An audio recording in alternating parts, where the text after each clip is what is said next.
Bereshit, Genesis, chapter 1. In the beginning, Elohim created the heavens and the earth. And the earth was without form and void, and darkness was upon the face of the deep. And the Ruach Elohim moved upon the face of the waters. And Elohim said, "Let there be light." And there was light. And Elohim saw the light, that it was good.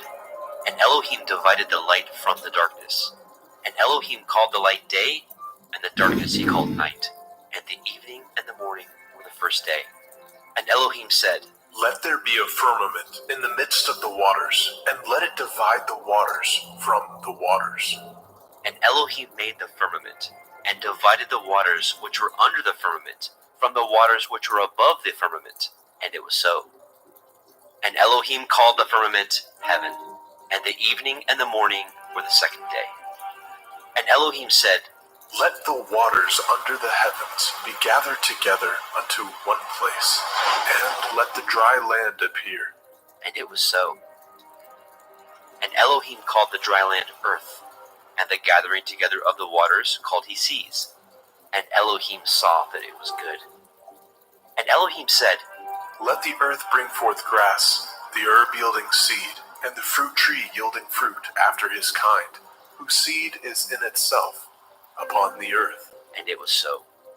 And the earth brought forth grass, and herb yielding seed after his kind, and the tree yielding fruit, whose seed was in itself after his kind. And Elohim saw that it was good. And the evening and the morning were the third day. And Elohim said, "Let there be lights in the firmament of the heavens, to divide the day from the night, and let them be for signs, and for appointed feasts, and for days and years. And let them be for lights in the firmament of the heavens, to give light upon the earth. And it was so. And Elohim made two great lights, the greater light to rule the day, and the lesser light to rule the night. He made the stars also. And Elohim set them in the firmament of the heavens to give light upon the earth, and to rule over the day and over the night, and to divide the light from the darkness. And Elohim saw that it was good. And the evening and the morning were the fourth day. And Elohim said, Let the waters bring forth abundantly the moving creature that has life, and fowl that may fly above the earth in the open firmament of heaven. And Elohim created great sea monsters, and every living creature that moves, which the waters brought forth abundantly after their kind, and every winged fowl after his kind. And Elohim saw that it was good. And Elohim blessed them, saying, Be fruitful and multiply, and fill the waters in the seas, and let fowl multiply in the earth. And the evening and the morning were the fifth day. And Elohim said, Let the earth bring forth the living creatures after his kind, cattle and creeping thing, and beast of the earth after his kind. And it was so. And Elohim made the beast of the earth after his kind, and cattle after their kind, and everything that creeps upon the earth after his kind. And Elohim saw that it was good. And Elohim said, Let us make man in our image, after our likeness. Let them have dominion over the fish of the sea, and over the fowl of the air, and over the cattle, and over all the earth, and over every creeping thing that creeps upon the earth. So Elohim created man in his own image. In the image of Elohim created him. Male and female created he them. And Elohim blessed them. And Elohim said unto them, Be fruitful and multiply, and replenish the earth, and subdue it, and have dominion over the fish of the sea, and over the fowl of the air, and over every living thing that moves upon the earth. And Elohim said, Behold, I have given you every herb-bearing seed which is upon the face of all the earth, and every tree in which is the fruit of a tree yielding seed. To you it shall be for food. And to every beast of the earth, and to every fowl of the air, and to everything that creeps upon the earth, wherein there is life, I have given every green herb for food. And it was so. And Elohim saw everything that he had made, and behold, it was very good. And the evening and the morning were the sixth day.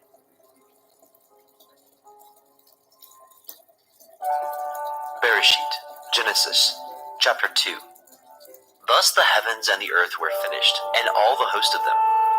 And on the seventh day, Elohim ended his work which he had made, and he rested on the seventh day from all his work which he had made.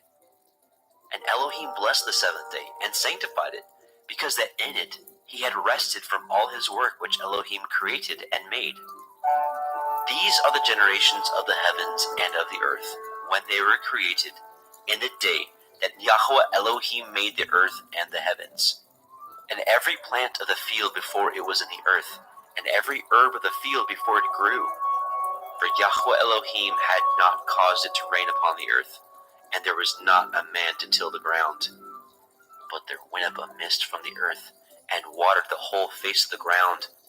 And Yahweh Elohim formed the man of the dust of the ground, and breathed into his nostrils the breath of life. And the man became a living soul. And Yahweh Elohim planted a garden eastward in Eden, and there he put the man whom he had formed. And out of the ground made Yahweh Elohim to grow every tree that is pleasant to the sight and good for food, the tree of life also in the midst of the garden, and the tree of knowledge of good and evil. And a river went out of Eden to water the garden, and from thence it was parted, and became into four heads. The name of the first is Pishon, that is, which compasses the whole land of Havilah, where there is gold. And the gold of that land is good. There is Delam, and the onyx stone. And the name of the second river is Gihon. The same is it that compasses the whole land of Cush. And the name of the third river is Hiddekel, that is, which goes toward the east of Ashur. And the fourth river is Perath. Yahweh Elohim took the man, It put him into the Garden of Eden to dress it and to guard it. And Yahweh Elohim commanded He-Man, saying, Of every tree of the garden you may freely eat, but of the tree of the knowledge of good and evil you shall not eat of it. For in the day that you eat thereof you shall surely die. And Yahweh Elohim said, It is not good that man should be alone. I will make a helpmeet for him. And out of the ground Yahweh Elohim formed every beast of the field, and every fowl of the air, and brought them unto the man to see what he would call them. And whatsoever the man called every living creature, that was the name thereof. And the man gave names to all the cattle, and to the fowl of the air, and to every beast of the field. But for the man there was not found a helpmeet for him. And Yahweh Elohim caused deep sleep to fall upon the man, and he slept. And he took one of his ribs, and closed up the flesh instead thereof. And the rib which Yahweh Elohim had taken from man made he a woman, and brought her unto the man. And the man said, This is now bone of my bones, and flesh of my flesh. She shall be called woman, because she was taken out of man. Therefore shall a man leave his father and his mother, and shall cleave unto his woman, and they shall be one flesh. And they were both naked, the man and his woman, and were not ashamed.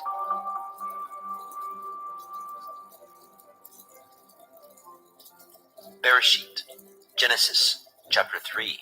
Now the serpent was more subtle than any beast of the field which Yahweh Elohim had made. And he said unto the woman, Yea, has Elohim said, Ye shall not eat of every tree of the garden? And the woman said unto the serpent, We may eat of the fruit of the trees of the garden, but of the fruit of the tree which is in the midst of the garden, Elohim has said, You shall not eat of it, neither shall you touch it, lest ye die. And the serpent said unto the woman, Ye shall not surely die, for Elohim knows that in the day ye eat thereof, then your eyes shall be opened, and ye shall be as Elohim, knowing good and evil. And when the woman saw that the tree was good for food, and that it was pleasant to the eyes, and a tree to be desired to make one wise, she took of the fruit thereof, and did eat, and gave also unto her man with her, and he did eat. And the eyes of both of them were opened, and they knew that they were naked. And they sewed fig leaves together, and made themselves aprons.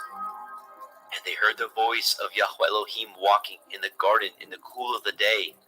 And the man and his woman hid themselves from the presence of Yahweh Elohim amongst the trees of the garden.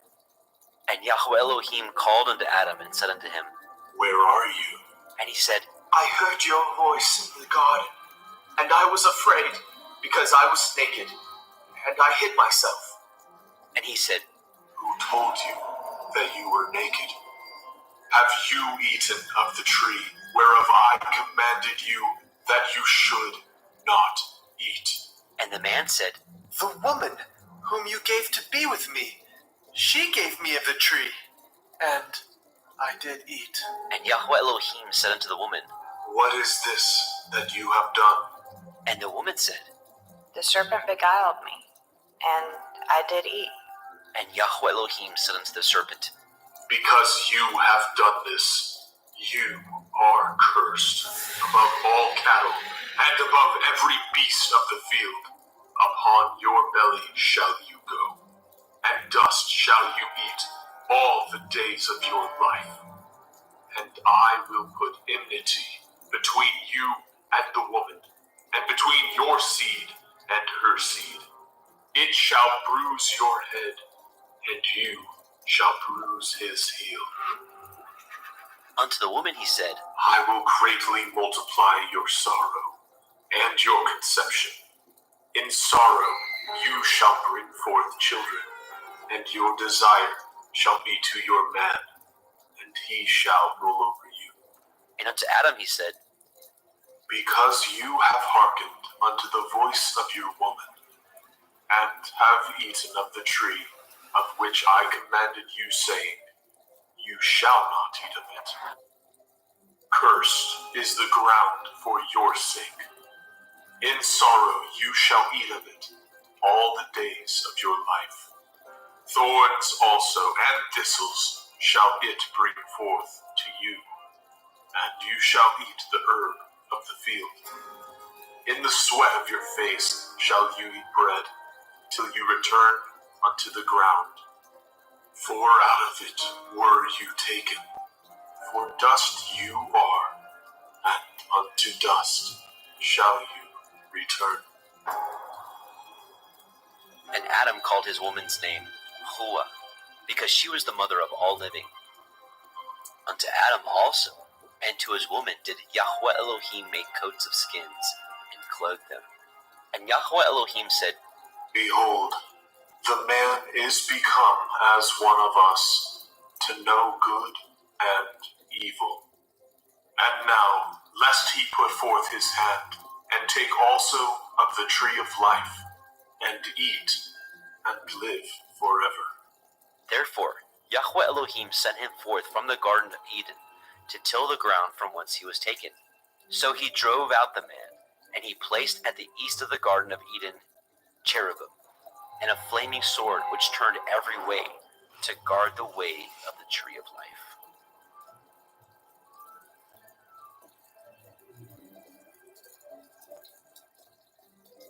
Bereshit, Genesis, chapter 4.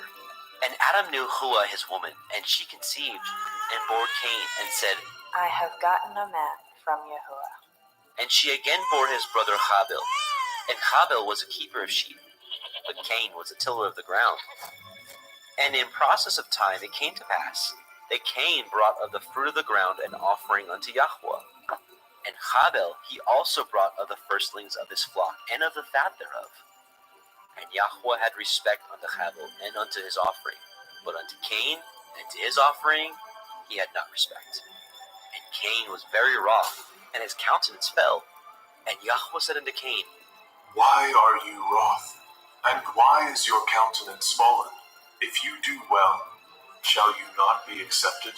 And if you do not well, sin lies at the door, and unto you shall be his desire, and you shall rule over him. And Cain talked with Habil his brother. And it came to pass, when they were in the field, that Cain rose up against Habil his brother, and slew him. And Yahweh said unto Cain, Where is Havel, your brother? and he said, I know not. Am I to guard my brother? and he said, What have you done?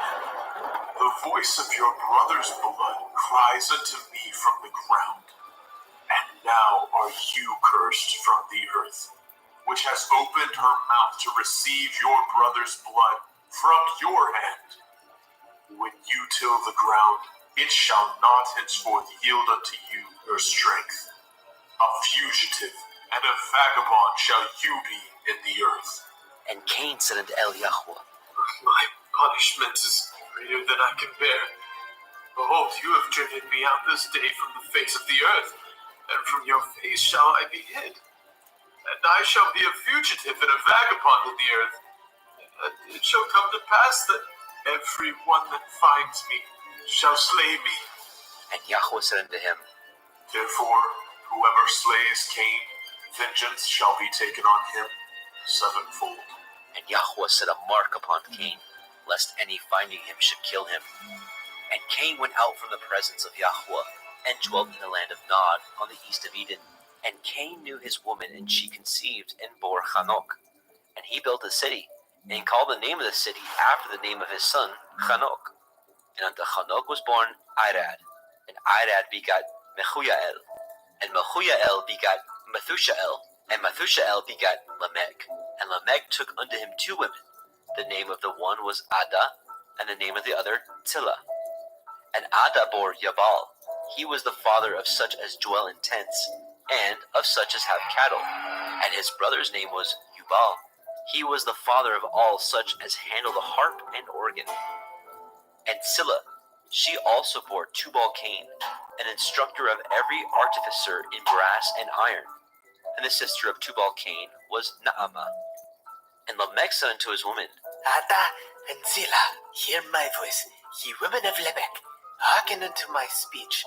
For I have slain a man to my wounding, and a young man to my hurt. If Cain shall be avenged sevenfold, truly Lamech 70 and sevenfold. And Adam knew his woman again, and she bore a son, and called his name Seth. For Elohim Said she, has appointed me another seed, instead of Havel, whom Cain slew. and to Seth, to him also were born a son, and called his name Enosh. Then began men to call upon the name of Yahweh.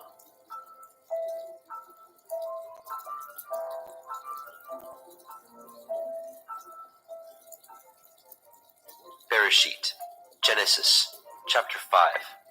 This is the sefer of the generations of Adam. In the day that Elohim created man, in the likeness of Elohim made he him. Male and female created he them, and blessed them, and called their name Adam, in the day when they were created. And Adam lived 130 years, and begat a son in his own likeness, after his image, and called his name Seth. The days of Adam after he had begotten Seth were 800 years, and he begat sons and daughters. And all the days that Adam lived were 930 years, and he died. And Seth lived 105 years, and begat Enosh. And Seth lived after he begot Enosh 807 years, and begat sons and daughters. And all the days of Seth were 912 years, and he died. And Enosh lived 90 years, and begat Canaan.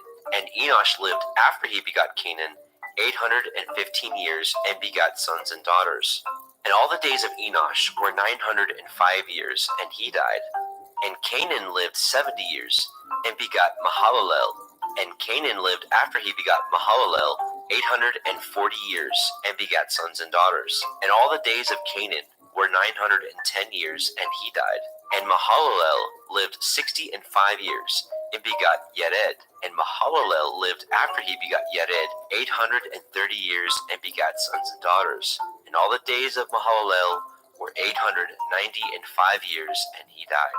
And Yered lived 162 years, and he begat Hanok. And Yered lived after he begat Hanok 800 years, and begat sons and daughters. And all the days of Yered were 962 years, and he died. And Hanok lived 65 years, and begat Methuselah. And Hanok walked with Elohim after he begot Methuselah 300 years, and begat sons and daughters. And all the days of Hanok were 365 years. And Hanok walked with Elohim, and he was not, for Elohim took him. And Methuselah lived 187 years, and begat Lamech. And Methuselah lived after he begot Lamech 782 years, and begat sons and daughters. And all the days of Methuselah were 969 years, and he died.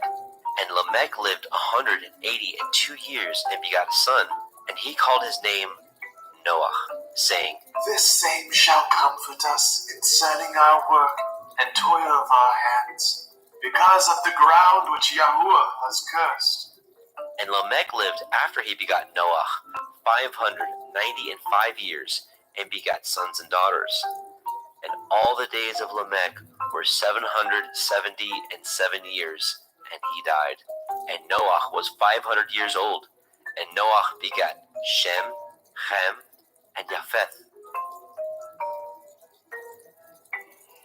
Bereshit, Genesis, chapter 6. And it came to pass, when men began to multiply on the face of the earth, and daughters were born unto them, that the sons of Elohim saw the daughters of men that they were fair, and they took them women of all which they chose. And Yahweh said, My Ruach shall not always strive with men, for that he also is flesh. Yet his days shall be 120 years. There were Nephilim in the earth in those days, and also after that, when the sons of Elohim came in unto the daughters of men, and they bore children to them, the same became giants, which were of ancient times, men of infamy. And Yahweh saw that the wickedness of man was great in the earth, and that every imagination of the thoughts of his heart was only evil continually. And Yahweh repented that he had made man on the earth, and it grieved him at his heart. And Yahweh said, I will destroy man whom I have created from the face of the earth, both man and beast, and the creeping thing, and the fowls of the air, for I repent that I have made them. But Noah found grace in the sight of Yahweh. These are the generations of Noah. Noah was a just man and perfect in his generations. And Noah walked with Elohim. And Noah begot 3 sons, Shem, Ham, and Japheth. The earth also was corrupt before Elohim, and the earth was filled with violence. And Elohim looked upon the earth, and behold, it was corrupt, for all flesh had corrupted his way upon the earth. And Elohim said unto Noah, The end of all flesh is come before me, for the earth is filled with violence through them. And behold, I will destroy them with the earth. Make you an ark of gopher wood. Rooms shall you make in the ark, and shall pitch it within and without with pitch. And this is the fashion which you shall make it of. The length of the ark shall be 300 cubits, the breadth of it 50 cubits, and the height of it 30 cubits. A window shall you make to the ark, and in a cubit shall you finish it above. And the door of the ark shall you set in the side thereof, with lower, second, and third stories shall you make it. And behold, I, even I, do bring a flood of waters upon the earth, to destroy all flesh, wherein is the breath of life from under heaven, and everything that is in the earth shall die. But with you will I establish my covenant, and you shall come into the ark, you and your sons, and your woman, and your sons' women with you. And of every living thing of all flesh, 2 of every sort shall you bring into the ark, to keep them alive with you. They shall be male and female, of fowls after their kind, and of cattle after their kind, of every creeping thing of the earth after his kind. 2 of every sort shall come unto you, to keep them alive. And take unto you of all food that is eaten, and you shall gather it to you, and it shall be for food for you, and for them. Thus did Noah according to all that Elohim commanded him. So did he.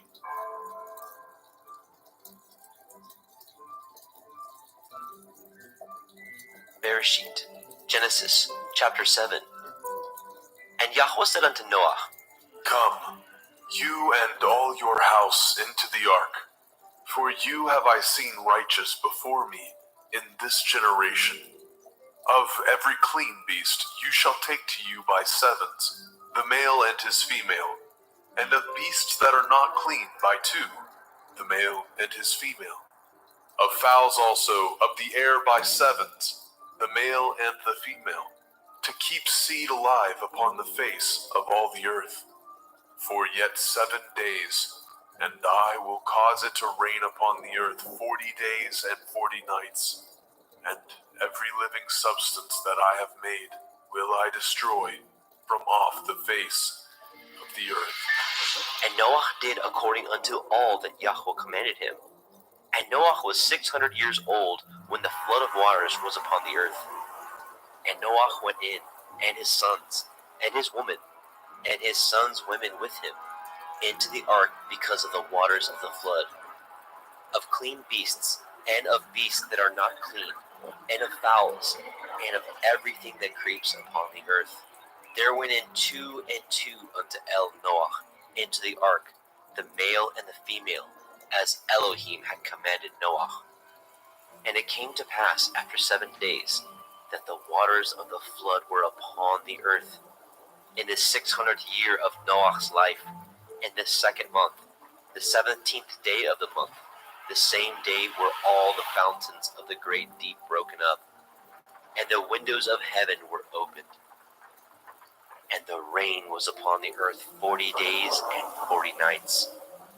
In the selfsame day entered Noah, Shem, and Ham, and Japheth, the sons of Noah, and Noah's women, and the 3 women of his sons with them into the ark, they and every beast after his kind, and all the cattle after their kind, and every creeping thing that creeps upon the earth after his kind, and every fowl after his kind, of every bird of every sort. And they went in unto Noah into the ark, 2 and 2 of all flesh, wherein is the breath of life. And they that went in male and female of all flesh, as Elohim had commanded him.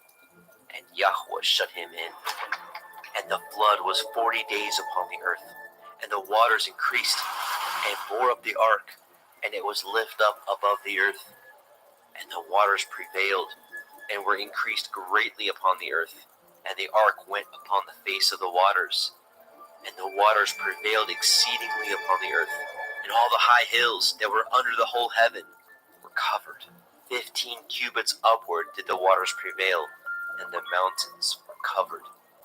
And all flesh died that moved upon the earth, both of fowl, and of cattle, and of beast, and of every creeping thing that creeps upon the earth, and every man, all in whose nostrils was the breath of life, of all that was in the dry land, died. And every living substance was destroyed which was upon the face of the ground, both man and cattle, and the creeping things, and the fowl of the heavens, and they were destroyed from the earth. And Noah only remained alive, and they that were with him in the ark. And the waters prevailed upon the earth 150 days. Bereshit, Genesis, chapter 8. And Elohim remembered Noah, and every living thing, and all the cattle that was with him in the ark. And Elohim made a wind to pass over the earth, and the waters assuaged. The fountains also of the deep, and the windows of heaven were stopped, and the rain from heaven was restrained, and the waters returned from off the earth continually. And after the end of the 150 days, the waters were abated.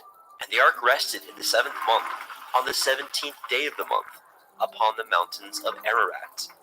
And the waters were decreased continually until the 10th month. In the 10th month, on the 1st day of the month, were the tops of the mountains seen.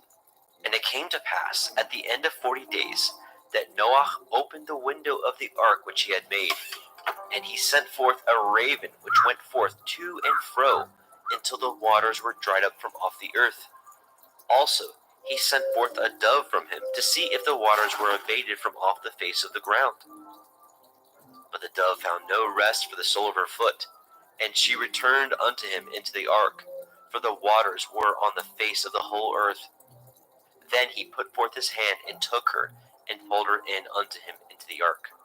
And he stayed yet other 7 days, and again he sent forth the dove out of the ark. And the dove came into him in the evening, and lo, in her mouth was an olive leaf plucked off. So Noah knew that the waters were abated from off the earth. And he stayed yet other 7 days, and sent forth the dove, which returned not again unto him any more. And it came to pass in the 601st year, in the 1st month, the 1st day of the month, the waters were dried up from off the earth. And Noah removed the covering of the ark, and looked, and behold, the face of the ground was dry. And in the 2nd month, on the 7th and 20th day of the month, the earth was dried.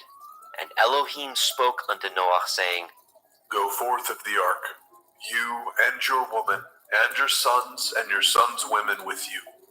Bring forth with you every living thing that is with you, of all flesh, both of fowl and of cattle, and of every creeping thing that creeps upon the earth, that they may breed abundantly in the earth, and be fruitful, and multiply upon the earth. And Noah went forth, and his sons, and his woman, and his sons' women with him, every beast, every creeping thing, and every fowl, and whatsoever creeps upon the earth after their kinds, went forth out of the ark.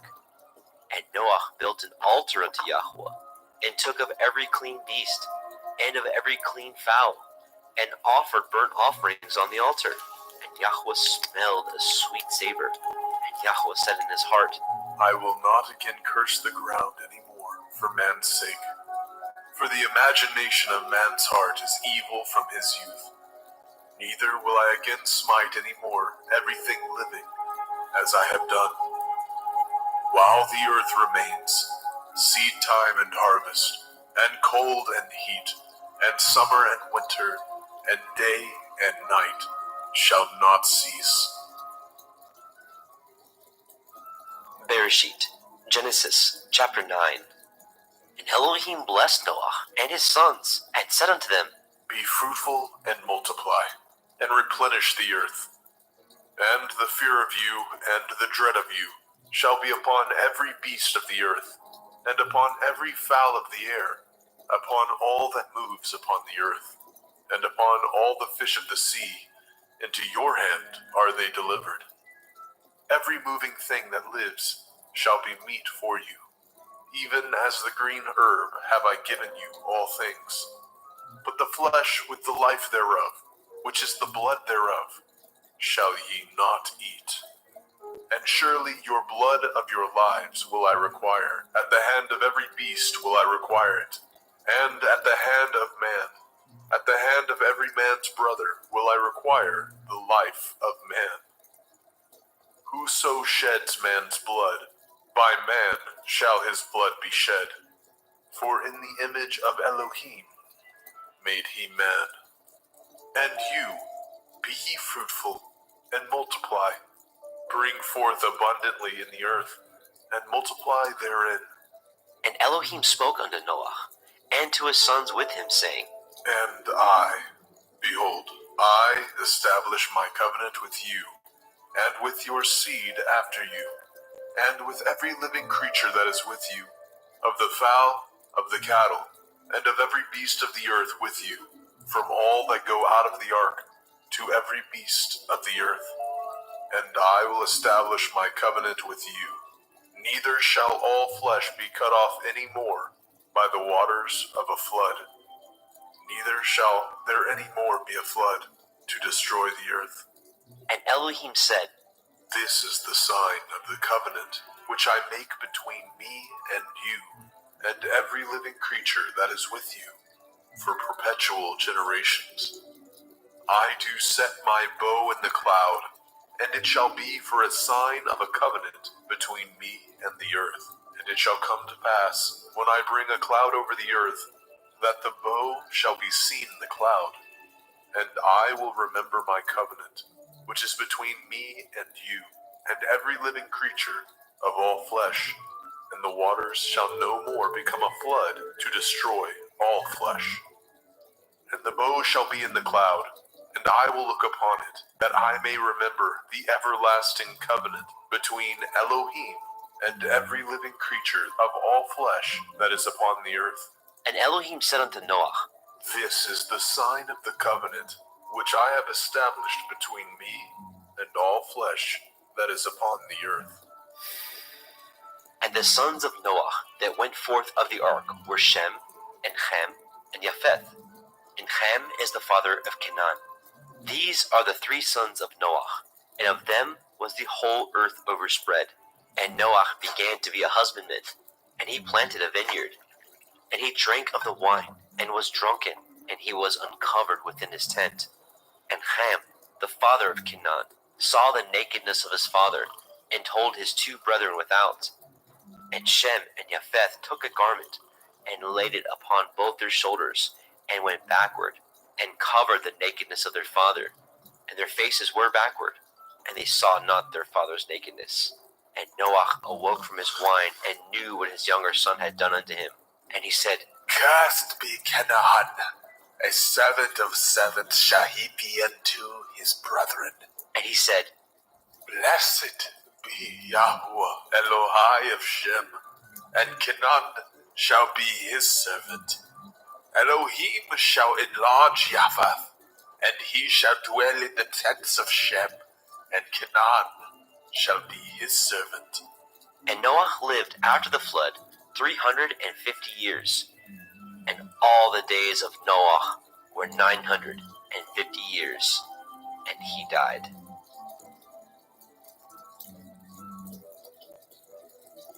Bereshit, Genesis, chapter 10. Now these are the generations of the sons of Noah, Shem, Ham, and Japheth. And unto them were sons born after the flood. The sons of Japheth, Gomer, and Magog, and Madai, and Yavan, and Tubal, and Meshech, and Tirak. And the sons of Gomer, Ashkenaz, and Riphath, and Togarma. The sons of Yavan, Elisha, and Tarshish, and Kittim, and Dodanim. By these were the isles of the other nations divided in their lands, everyone after his tongue, and after their families, in their nations. And the sons of Ham, Cush, and Mitzrayim, and Put, and Canaan. And the sons of Cush, Seba, and Havilah, and Kavta, and Raamah, and Kavteka. And the sons of Raamah, Sheba, and Dedan. And Cush begat Nimrod. He began to be a giant and a hunter in the earth. He was a giant and a hunter before Yahweh. Wherefore it is said, even as Nimrod, the giant hunter before Yahweh. And the beginning of his kingdom was Babel, and Erech, and Akkad, and Calneh, in the land of Shinar.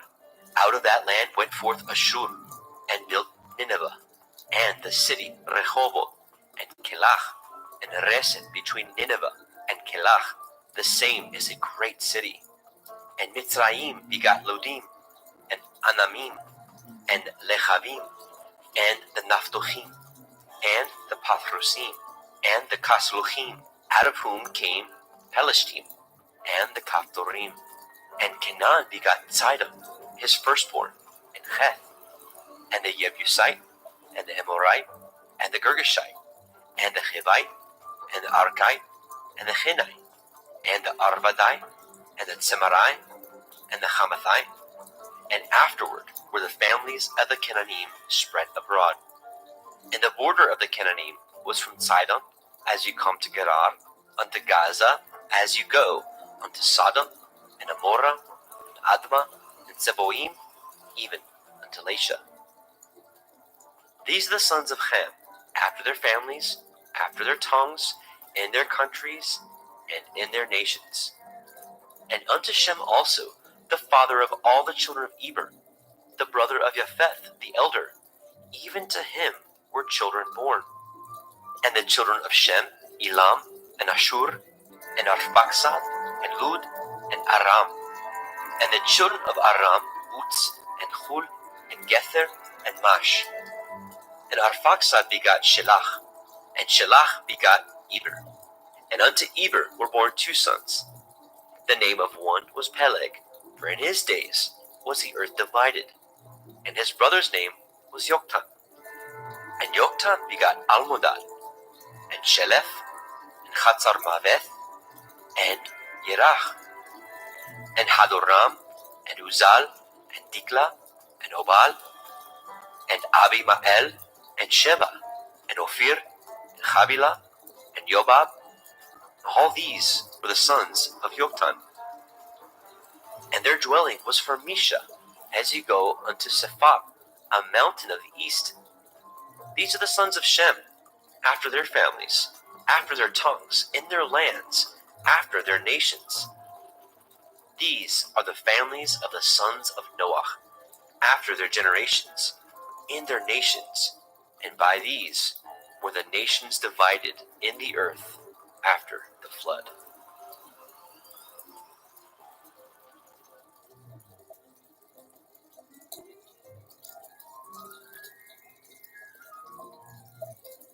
Bereshit, Genesis, chapter 11. And the whole earth was of one language and of one speech. And it came to pass, as they journeyed from the east, that they found a plain in the land of Shinar, and they dwelt there. And they said one to another, Go to, let us make brick and burn them thoroughly. And they had brick for stone, and slime had they for mortar. And they said, Go to, let us build a city and a tower, whose top may reach unto the heavens, and let us make a name, lest we be scattered abroad upon the face of the whole earth. And Yahweh came down to see the city, and the tower which the children of men built. And Yahweh said, Behold, The people is one, and they have all one language, and this they begin to do, and now nothing will be restrained from them, which they have imagined to do. Go to, let us go down, and there confound their language, that they may not understand one another's speech. So Yahweh scattered them abroad from thence upon the face of all the earth, and they left off to build the city. Therefore is the name of it called Babel, because Yahweh did there confound the language of all the earth. And from thence did Yahweh scatter them abroad upon the face of all the earth. These are the generations of Shem. Shem was 100 years old, and begot Arphaxad 2 years after the flood. And Shem lived after he begot Arphaxad 500 years, and begat sons and daughters. And Arphaxad lived 35 years, and begot Shelach. And Arphaxad lived after he begot Shelach 403 years, and begat sons and daughters. And Shelach lived 30 years, and begot Eber. And Shelach lived after he begot Eber 403 years, and begat sons and daughters. And Eber lived 34 years, and begot Peleg. And Eber lived after he begot Peleg 430 years, and begot sons and daughters. Peleg lived 30 years, and begat Reu. And Peleg lived after he begot Reu 209 years, and begot sons and daughters. And Reu lived 32 years, and begot Serug. And Reu lived after he begot Serug 207 years, and begot sons and daughters. And Serug lived 30 years, and begot Nahor. And Serug lived after he begot Nahor 200 years, and begot sons and daughters. And Nahor lived 29 years, and begot Terach. And Nahor lived after he begot Terach 119 years, and begot sons and daughters. And Terach lived 70 years, and begot Abram, Nahor, and Haran. Now these are the generations of Terach. Terach begot Abram, Nahor, and Haran. And Haran begot Lot. And Haran died before his father Terach in the land of his nativity, in Ur of the Kasdim. And Abram and Nahor took them women. The name of Abram's woman was Sarai, and the name of Nahor's woman, Milcah, the daughter of Haran, the father of Milcah, and the father of Yiscah. But Sarai was barren, she had no child. And Terach took Abram his son, and Lot, the son of Haran, his son's son, and Sarai, his daughter-in-law, his son Abram's woman. And they went forth with them from Ur of the Kasdim to go into the land of Canaan. And they came unto Haran and dwelt there. And the days of Terach were 205 years, and Terach died in Haran. Bereshit, Genesis, chapter 12. Now Yahweh had said unto Abram, Get you out of your country, and from your kindred, and from your father's house, unto a land that I will show you. And I will make of you a great nation, and I will bless you, and make your name great, and you shall be a blessing. And I will bless them that bless you, and curse him that curses you. And in you shall all families of the earth be blessed. So Abram departed as Yahweh had spoken unto him, and Lot went with him. And Abram was 75 years old when he departed out of Haran. And Abram took Sarai his woman, and Lot his brother's son, and all their substance that they had gathered, and the souls that they had gotten in Haran. And they went forth to go into the land of Canaan. And into the land of Canaan they came. And Abram passed through the land unto the place of Shechem, unto the plain of Moreh, and the Canaanite was in the land. And Yahweh appeared unto Abram and said, Unto your seed will I give this land. And there built he an altar unto Yahweh, who appeared unto him. And he removed from thence unto a mountain on the east of Beit El, and pitched his tent, having Beit El on the west, and Ai on the east. And there he built an altar unto Yahweh, and called upon the name of Yahweh. And Abram journeyed, going on still towards the Negev. And there was a famine in the land, and Abram went down into Mitzrayim to sojourn there, for the famine was grievous in the land. And it came to pass, when he was come near to enter into Mitzrayim, that he said unto El Sarai his woman, Behold now, I know that you are a fair woman to look upon. Therefore it shall come to pass when the Mitzrayim shall see you, that they shall say, This is his woman, and they will kill me, but they will save you alive. Say, I pray you, you are my sister, that it may be well with me for your sake, and my soul shall live because of you. And it came to pass, that when Abram was come into Mitzrayim, the Mitzrayim beheld the woman, that she was very fair. The princes also of Pharaoh saw her, and commended her before Pharaoh. And the woman was taken into Pharaoh's house. And he entreated Abram well for her sake. And he had sheep, and oxen, and he asses, and men servants, and maid servants, and she asses, and camels. And Yahweh plagued Pharaoh and his house with great plagues because of Sarai, Abram's woman. And Pharaoh called Abram and said, What is this that you have done unto me? Why did you not tell me that she was your woman? Why said you, She is my sister, so I might have taken her to be my woman? Now therefore, behold, your woman, take her, and go your way. And Pharaoh commanded his men concerning him, and they sent him away, and his woman, and all that he had. Bereshit, Genesis, chapter 13.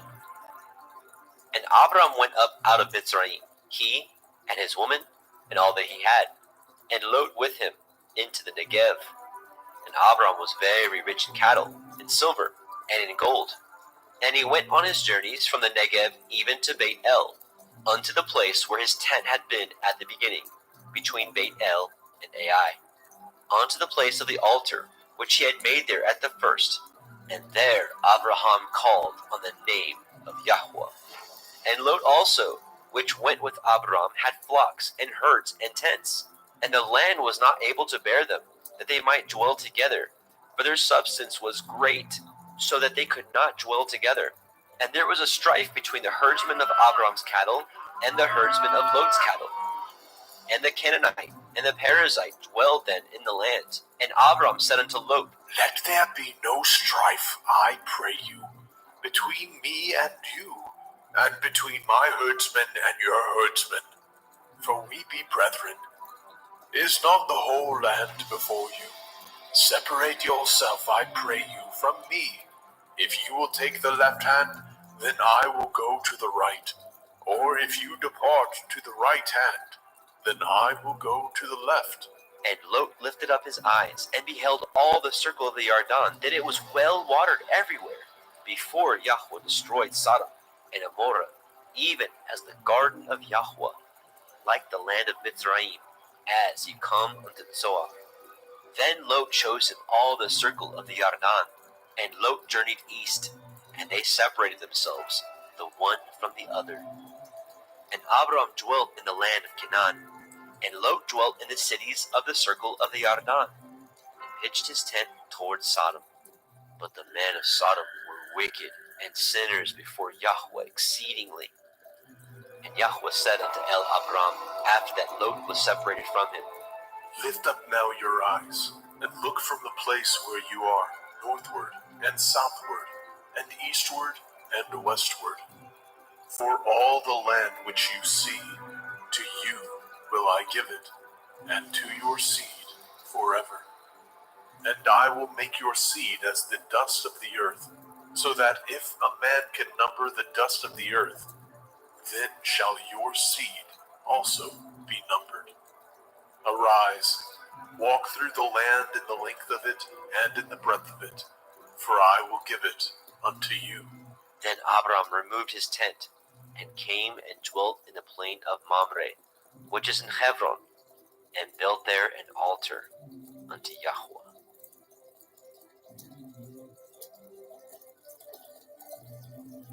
Bereshit, Genesis chapter 14. And And it came to pass in the days of Amraphel, king of Shinar, Arioch, king of Elakar, Kedorlaomer, king of Elam, and Tidal, king of nations, that these made war with Bera, king of Sodom, and with Birsha, king of Amorah, Shinav, king of Admah, and Shem-Eber, king of Tseboim, and the king of Bela, which is Zoar.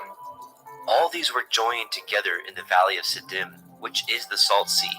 12 years they served Kedorlaomer, and in the 13th year they rebelled. And in the 14th year came Kedorlaomer and the kings that were with him, and smote the Rephaim in Ashtaroth Karnaim, and the Zuzim in Ham, and the Emim in Shaveh Kiriathaim, and the Horim in their Mount Seir, unto Il Paran, which is by the wilderness.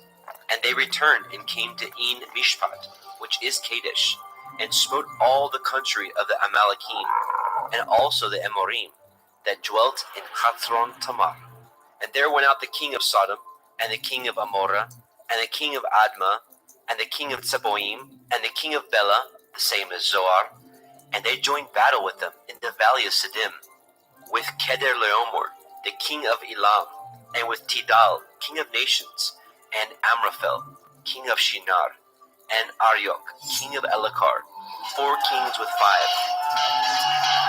And the valley of Siddim was full of slime pits, and the kings of Sodom and Amorah fled, and fell there, and they that remained fled to the mountain. And they took all the goods of Sodom and Amorah, and all their victuals, and went their way. And they took Lot, Abram's brother, who dwelt in Sodom, and his goods, and departed. And there came one that had escaped, and told Abram the Ivri, for he dwelt in the plain of Mamre, the Amorite, brother of Eshcol, and brother of Aner, and these were confederate with Abram. And when Abram heard that his brother was taken captive, he armed his trained servants, born in his house, 318, and pursued them unto Dan. And he divided himself against them, he and his servants, by night, and smote them, and pursued them unto Hobah, which is on the left hand of Damascus. And he brought back all the goods, and also brought again his brother Lot, and his goods, and the women also, and the people. And the king of Sodom went out to meet him after his return from the slaughter of Kedorlaomer, and of the kings that were with him, at the valley of Shaveh, which is in the king's valley. And Malkitzedek, king of Shalem, brought forth bread and wine, and he was the priest of El Elyon. And he blessed him and said, Blessed be Avram of El Elyon, possessor of heaven and earth. And blessed be El Elyon, which has delivered your enemies into your hand. And he gave them tithes of all. And the king of Sodom said unto El Abram, Give me the persons, and take the goods for yourself. And Abram said to the king of Sodom, I have lifted up my hand unto El Yahuwah, El Elyon, the possessor of heaven and earth, that I will not take from a thread even to a shoe latchet, and that I will not take anything that is yours, lest you should say, I have made Avram rich, save only that which the young men have eaten, and the portion of the men which went with me, Aner, Eshcol, and Mamre. Let them take their portion.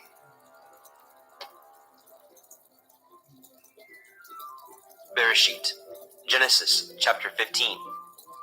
After these things, the word of Yahweh came unto El Abram in a vision, saying, Fear not, Avram.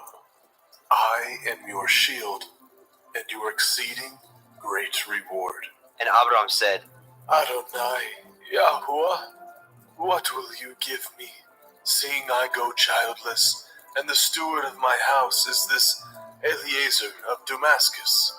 And Abram said, Behold, to me you have given no seed, and lo, one born in my house is my heir.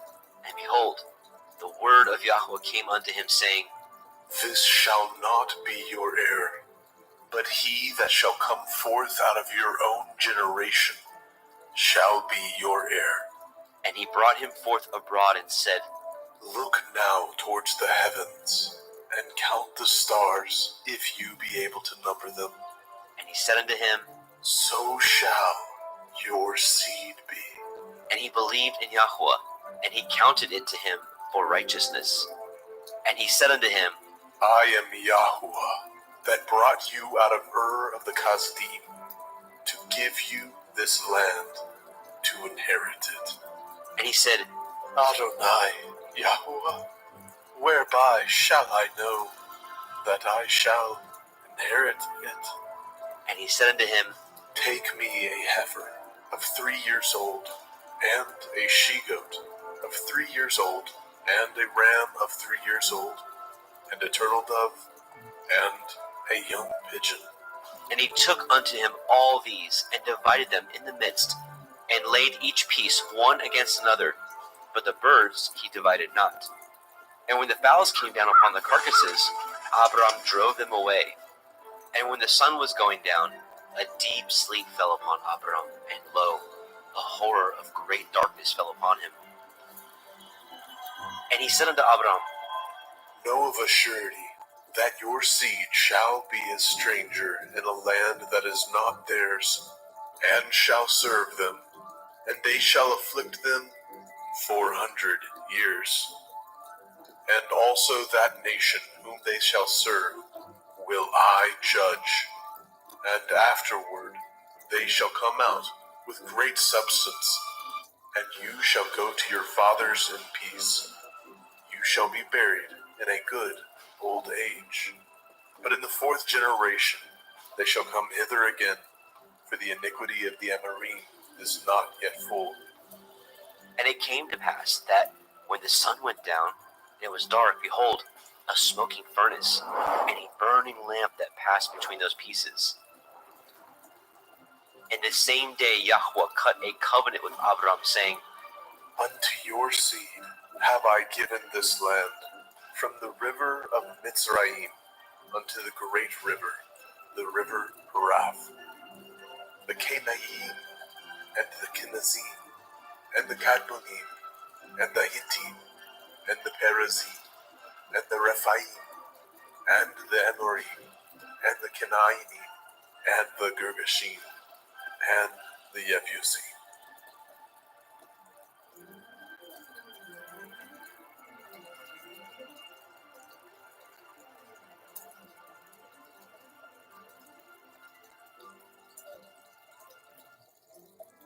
Bereshit, Genesis chapter 16.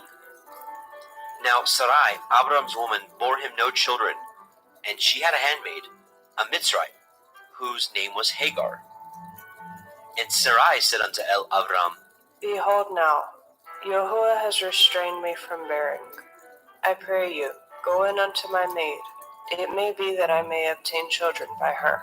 and Abram hearkened to the voice of Sarai.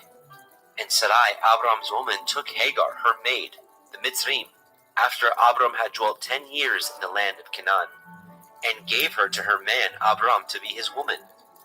And he went in unto Hagar, and she conceived. And when she saw that she had conceived, her mistress was despised in her eyes. And Sarai said unto Abram, My wrong be upon you. I have given my maid into your bosom. And when she saw that she had conceived, I was despised in her eyes. Yahuwah judge between me and you. But Abram said unto Sarai, Behold, your maid is in your hand. Do to her as it pleases you. And when Sarai dealt hardly with her, she fled from her face. And the angel of Yahweh found her by a fountain of water in the wilderness, by the fountain in the way to Shur. And he said, Hagar, Sarai's maid, whence came you, and whither will you go? And she said, I flee from the face of my mistress Sarai. And the angel of Yahweh said unto her, Return to your mistress, and submit yourself under her hands.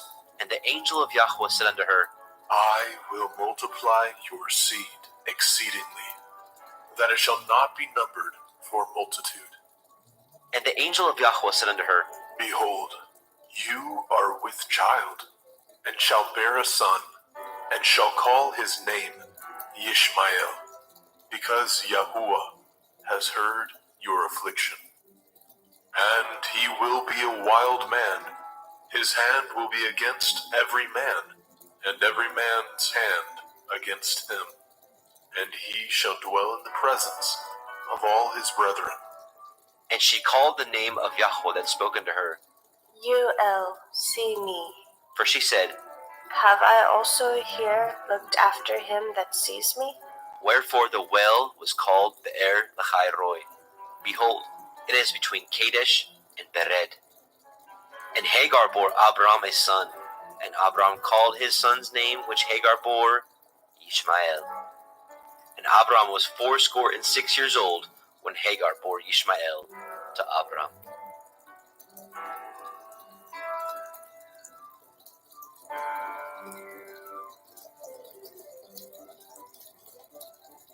Bereshit, Genesis chapter 17.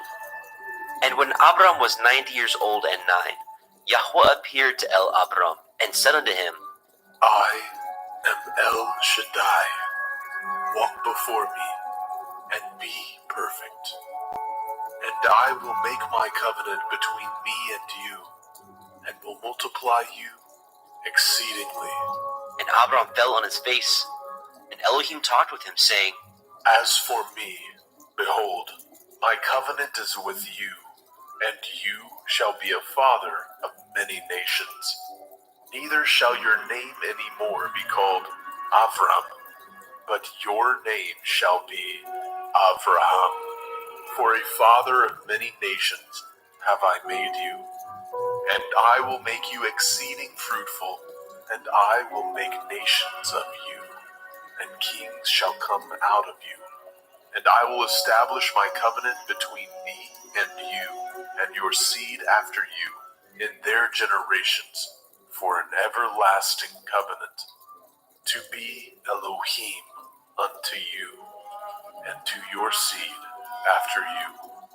And I will give unto you, and to your seed after you, the land wherein you are a stranger, all the land of Canaan, for an everlasting possession, and I will be their Elohim.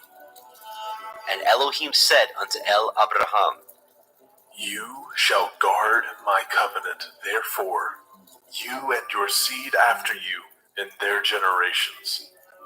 This is my covenant, which ye shall guard, between me and you and your seed after you.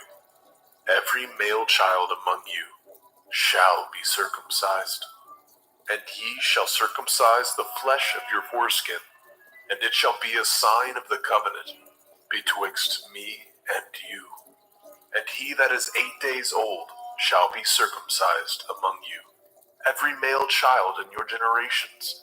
He that is born in the house, or bought with money of any stranger, which is not of your seed, he that is born in your house, and he that is bought with your money, must need to be circumcised. And my covenant shall be in your flesh for an everlasting covenant. And the uncircumcised male child, whose flesh of his foreskin is not circumcised, that soul shall be cut off from his people. He has broken my covenant. and Elohim said unto Abraham, As for Sarai, your woman, you shall not call her name Sarai, but Sarah shall her name be. And I will bless her, and give you a son also of her. Yea, I will bless her, and she shall be a mother of nations. Kings of people shall be of her. Then Abraham fell upon his face and laughed, and said in his heart, Shall a child be born unto him that is 100 years old? And shall Sarah, that is 90 years old, bear? And Abraham said unto Elohim, Oh, that Ishmael might live before you.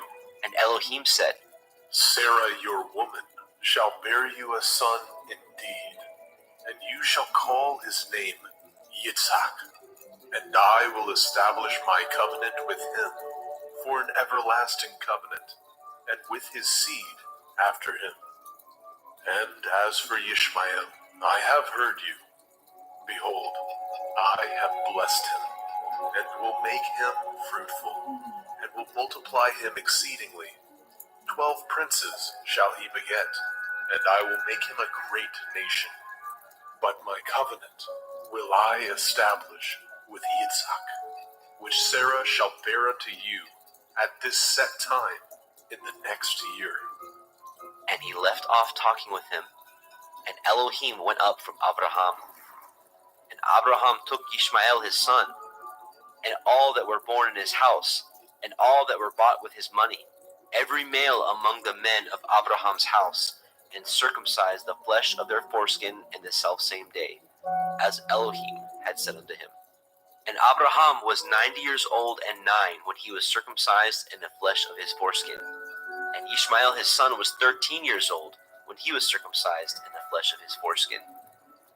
And the selfsame day was Abraham circumcised, and Ishmael his son.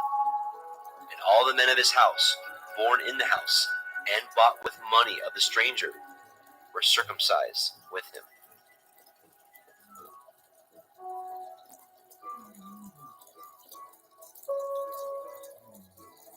Bereshit, Genesis, chapter 18. And Yahweh appeared unto him in the plains of Mamre, and he sat in the tent door in the heat of the day. And he lifted up his eyes, and looked, and lo, 3 men stood by him.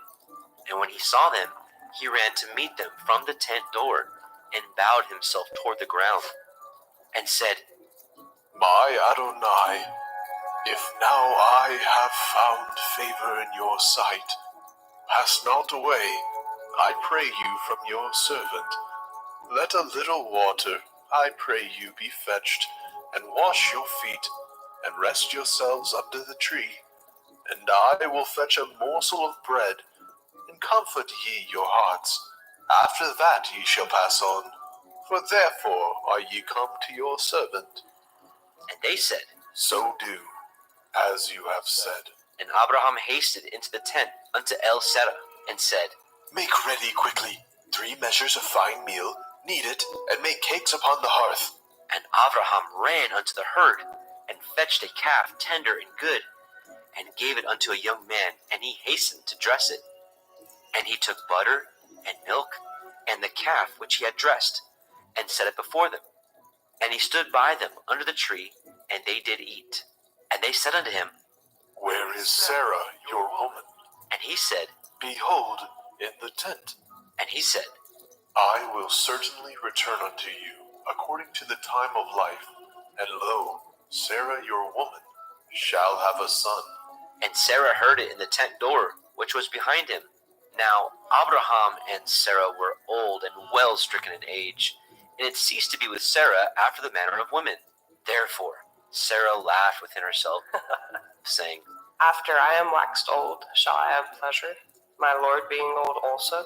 And Yahweh said unto El Abraham, Wherefore did Sarah laugh, saying, Shall I of a surety bear a child, which am old? Is anything too hard for Yahuwah? At the time appointed, I will return unto you, according to the time of life, and Sarah shall have a son. Then Sarah denied, saying, I laughed not. for she was afraid. And he said, Nay, but you did laugh. And the men rose up from thence, and looked toward Sodom. And Abraham went with them to bring them on the way. And Yahweh said, Shall I hide from Abraham that thing which I do?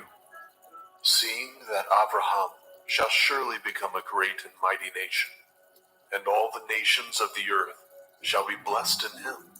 For I know him, that he will command his children and his household after him, that they shall guard the way of Yahuwah, to do justice and judgment, that Yahuwah may bring upon Abraham that which he has spoken of him.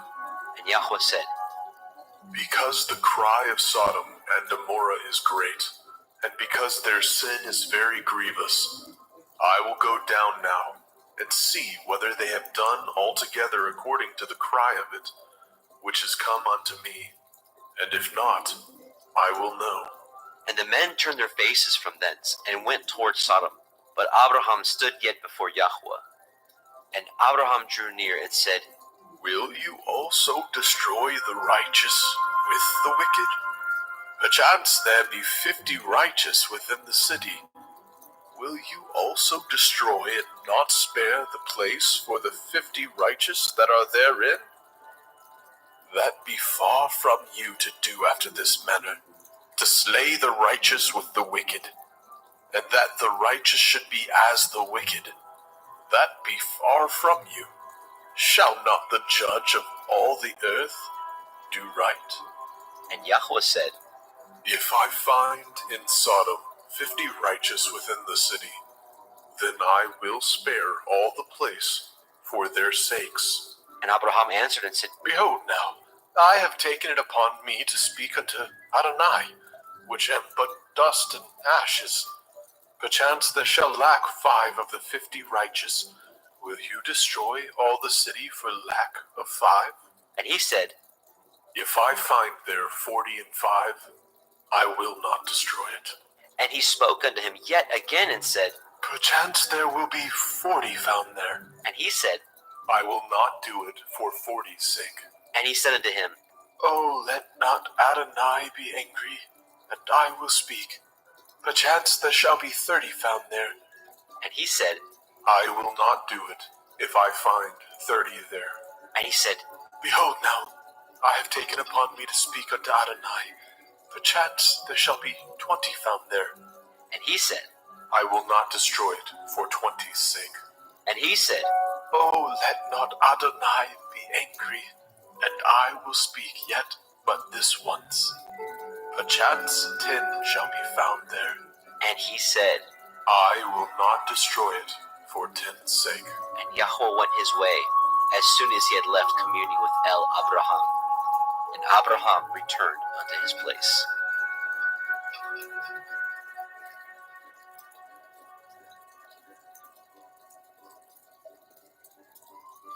Bereshit, Genesis chapter 19. And there came 2 angels to Sodom at evening, and Lot sat in the gate of Sodom. And Lot, seeing them, rose up to meet them, and he bowed himself with his face toward the ground. And he said, Behold now, my lords, turn in, I pray you, into your servant's house, and tarry all night, and wash your feet, and ye shall rise up early, and go on your ways. And they said, Nay, but we will abide in the street all night. And he pressed upon them greatly. And they turned in unto him, and entered into the house. And he made them a feast, and did bake matzah, and they did eat. But before they lay down, the men of the city, even the men of Sodom, compassed the house round, both old and young, all the people from every quarter. And they called unto Lot, and said unto him, Where are the men which came into you this night? Bring them out unto us, That we may know them. And Lot went out at the door unto them, and shut the door after him, and said, I pray you, brethren, do not so wickedly. Behold now, I have 2 daughters, which have not known man. Let me, I pray you, bring them out unto you, and do ye to them as is good in your eyes. Only unto these men do nothing, for therefore came they under the shadow of my roof. And they said, Stay back.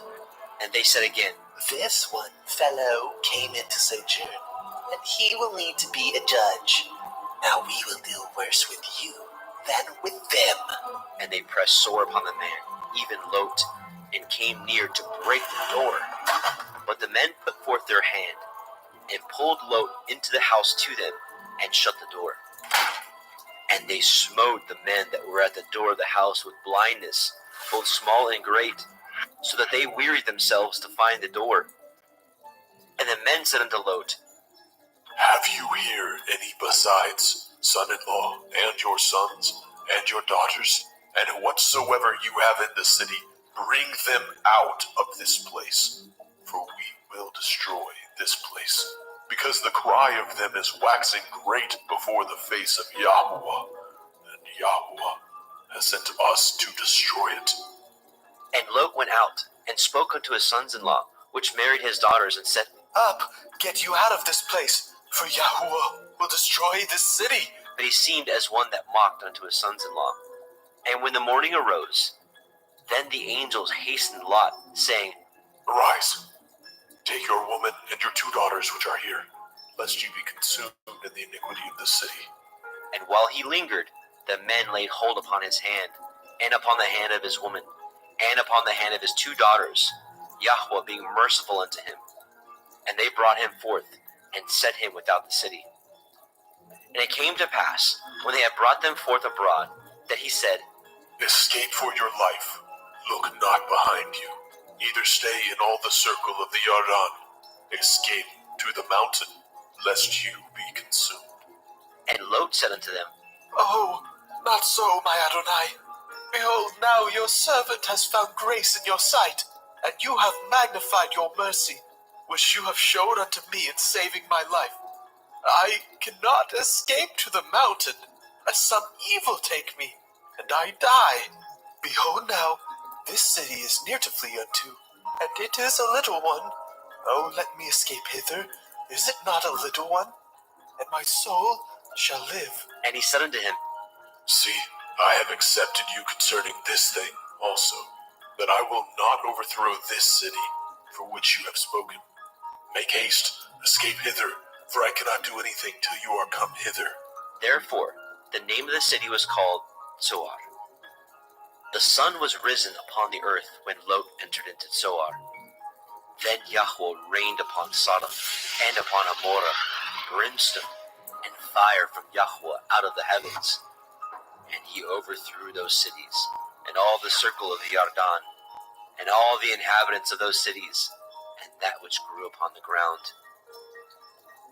But his woman looked back from behind him, and she became a pillar of salt. And Abraham got up early in the morning to the place where he stood before Yahweh, and he looked toward Sodom and Amorah, and toward all the land of the circle of the Yarden, and beheld, and lo, the smoke of the country went up as the smoke of a furnace. And it came to pass, when Elohim destroyed the cities of the circle of the Yarden, that Elohim remembered Abraham, and sent Lot out of the midst of the overthrow, when he overthrew the cities in which Lot dwelt. And Lot went up out of Zoar, and dwelt in the mountain, and his 2 daughters with him, for he feared to dwell in Zoar, and he dwelt in a cave, he and his 2 daughters. And the firstborn said unto the younger, Our father is old, and there is not a man in the earth to come in unto us after the manner of all the earth. Come, let us make our father drink wine, and we will lie with him, that we may preserve seed of our father. And they made their father drink wine that night. And the firstborn went in, and lay with her father. And he perceived not when she lay down, nor when she arose. And it came to pass on the morrow, that the firstborn said unto the younger, Behold, I lay yesternight with my father. Let us make him drink wine this night also, and go in and lie with him, that we may preserve seed of our father. And they made their father drink wine that night also. And the younger arose and lay with him. And he perceived not when she lay down, nor when she arose. Thus were both the daughters of Lot with child by their father. And the firstborn bore a son, and called his name Moab. The same is the father of the Moabim unto this day. And the younger, she also bore a son, and called his name Ben-Ammi. The same is the father of the children of Ammon unto this day.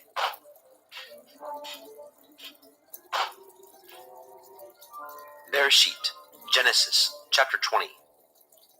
And Abraham journeyed from thence toward the country of the Negev, and dwelt between Kadesh and Shur, and sojourned in Gerar. And Abraham said of El Sarah his woman, She is my sister.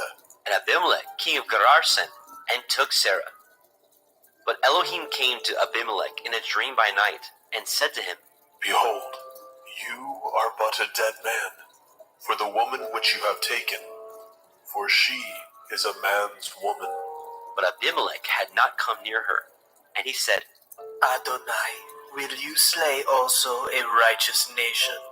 Said he not unto me, She is my sister?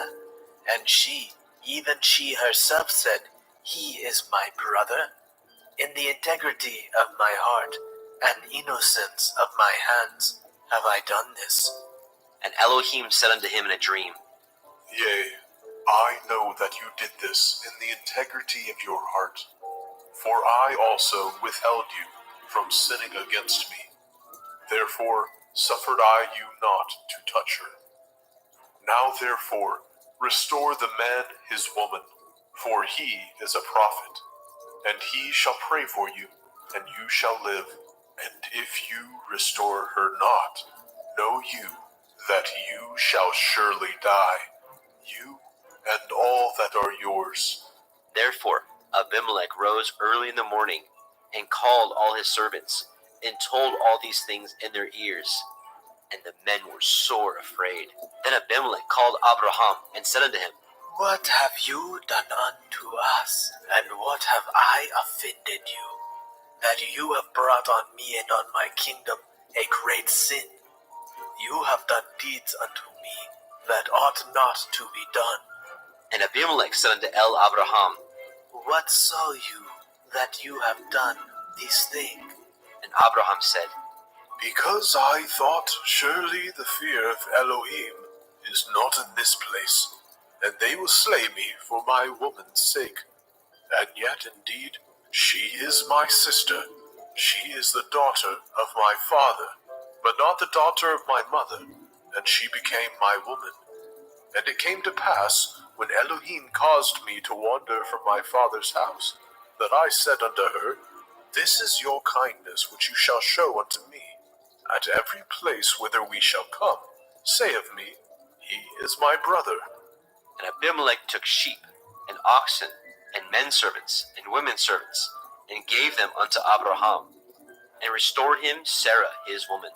And Abimelech said, Behold, my land is before you. Dwell where it pleases you. And unto Sarah he said, Behold, I have given your brother 1,000 pieces of silver. Behold, he is to you a covering of the eyes, unto all that are with you, and with all other. Thus she was reproved.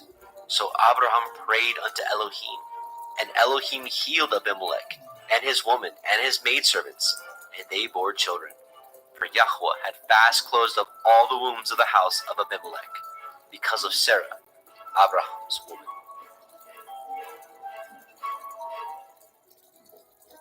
Bereshit, Genesis, chapter 21.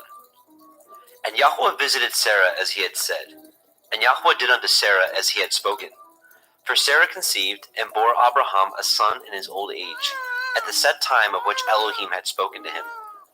And Abraham called the name of his son that was born unto him, whom Sarah bore to him, Yitzchak. And Abraham circumcised his son Yitzchak, being 8 days old, as Elohim had commanded him.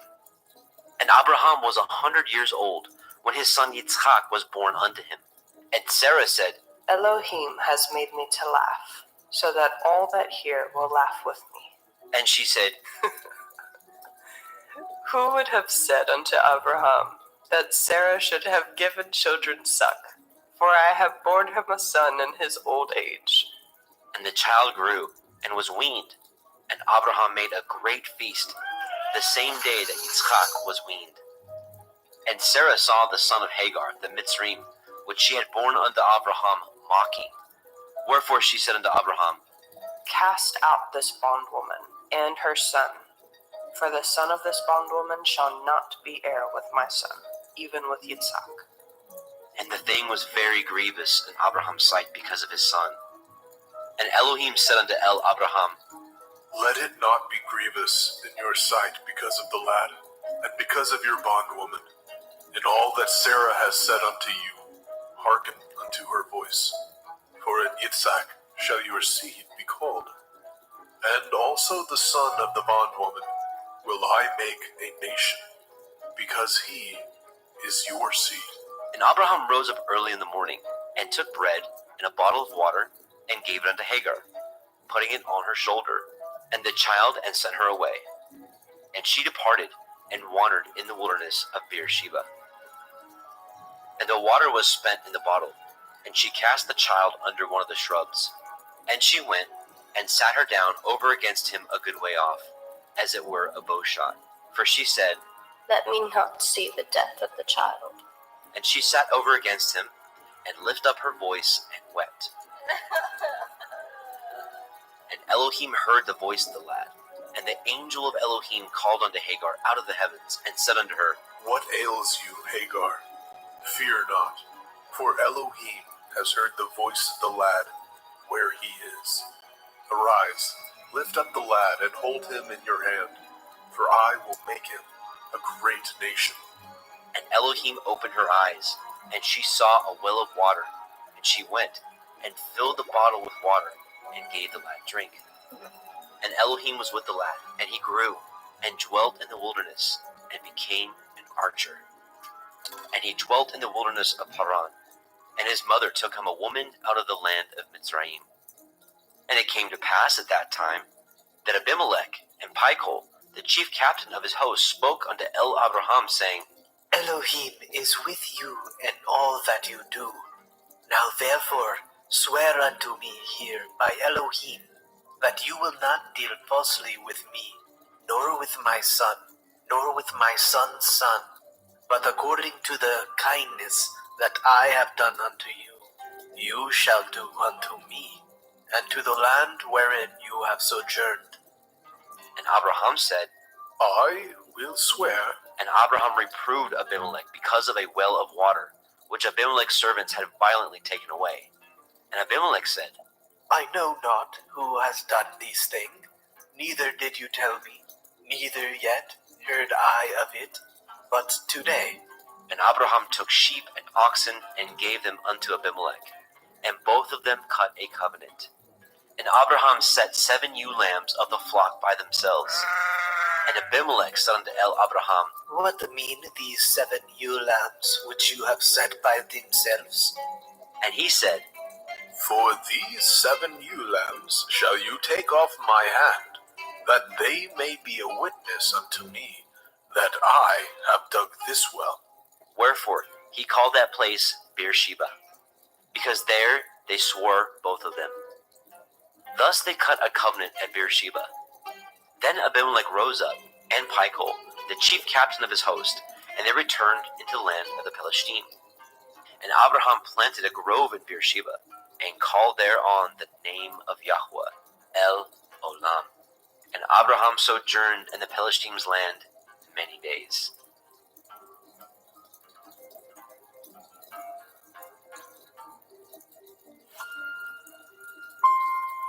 Bereshit, Genesis chapter 22.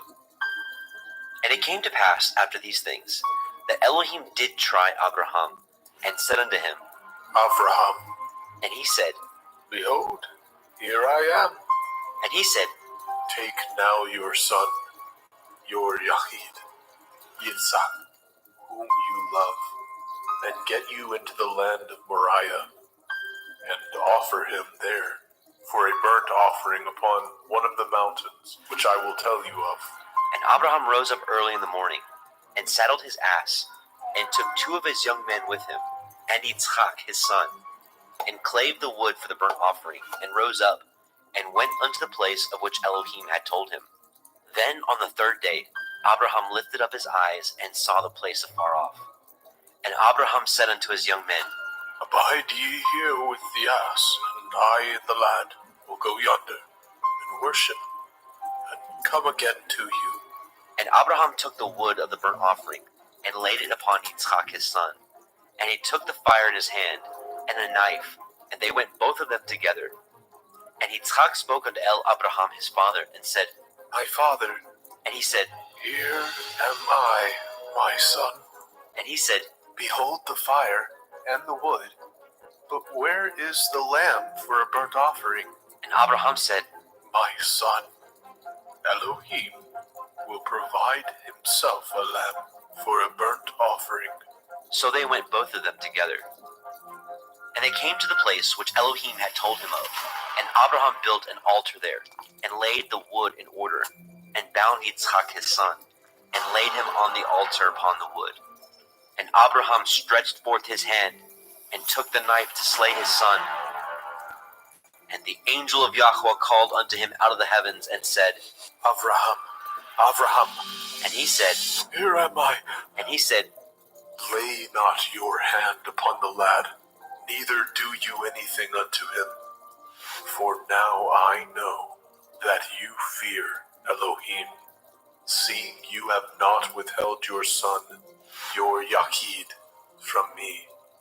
And Abraham lifted up his eyes and looked, and behold, behind him a ram caught in a thicket by his horns. And Abraham went and took the ram, and offered him up for a burnt offering in the stead of his son. And Abraham called the name of that place Yahweh Yireh, as it is said to this day, in the mount of Yahweh it shall be seen. And the angel of Yahweh called unto Abraham out of the heavens the second time, and said, By myself have I sworn, says Yahuwah, for because you have done this thing, and have not withheld your son, your Yahid, that in blessing I will bless you, and in multiplying I will multiply your seed as the stars of heaven, and as the sand which is upon the seashore, and your seed shall possess the gate of his enemies. And in your seed shall all the nations of the earth be blessed, because you have obeyed my voice. So Abraham returned unto his young men, and they rose up and went together to Beersheba. And Abraham dwelt at Beersheba. And it came to pass after these things that it was told Abraham, saying, Behold, Milcah, she has also borne children unto your brother Nahor, Uz his firstborn, and Buz his brother, and Kemuel the father of Aram, and Kesed, and Hazo, and Pildash, and Yidlaf, and Bethuel. Bethuel begat Rivkah.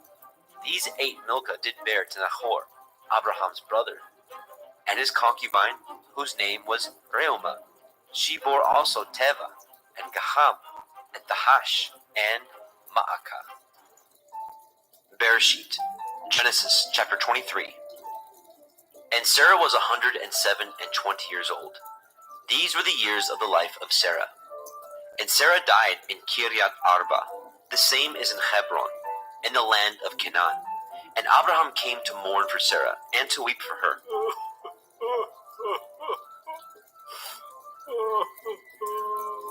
And Abraham stood up from before his dead, and spoke unto the sons of Heth, saying, I am a stranger and a sojourner with you.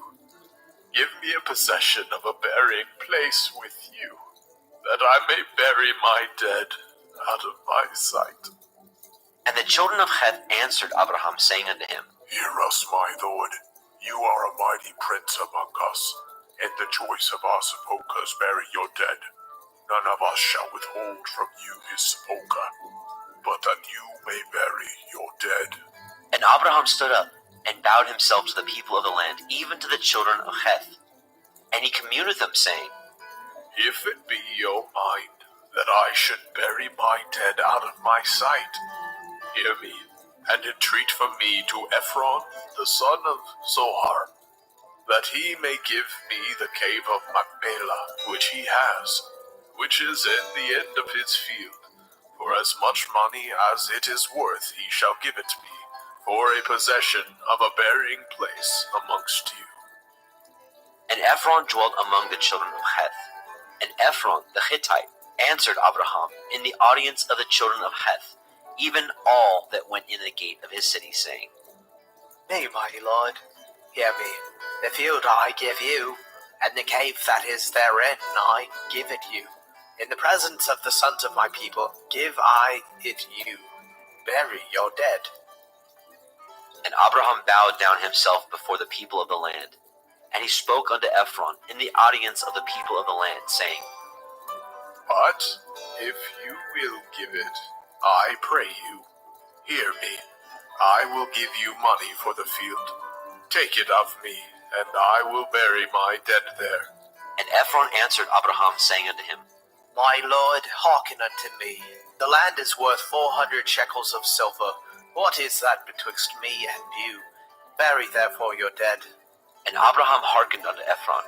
And Abraham weighed to Ephron the silver, which he had named in the audience of the sons of Heth, 400 shekels of silver, current money with the merchant.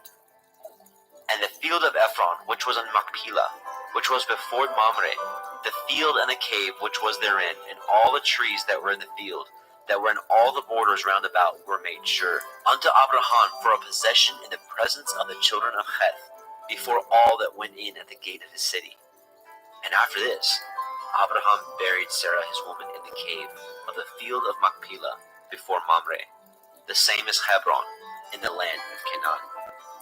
And the field and the cave that is therein were made sure unto Abraham for a possession of a burying place by the sons of Heth.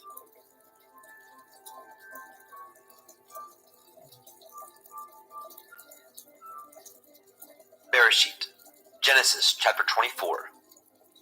And Abraham was old and well stricken in age, and Yahweh had blessed Abraham in all things.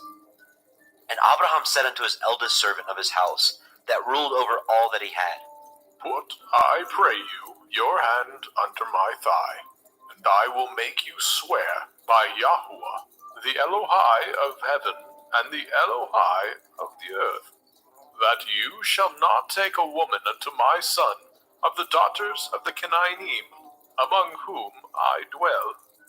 But you shall go unto my country and to my kindred, and take a woman unto my son Yitzhak. And the servant said unto him, Perchance the woman will not be willing to follow me unto this land. Must I needs bring your son again unto the land from whence you came? And Abraham said unto him, Beware that you bring not my son thither again.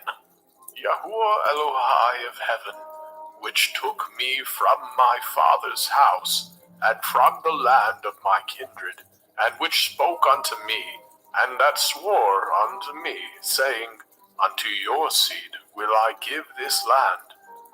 He shall send his angel before you, and you shall take a woman unto my son from thence.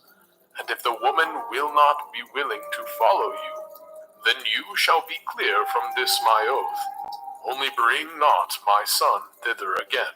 And the servant put his hand under the thigh of Abraham his master, and swore to him concerning that matter. And the servant took 10 camels of the camels of his master, and departed, for all the goods of his master were in his hand. And he arose, and went to Aram Naharaim, unto the city of Nahor. And he made his camels to kneel down without the city by a well of water, at the time of the evening, even the time that women go out to draw water. And he said, O Yahuwah Elohai of my master Abraham, I pray you, send me good speed this day, and show kindness unto my master Abraham. Behold, I stand here by the well of water, and the daughters of the men of the city come out to draw water. And let it come to pass, that the damsel to whom I shall say, Let down your pitcher, I pray you, that I may drink. And she shall say, Drink, and I will give your camels drink also. Let the same be she that you have appointed for your servant Yitzhak. And thereby shall I know that you have showed kindness unto my master. And it came to pass, before he had done speaking, that behold, Ribkah came out, who was born to Bethuel, son of Milcah, the woman of Nahor, Abraham's brother, with her pitcher upon her shoulder. And the damsel was very fair to look upon, a virgin, neither had any man known her. And she went down to the well, and filled her pitcher, and came up. And the servant ran to meet her, and said, Let me, I pray you, drink a little water of your pitcher. And she said, Drink, my lord. And she hastened, and let down her pitcher upon her hand, and gave him drink. And when she had done giving him drink, she said, I will draw water for your camels also, until they have done drinking. And she hastened, and emptied her pitcher into the trough, and ran again unto the well to draw water, and drew for all his camels. And the man, wondering at her, held his peace, to wit whether Yahweh had made his journey prosperous or not. And it came to pass, as the camels had done drinking, that the man took a golden earring of half a shekel weight, and 2 bracelets for her hands of 10 shekels weight of gold, and said, Whose daughter are you? Tell me, I pray you. Is there room in your father's house for us to lodge in? And she said unto him, I am the daughter of Bethuel, the son of Milcah, which she bore unto Nahor. And she said moreover unto him, We have both straw and provender enough, and room to lodge in. And the man bowed down his head and worshipped Yahweh. And he said, Blessed be Yahuwah Elohai of my master Avraham, who has not left destitute my master of his mercy and his truth. I, being in the way, Yahuwah led me to the house of my master's brother.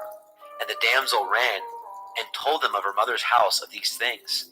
And Ribkah had a brother, and his name was Laban.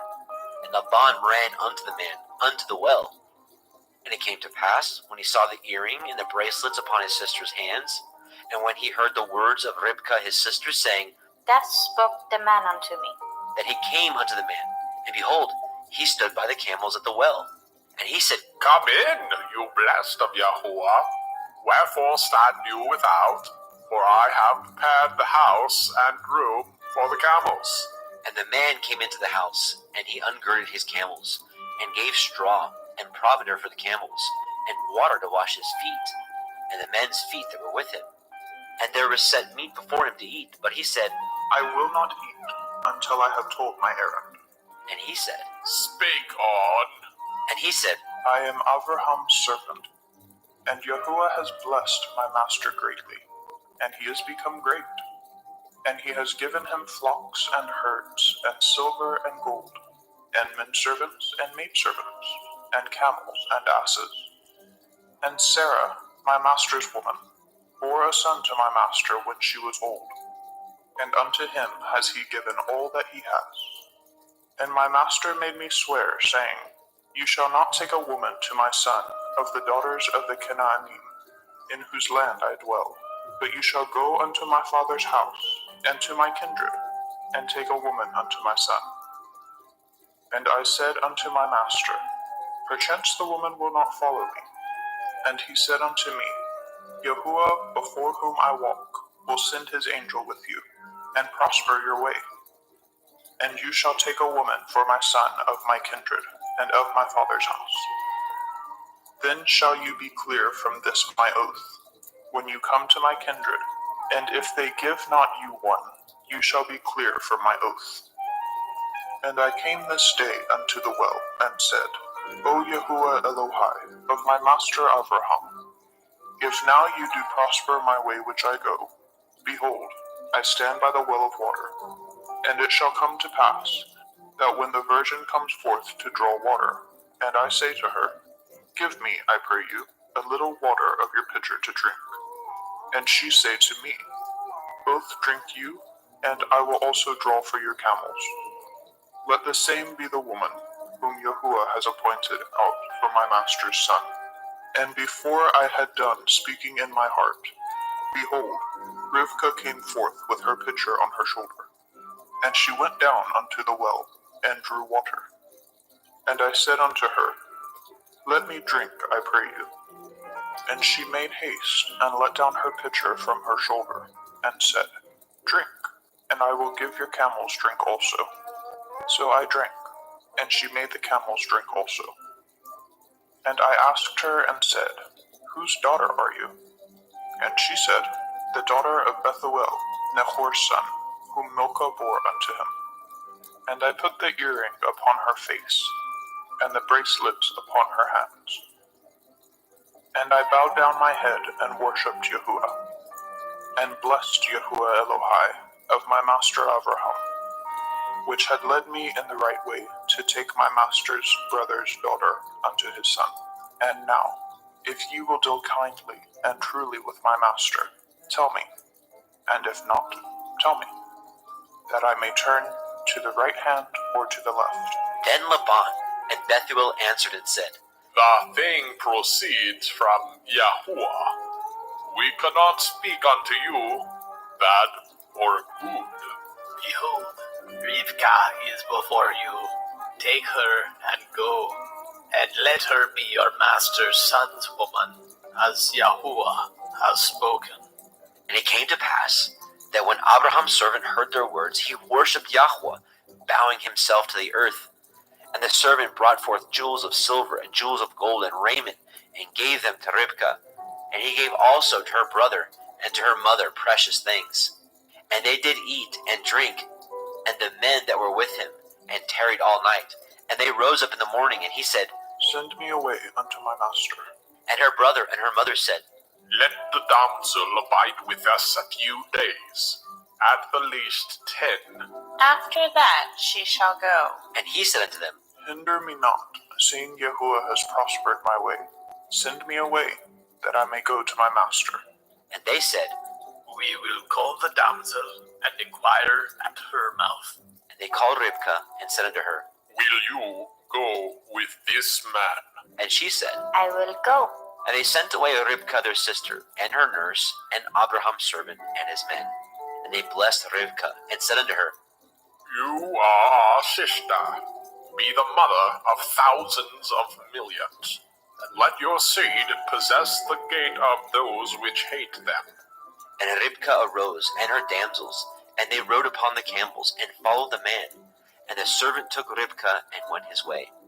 And Yitzhak came from the way of the well of Beer Lachairoi, for he dwelt in the country of the Negev. And Yitzhak went out to meditate in the field in the evening, and he lifted up his eyes and saw, and behold, the camels were coming. And Ribkah lifted her eyes, and when she saw Yitzhak, she lighted off the camel.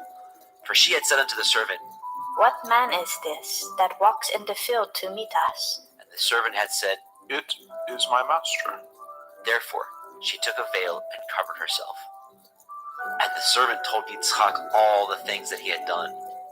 And Yitzhak brought her into his mother Sarah's tent, and took Ribkah, and she became his woman, and he loved her. And Yitzhak was comforted after his mother's death. Bereshit, Genesis chapter 25. And again Abraham took a woman, and her name was Keturah.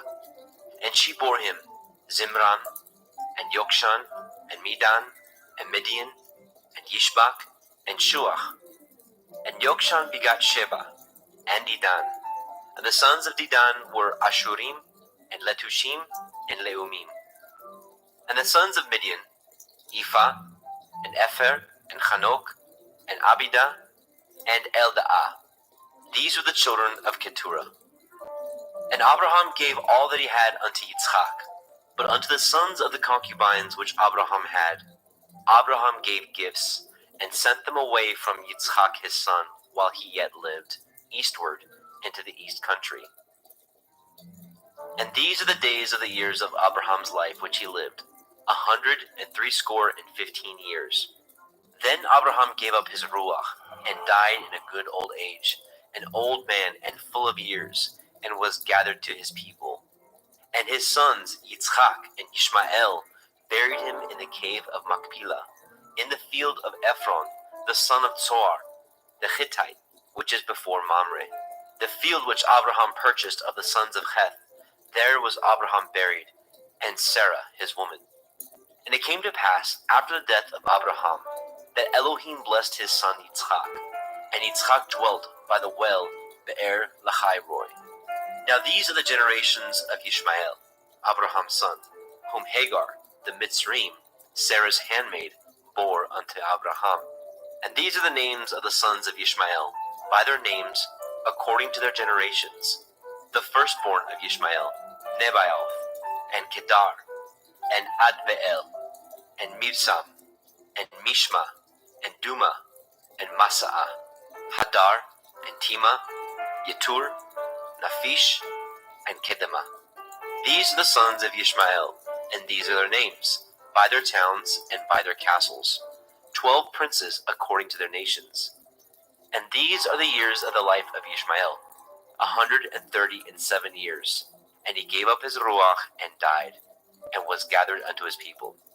And they dwelt from Havilah unto Shur, that is before Mitzrayim, as you go toward Ashura.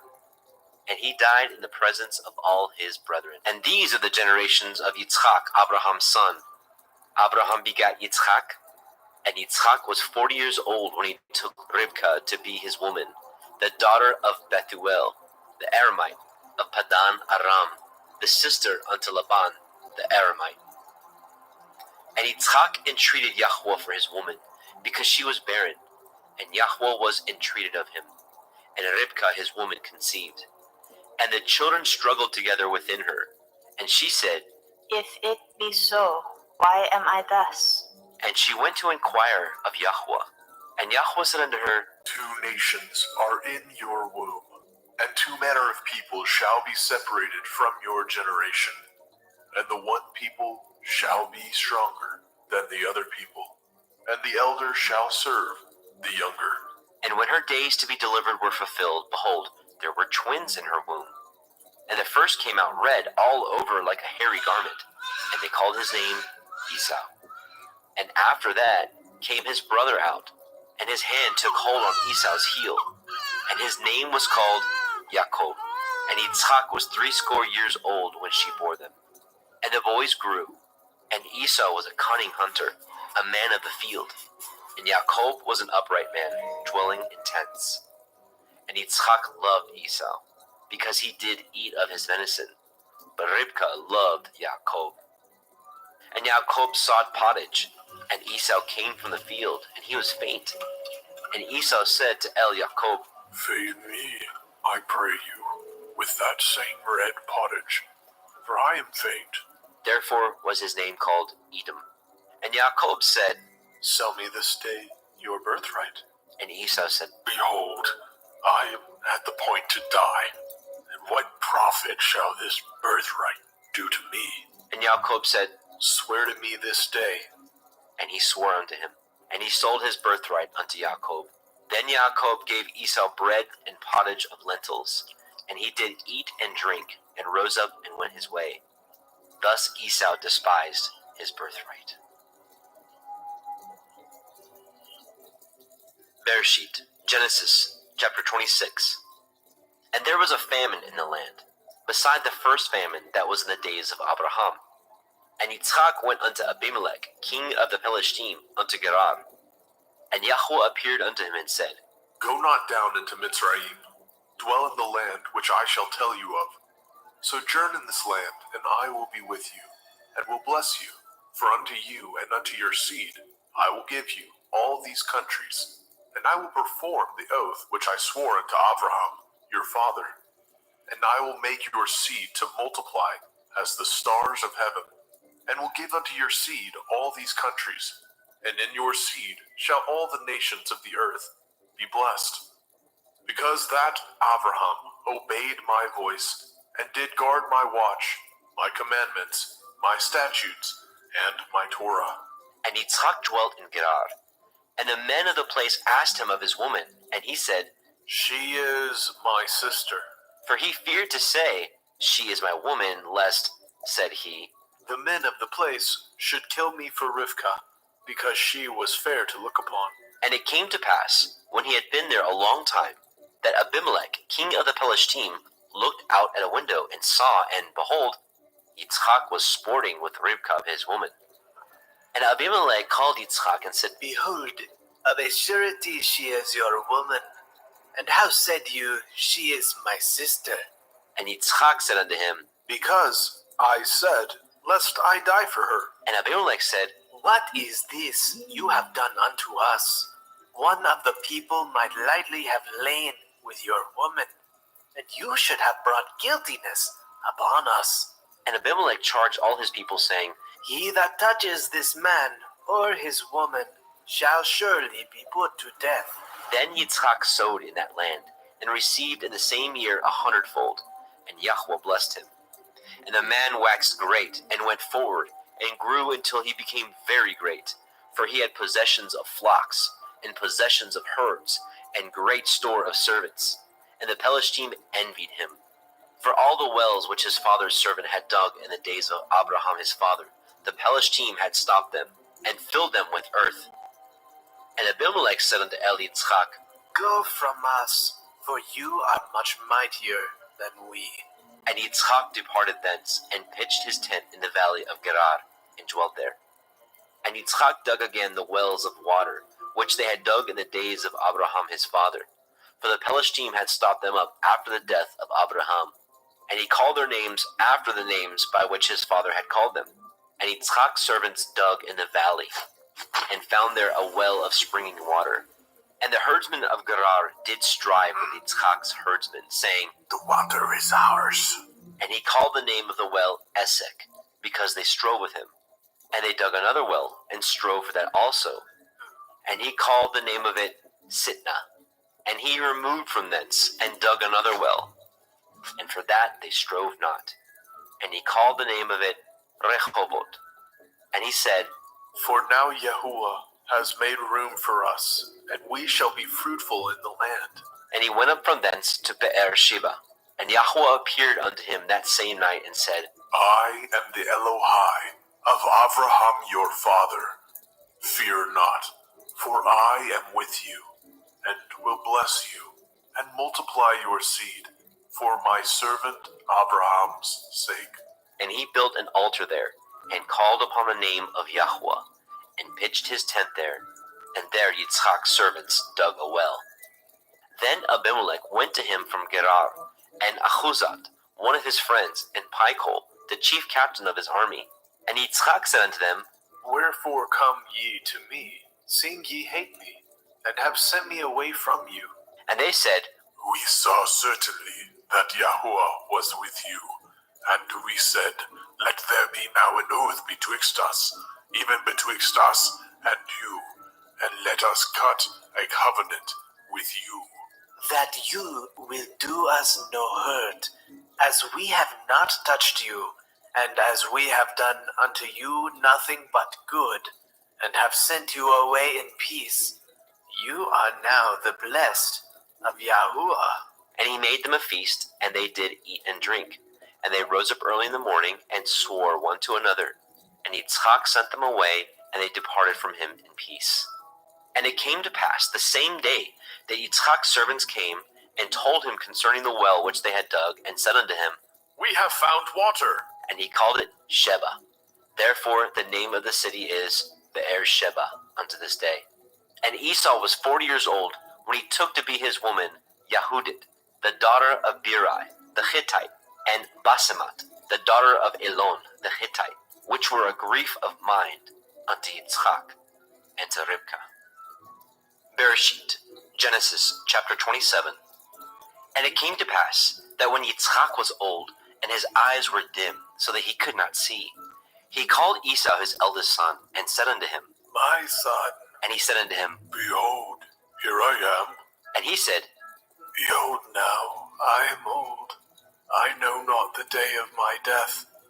Now therefore take, I pray you, your weapons, your quiver and your bow, and go out to the field, and take me some venison, and make me savory meat such as I love, and bring it to me, that I may eat, that my soul may bless you before I die. And Rivka heard when Yitzchak spoke to Esau his son. And Esau went to the field to hunt for venison, and to bring it. And Rivka spoke unto Jacob her son, saying, Behold, I heard your father speak unto Esau, your brother, saying, Bring me venison, and make me savory meat, that I may eat, and bless you before Yahuwah, before my death. Now therefore, my son, obey my voice, according to that which I command you. Go now to the flock, and fetch me from thence 2 good kids of the goats, and I will make them savory meat for your father, such as he loves. And you shall bring it to your father, that he may eat, and that he may bless you before his death. And Jacob said to Rivka his mother, Behold, Esau my brother is a hairy man, and I am a smooth man. My father perchance will fill me, and I shall seem to him as a deceiver, and I shall bring a curse upon me, and not a blessing. And his mother said unto him, Upon me be your curse, my son. Only obey my voice, and go fetch me them. And he went and fetched, and brought them to his mother. And his mother made savory meat, such as his father loved. And Rivka took goodly raiment of her eldest son Esau, which were with her in the house, and put them upon Jacob her younger son. And she put the skins of the kids of the goats upon his hands, and upon the smooth of his neck. And she gave the savory meat, and the bread, which she had prepared, into the hand of her son Jacob. And he came unto his father, and said, My father. And he said, Here I am. Who are you, my son? And Jacob said unto his father, I am Esau, your firstborn. I have done according as you bade me. Arise, I pray you, sit and eat of my venison, that your soul may bless me. And Yitzchak said unto his son, How is it that you have found it so quickly, my son? And he said, Because Yahuwah Elohika brought it to me. And Yitzchak said unto El Jacob, Come near, I pray you, that I may fill you, my son, whether you be my very son Esau or not. And Jacob went near unto El Yitzchak his father, and he felt him, and said, The voice is Yaakov's voice, But the hands are the hands of Esau. And he discerned him not, because his hands were hairy, as his brother Esau's hands. So he blessed him. And he said, Are you my very son Esau? And he said, I am. And he said, Bring it near to me, and I will eat of my son's venison, that my soul may bless you. And he brought it near to him, and he did eat. And he brought him wine, and he drank. And his father Yitzchak said unto him, Come near now, and kiss me, my son. And he came near, and kissed him. And he smelled the smell of his raiment, and blessed him, and said, See, the smell of my son is as the smell of a field, which Yahuwah has blessed. Therefore Elohim give you of the dew of heaven, and of the fatness of the earth, and plenty of grain and wine.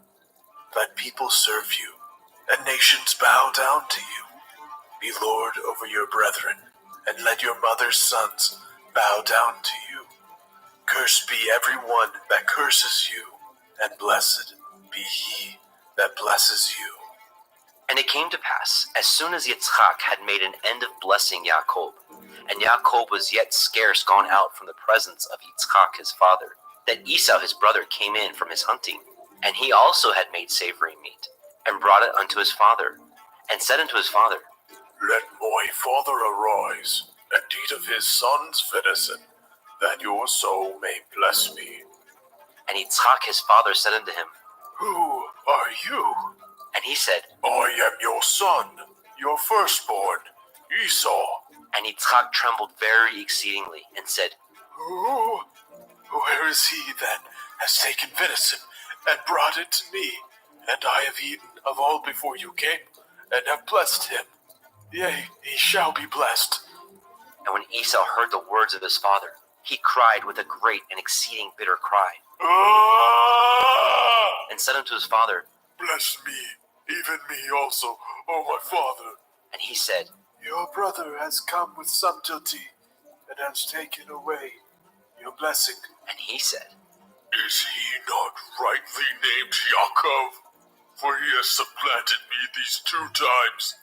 He took away my birthright, and behold, now he has taken away my blessing.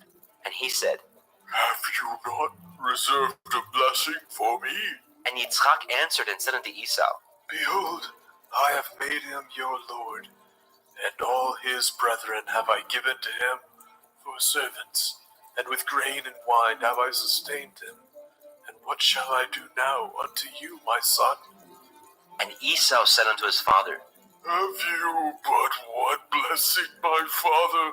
Bless me, even me also, O my father. And Esau lifted up his voice and wept.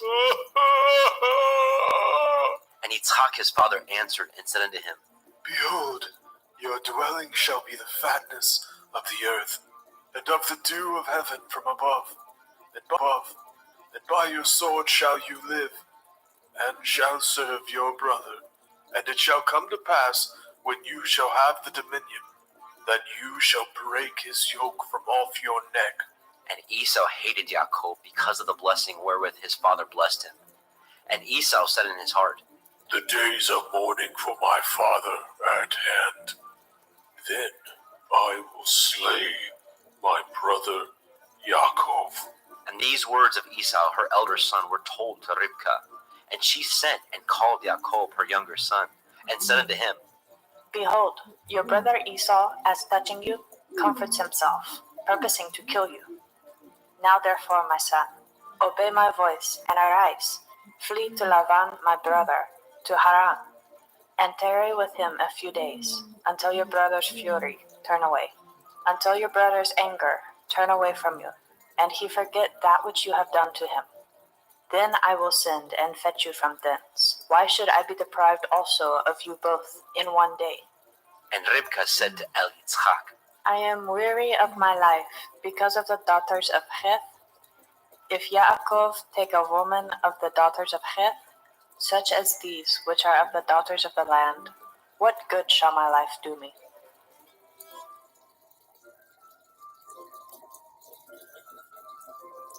Bereshit, Genesis chapter 28. And Yitzchak called Yaakov, and blessed him, and charged him, and said unto him, You shall not take a woman of the daughters of Canaan. Arise, go to Padan Aram, to the house of Bethuel, your mother's father, and take you a woman from thence of the daughters of Laban, your mother's brother, and El Shaddai bless you, and make you fruitful, and multiply you, that you may be a multitude of people, and give you the blessing of Abraham to you, and to your seed with you, that you may inherit the land wherein you are a stranger, which Elohim gave unto Abraham. And Yitzchak sent away Yaakov, and he went to Padan Aram unto Laban, son of Bethuel, the Aramite, the brother of Ribkah, Yaakov's and Esau's mother. When Esau saw that Yitzchak had blessed Yaakov, and sent him away to Padan Aram, to take him a woman from thence, and that as he blessed him, he gave him a charge, saying, You shall not take a woman of the daughters of Canaan. And that Yaakov obeyed his father and his mother, and was gone to Padan Aram. And Esau, seeing the daughters of Canaan pleased not Yitzchak his father, then went Esau unto Ishmael, and he took unto the woman which he had, Mahalat, the daughter of Ishmael, Abraham's son, the sister of Nebaioth, to be his woman. And Yaakov went out from Beersheba, and went toward Haran. And he lighted upon a certain place, and tarried there all night, because the sun was set. He took of the stones of that place, and put them for his pillows, and lay down in that place to sleep. And he dreamed, and behold, a ladder set up on the earth, and the top of it reached to heaven. And behold, the angels of Elohim ascending and descending on it. And behold, Yahweh stood above it, and said, I am Yahuwah Elohai, of Abraham your father, and the Elohai of Yitzhak. The land whereon you lie, to you will I give it, and to your seed. And your seed shall be as the dust of the earth, and you shall spread abroad to the west, and to the east, and to the north, and to the south. And in you, and in your seed, shall all the families of the earth be blessed. And behold, I am with you, and will guard you in all the places whither you go, and will bring you again into this land. For I will not leave you until I have done that which I have spoken to you of. And Yaakov awoke out of his sleep, and he said, Surely Yahuwah is in this place, and I knew it not. And he was afraid, and said, How dreadful is this place! This is none other but the house of Elohim, and this is the gate of heaven. And Yaakov arose up early in the morning, and took the stone that he had put for his pillows, and set it up for a pillar, and poured oil upon the top of it. And he called the name of that place Beit El, but the name of that city was called Luz at the first.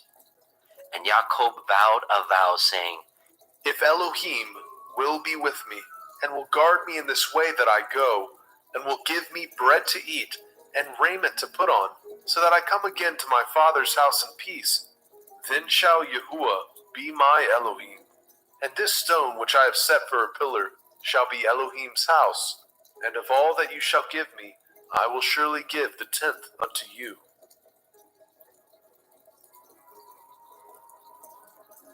Bereshit, Genesis, chapter 29. Then Jacob went on his journey, and came into the land of the people of the east.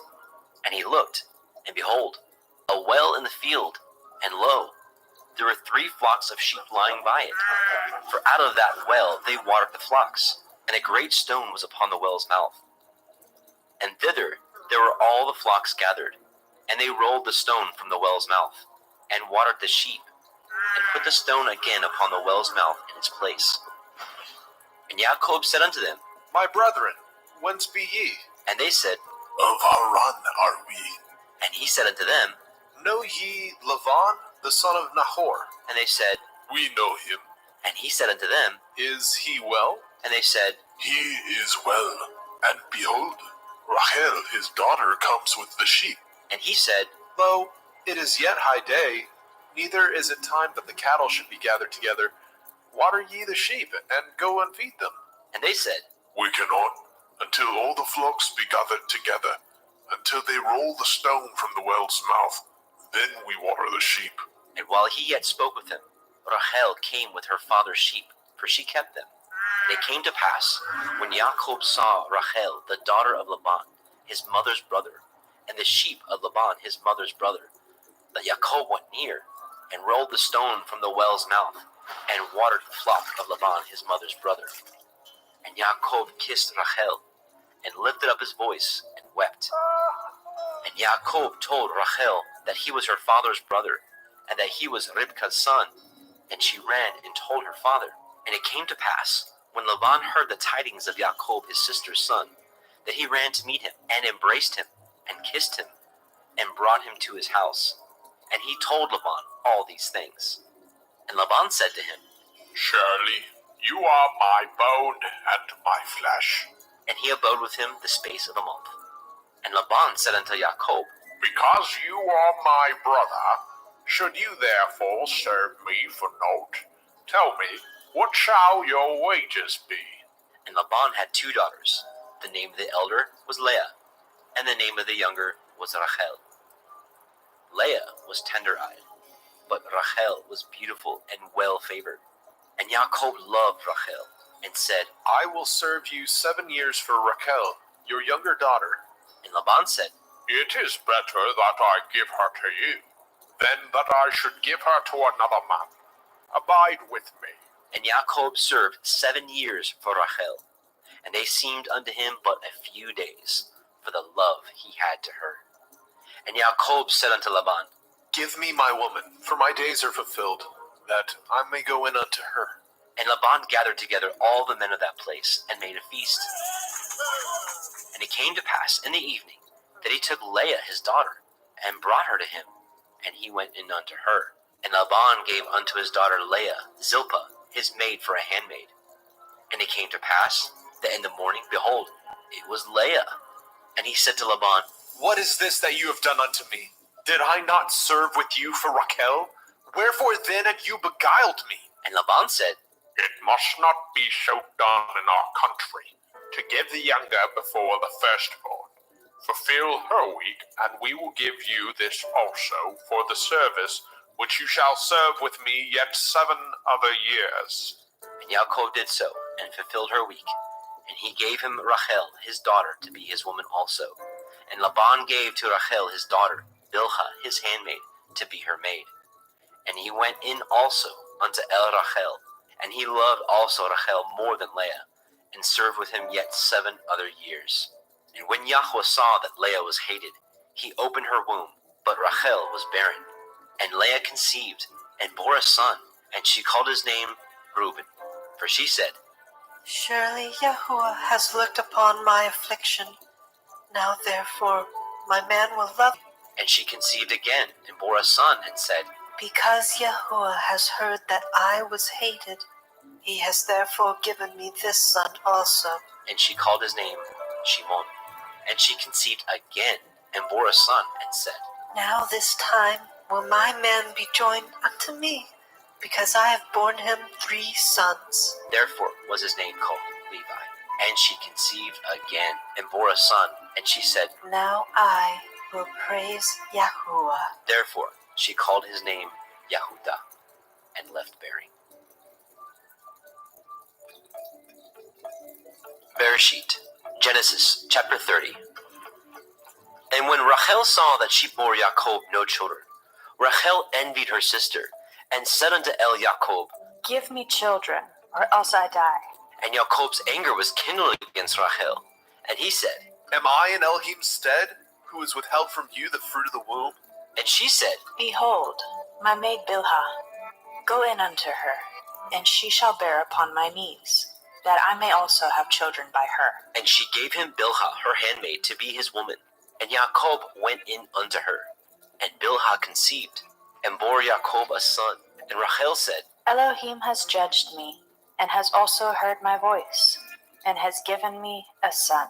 Therefore called she his name Dan. And Bilhah, Rachel's maid, conceived again, and bore Jacob a second son.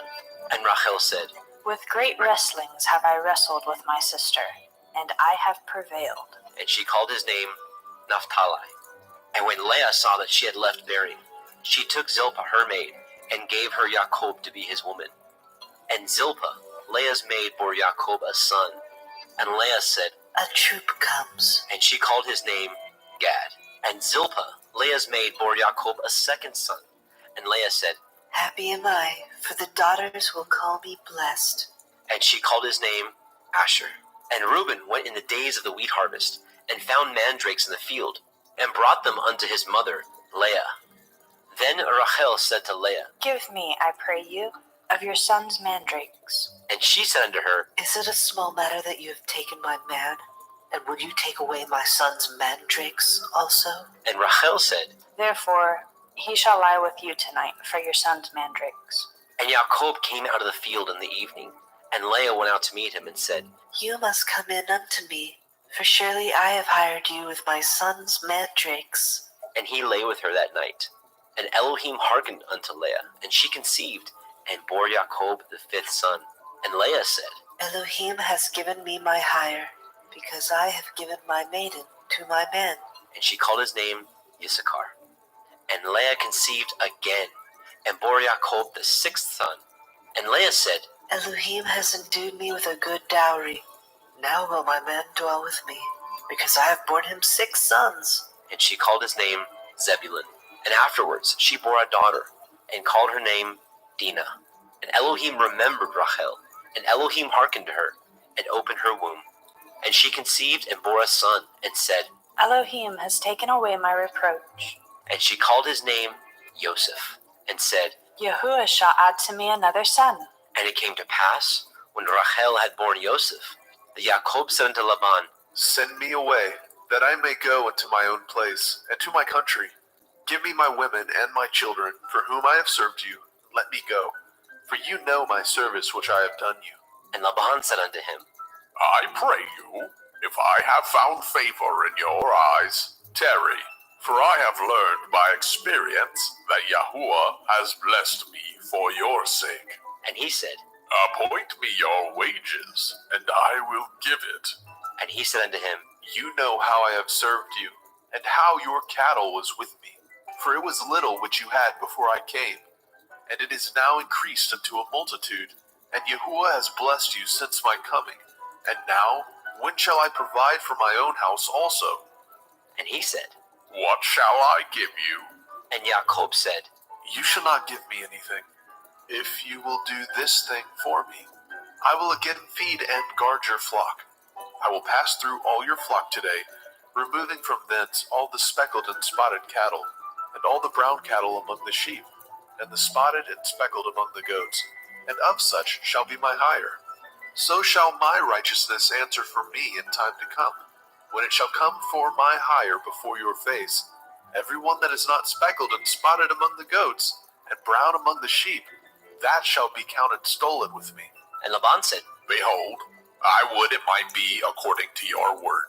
and he removed that day the he-goats that were ring-streaked and spotted, and all the she-goats that were speckled and spotted, and every one that had some white in it, and all the brown among the sheep, and gave them into the hands of his sons. And he set 3 days' journey betwixt himself and Jacob, and Jacob fed the rest of Laban's flocks.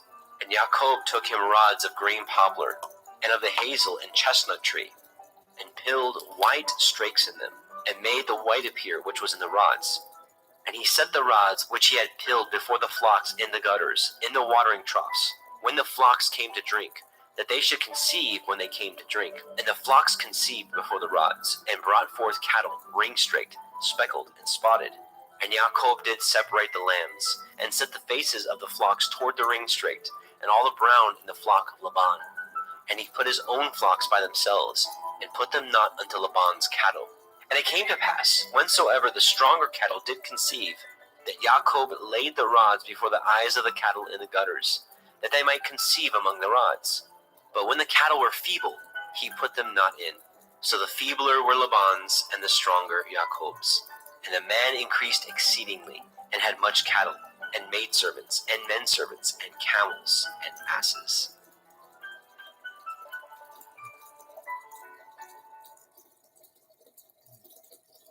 Bereshit, Genesis chapter 31. And he heard the words of Laban's son, saying, Yaakov has taken away all that was our father's, and of that which was our father's has he gotten all his glory. And Jacob beheld the countenance of Laban, and behold, it was not towards him as before.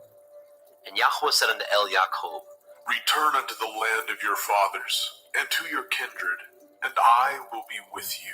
And Jacob sent and called Rachel and Leah to the fields unto his flock, and said unto them, I see your father's countenance, that it is not towards me as before, but the Elohim of my father has been with me. And ye know that with all my power I have served your father. And your father has deceived me and changed my wages 10 times, but Elohim suffered him not to hurt me. If he said thus, the speckled shall be your wages, then all the cattle bore speckled. And if he said thus, the ring-straked shall be your hire, then bore all the cattle ring-straked. Thus Elohim has taken away the cattle of your father, and given them to me. And it came to pass at the time that the cattle conceived, that I lifted up my eyes, and I saw in a dream, and behold, the rams which leaped upon the cattle were ring-straked, speckled, and grizzled. And the angel of Elohim spoke unto me in a dream, saying, Yaakov. And I said, Here I am. And he said, Lift up now your eyes, and see, all the rams which leapt upon the cattle are ring-straked, speckled, and grizzled. For I have seen all that Laban does unto you. I am the Elohim of Bethel, where you anointed the pillar, and where you vowed a vow unto me. Now arise, get you out of this land, and return unto the land of your kindred. And Rachel and Leah answered and said unto him, Is there yet any portion or inheritance for us in our father's house? Are we not counted of him strangers? For he has sold us, and has quite devoured also our money. For all the riches which Elohim has taken from our father, that is ours, and our children's. Now then, whatsoever Elohim has said unto you, do.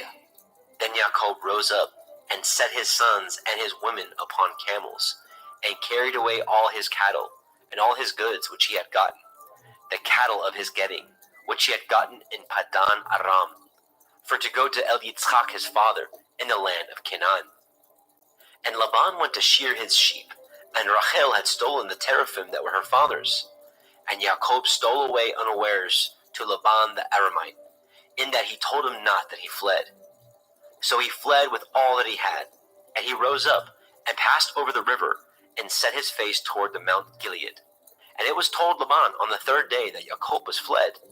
And he took his brethren with him, and pursued after him 7 days' journey, and they overtook him in the Mount Gilead. And Elohim came to Laban the Aramite in a dream by night, and said unto him, Take heed that you speak not to Yaakov, either good or bad. Then Laban overtook Jacob. Now Jacob had pitched his tent in the mount, and Laban with his brethren pitched in the Mount Gilead. And Laban said to Jacob, What have you done, that you have stolen away unawares to me, and carried away my daughters as captives, taken with the sword? Wherefore did you flee away secretly, and steal away from me, and did not tell me, that I might have sent you away with mirth and with songs, and with tabret and with harp, and have not suffered me to kiss my sons and daughters, you have now done foolishly in so doing. It is in the power of my hand to do you hurt, but the Elohim of your father spoke unto me yesternight, saying, Take heed that you speak not to Yaakov either good or bad. And now, though you would needs be gone, because you sore longed after your father's house, yet wherefore have you stolen my Elohim? And Yaakov answered and said to Laban, Because I was afraid, for I said, Perchance you would take by force your daughters from me. With whomsoever you find your Elohim, let him not live, before our brethren discern what is yours with me, and take it to you. for Yaakov knew not that Rachel had stolen them. And Laban went into Jacob's tent, and into Leah's tent, and into the two maidservants' tents, but he found them not. Then he went out of Leah's tent, and entered into Rachel's tent. Now Rachel had taken the teraphim, and put them in the camel's furniture, and sat upon them. And Laban searched all the tent, but found them not. And she said to her father, Let it not displease my lord that I cannot rise up before you, for the custom of women is upon me. And he searched, but found not the teraphim. And Jacob was wroth, and chode with Laban. And Jacob answered and said to Laban, What is my transgression? What is my sin, that you have so hotly pursued after me? Whereas you have searched all my stuff, what have you found of all your household stuff? Set it here before my brethren and your brethren, that they may judge betwixt us both. This 20 years have I been with you. Your ewes and your she-goats have not cast their young, and the rams of your flock have I not eaten. That which was torn of beast I brought not unto you. I bore the loss of it. Of my hand did you require it, whether stolen by day or stolen by night. Thus I was in the day the drought consumed me, and the frost by night, and my sleep departed from my eyes.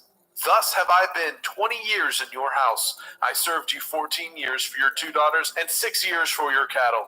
And you have changed my wages 10 times. Except the Elohai of my father, the Elohai of Abraham, and the fear of Yitzhak had been with me, surely you had sent me away now empty. Elohim has seen my affliction, and the labor of my hands, and rebuked you yesternight. And Laban answered and said unto Jacob, These daughters are my daughters, and these children are my children, and these cattle are my cattle, and all that you see is mine. And what can I do this day unto these my daughters, or unto their children which they have borne? Now therefore come, let us cut a covenant, I and you, and let it be for a witness between me and you. And Jacob took a stone, and set it up for a pillar. And Jacob said unto his brethren, Gather stones. And they took stones, and made a heap, and they did eat there upon the heap. And Laban called it Yegar Sahaduta, but Jacob called it Galid. And Laban said, This heap is a witness between me and you this day. Therefore was the name of it called Galed. And Mitzvah, for he said, Yahuwah watch between me and you, when we are absent from one another. If you shall afflict my daughters, or if you shall take other women beside my daughters, no man is with us. See, Elohim is witness betwixt me and you. And Laban said to Jacob, Behold this heap, and behold this pillar, which I have cast betwixt me and you. This heap be witness, and this pillar be witness, that I will not pass over this heap to you, and that you shall not pass over this heap and this pillar unto me for harm. The Elohai of Abraham and the Elohai of Nahor, the Elohai of their father, judge betwixt us. And Jacob swore by the fear of his father Yitzchak. Then Jacob offered sacrifice upon the mount, and called his brethren to eat bread. And they did eat bread, and tarried all night in the mount. And early in the morning Laban rose up, and kissed his sons and his daughters, and blessed them. And Laban departed, and returned unto his place. Bereshit, Genesis chapter 32. And Yaakov went on his way, and the angels of Elohim met him. And when Yaakov saw them, he said, This is Elohim's host. and he called the name of that place Machanaim. And Yaakov sent messengers before him to Esau his brother, unto the land of Seir, the country of Edom. And he commanded them, saying, Thus shall ye speak unto my lord Esau. Your servant Yaakov says thus, I have sojourned with Laban, and stayed there until now. And I have oxen and asses, flocks and men servants, and women servants. And I have sent to tell my lord, that I may find grace in your sight. And the messengers returned to Yaakov, saying, We came to your brother Esau, and also he comes to meet you, and 400 men with him. Then Yaakov was greatly afraid and distressed, and he divided the people that was with him, and the flocks, and the herds, and the camels into 2 bands, and said, If Esau come to the one company, and smite it, then the other company which is left shall escape. And Yaakov said, O Elohai of my father Abraham, and Elohai of my father Yitzhak, Yahuwah which said unto me, Return unto your country and to your kindred, and I will deal well with you. I am not worthy of the least of all the mercies, and of all the truth which you have showed unto your servant. For with my staff I passed over this Yarden, and now I am become 2 bands. Deliver me, I pray you, from the hand of my brother, from the hand of Esau, for I fear him, lest he will come and smite me, and the mother with the children. And you said, I will surely do you good, and make your seed as the sand of the sea, which cannot be numbered for multitude. And he lodged there that same night, and took of that which came to his hand a present for Esau his brother, 200 she-goats, and 20 he-goats, 200 ewes, and 20 rams, 30 milch camels with their colts, 40 kine, and 10 bulls, 20 she-asses, and 10 foals. And he delivered them into the hands of his servants, every drove by themselves, and said unto his servants, Pass over before me, and put a space betwixt drove and drove. And he commanded the foremost, saying, When Esau my brother meets you, and asks you, saying, Whose are you, and where go you, and whose are these before you? Then you shall say, They be your servant Yaakov's. It is a present sent unto my lord Esau, and behold, also, he is behind us. And so commanded he the second, and the third, and all that followed the drove, saying, On this manner shall ye speak unto Esau when ye find him, and say ye moreover, Behold, your servant Yaakov is behind us. For he said, I will appease him with the present that goes before me, and afterward I will see his face. Perchance he will accept of me. So went the present over before him, and himself lodged that night in the company.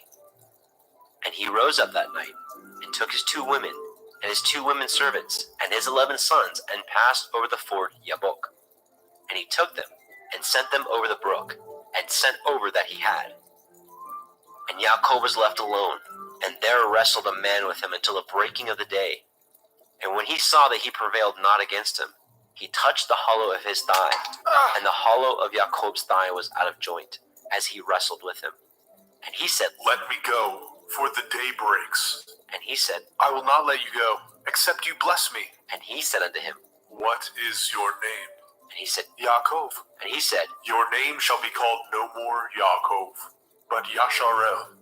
For as a prince have you power with Elohim and with men, and have prevailed. And Yaakov asked him and said, Tell me, I pray you, your name. And he said, Wherefore is it that you do ask after my name? And he blessed them there. And Yaakov called the name of the place Penuel. For I have seen Elohim face to face, and my life is preserved. And as he passed over Penuel, the sun rose upon him, and he halted upon his thigh. Therefore the children of Yasharel eat not the sinew which shrank, which is upon the hollow of the thigh unto this day, because he touched the hollow of Yaakov's thigh in the sinew that shrank. Bereshit, Genesis chapter 33. And Yaakov lifted up his eyes and looked, and behold, Esau came, and with him 400 men. And he divided the children unto Leah, and unto Rachel, and unto the 2 handmaids. And he put the handmaids and their children foremost, and Leah and her children after, and Rachel and Joseph hindermost. And he passed over before them, and bowed himself to the ground 7 times, until he came near to his brother. And Esau ran to meet him, and embraced him, and fell on his neck, and kissed him, and they wept. And he lifted up his eyes, and saw the women and the children, and said, Who are those with you?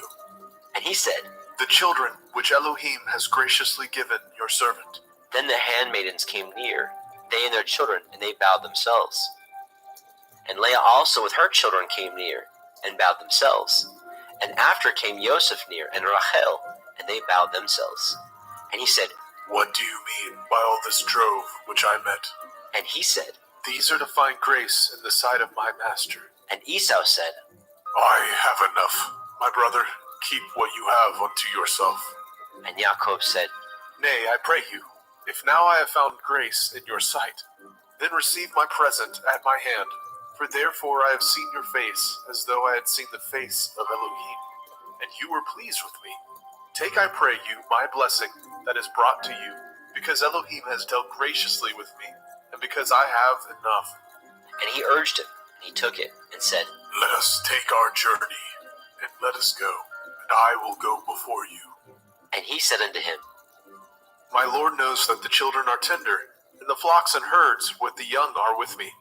And if men should overdrive them one day, all the flock will die. Let my Lord, I pray you, pass over before his servant, and I will lead on softly, according as the cattle that goes before me, and the children be able to endure, until I come unto my Lord, unto Seir. And Esau said, Let me now leave you with some of the folk that are with me. And he said, What needs it? Let me find grace in the sight of my master. So Esau returned that day on his way unto Seir. And Jacob journeyed to Sukkot, and built him a house, and made Sukkot for his cattle. Therefore the name of the place is called Sukkot. And Jacob came to Shalem, a city of Shechem, which is in the land of Canaan, when he came from Padan Aram, and pitched his tent before the city. And he bought a parcel of a field, where he had spread his tent at the hand of the children of Hamor, Shechem's father, for 100 pieces of money. And he erected there an altar, and called it El Elohai Yashrel. Bereshit, Genesis chapter 34. And Dinah, the daughter of Leah, which she bore unto Jacob, went out to see the daughters of the land. And when Shechem, the son of Hamor, the Hivite, prince of the country, saw her, he took her, and lay with her, and defiled her. And his soul clave unto Dinah, the daughter of Jacob, and he loved the damsel, and spoke kindly unto the damsel. And Shechem spoke unto his father Hamor, saying, Get me this damsel to be my woman. And Jacob heard that he had defiled Dinah his daughter. Now his sons were with his cattle in the field, and Jacob held his peace until they were come. And Hamor, the father of Shechem, went out unto El Jacob to commune with him. And the sons of Jacob came out of the field when they heard it, and the men were grieved, and they were very wroth, because he had wrought folly in Yashrael, in lying with Jacob's daughter, which thing ought not to be done.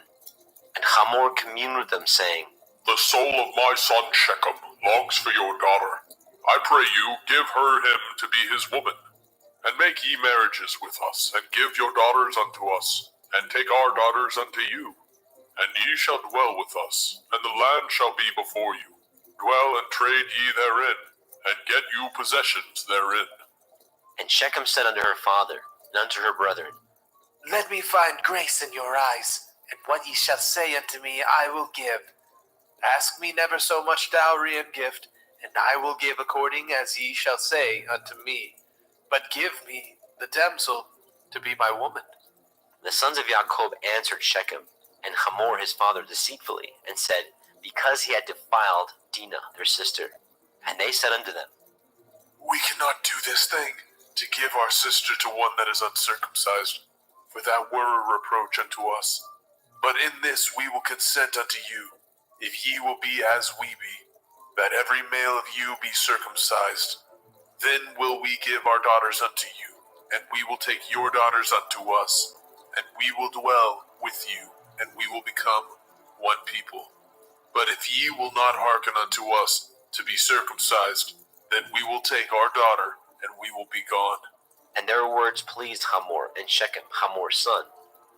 And the young man deferred not to do the thing, because he had delight in Jacob's daughter, and he was more honorable than all his father's house. And Hamor and Shechem his son came unto the gate of their city, and communed with the men of their city, saying, These men are peaceable with us, therefore let them dwell in the land, and trade therein. For the land, behold, it is large enough for them. Let us take their daughters to us for women, and let us give them our daughters. Only herein will the men consent unto us, for to dwell with us, to be one people, if every male among us be circumcised as they are circumcised. Shall not their cattle and their substance and every beast of theirs be ours? Only let us consent unto them, and they will dwell with us. And unto Hamor and unto Shechem his son hearkened all that went out of the gate of his city, and every male was circumcised, all that went out of the gate of his city. And it came to pass on the third day, when they were sore, that the two sons of Jacob, Shimon and Levi, Dinah's brethren, took each man his sword, and came upon the city boldly, and slew all the males. And they slew Hamor and Shechem his son with the edge of the sword, and took Dinah out of Shechem's house, and went out. The sons of Jacob came upon the slain, and spoiled the city, because they had defiled their sister. They took their sheep, and their oxen, and their asses, and that which was in the city, and that which was in the field, and all their wealth, and all their little ones, and their women they took captive, and spoiled even all that was in the house. And Jacob said to Shimon and Levi, Ye have troubled me to make me to stink among the inhabitants of the land, among the Canaanim and the Perizim, and I being few in number, they shall gather themselves together against me, and slay me, and I shall be destroyed, I and my house.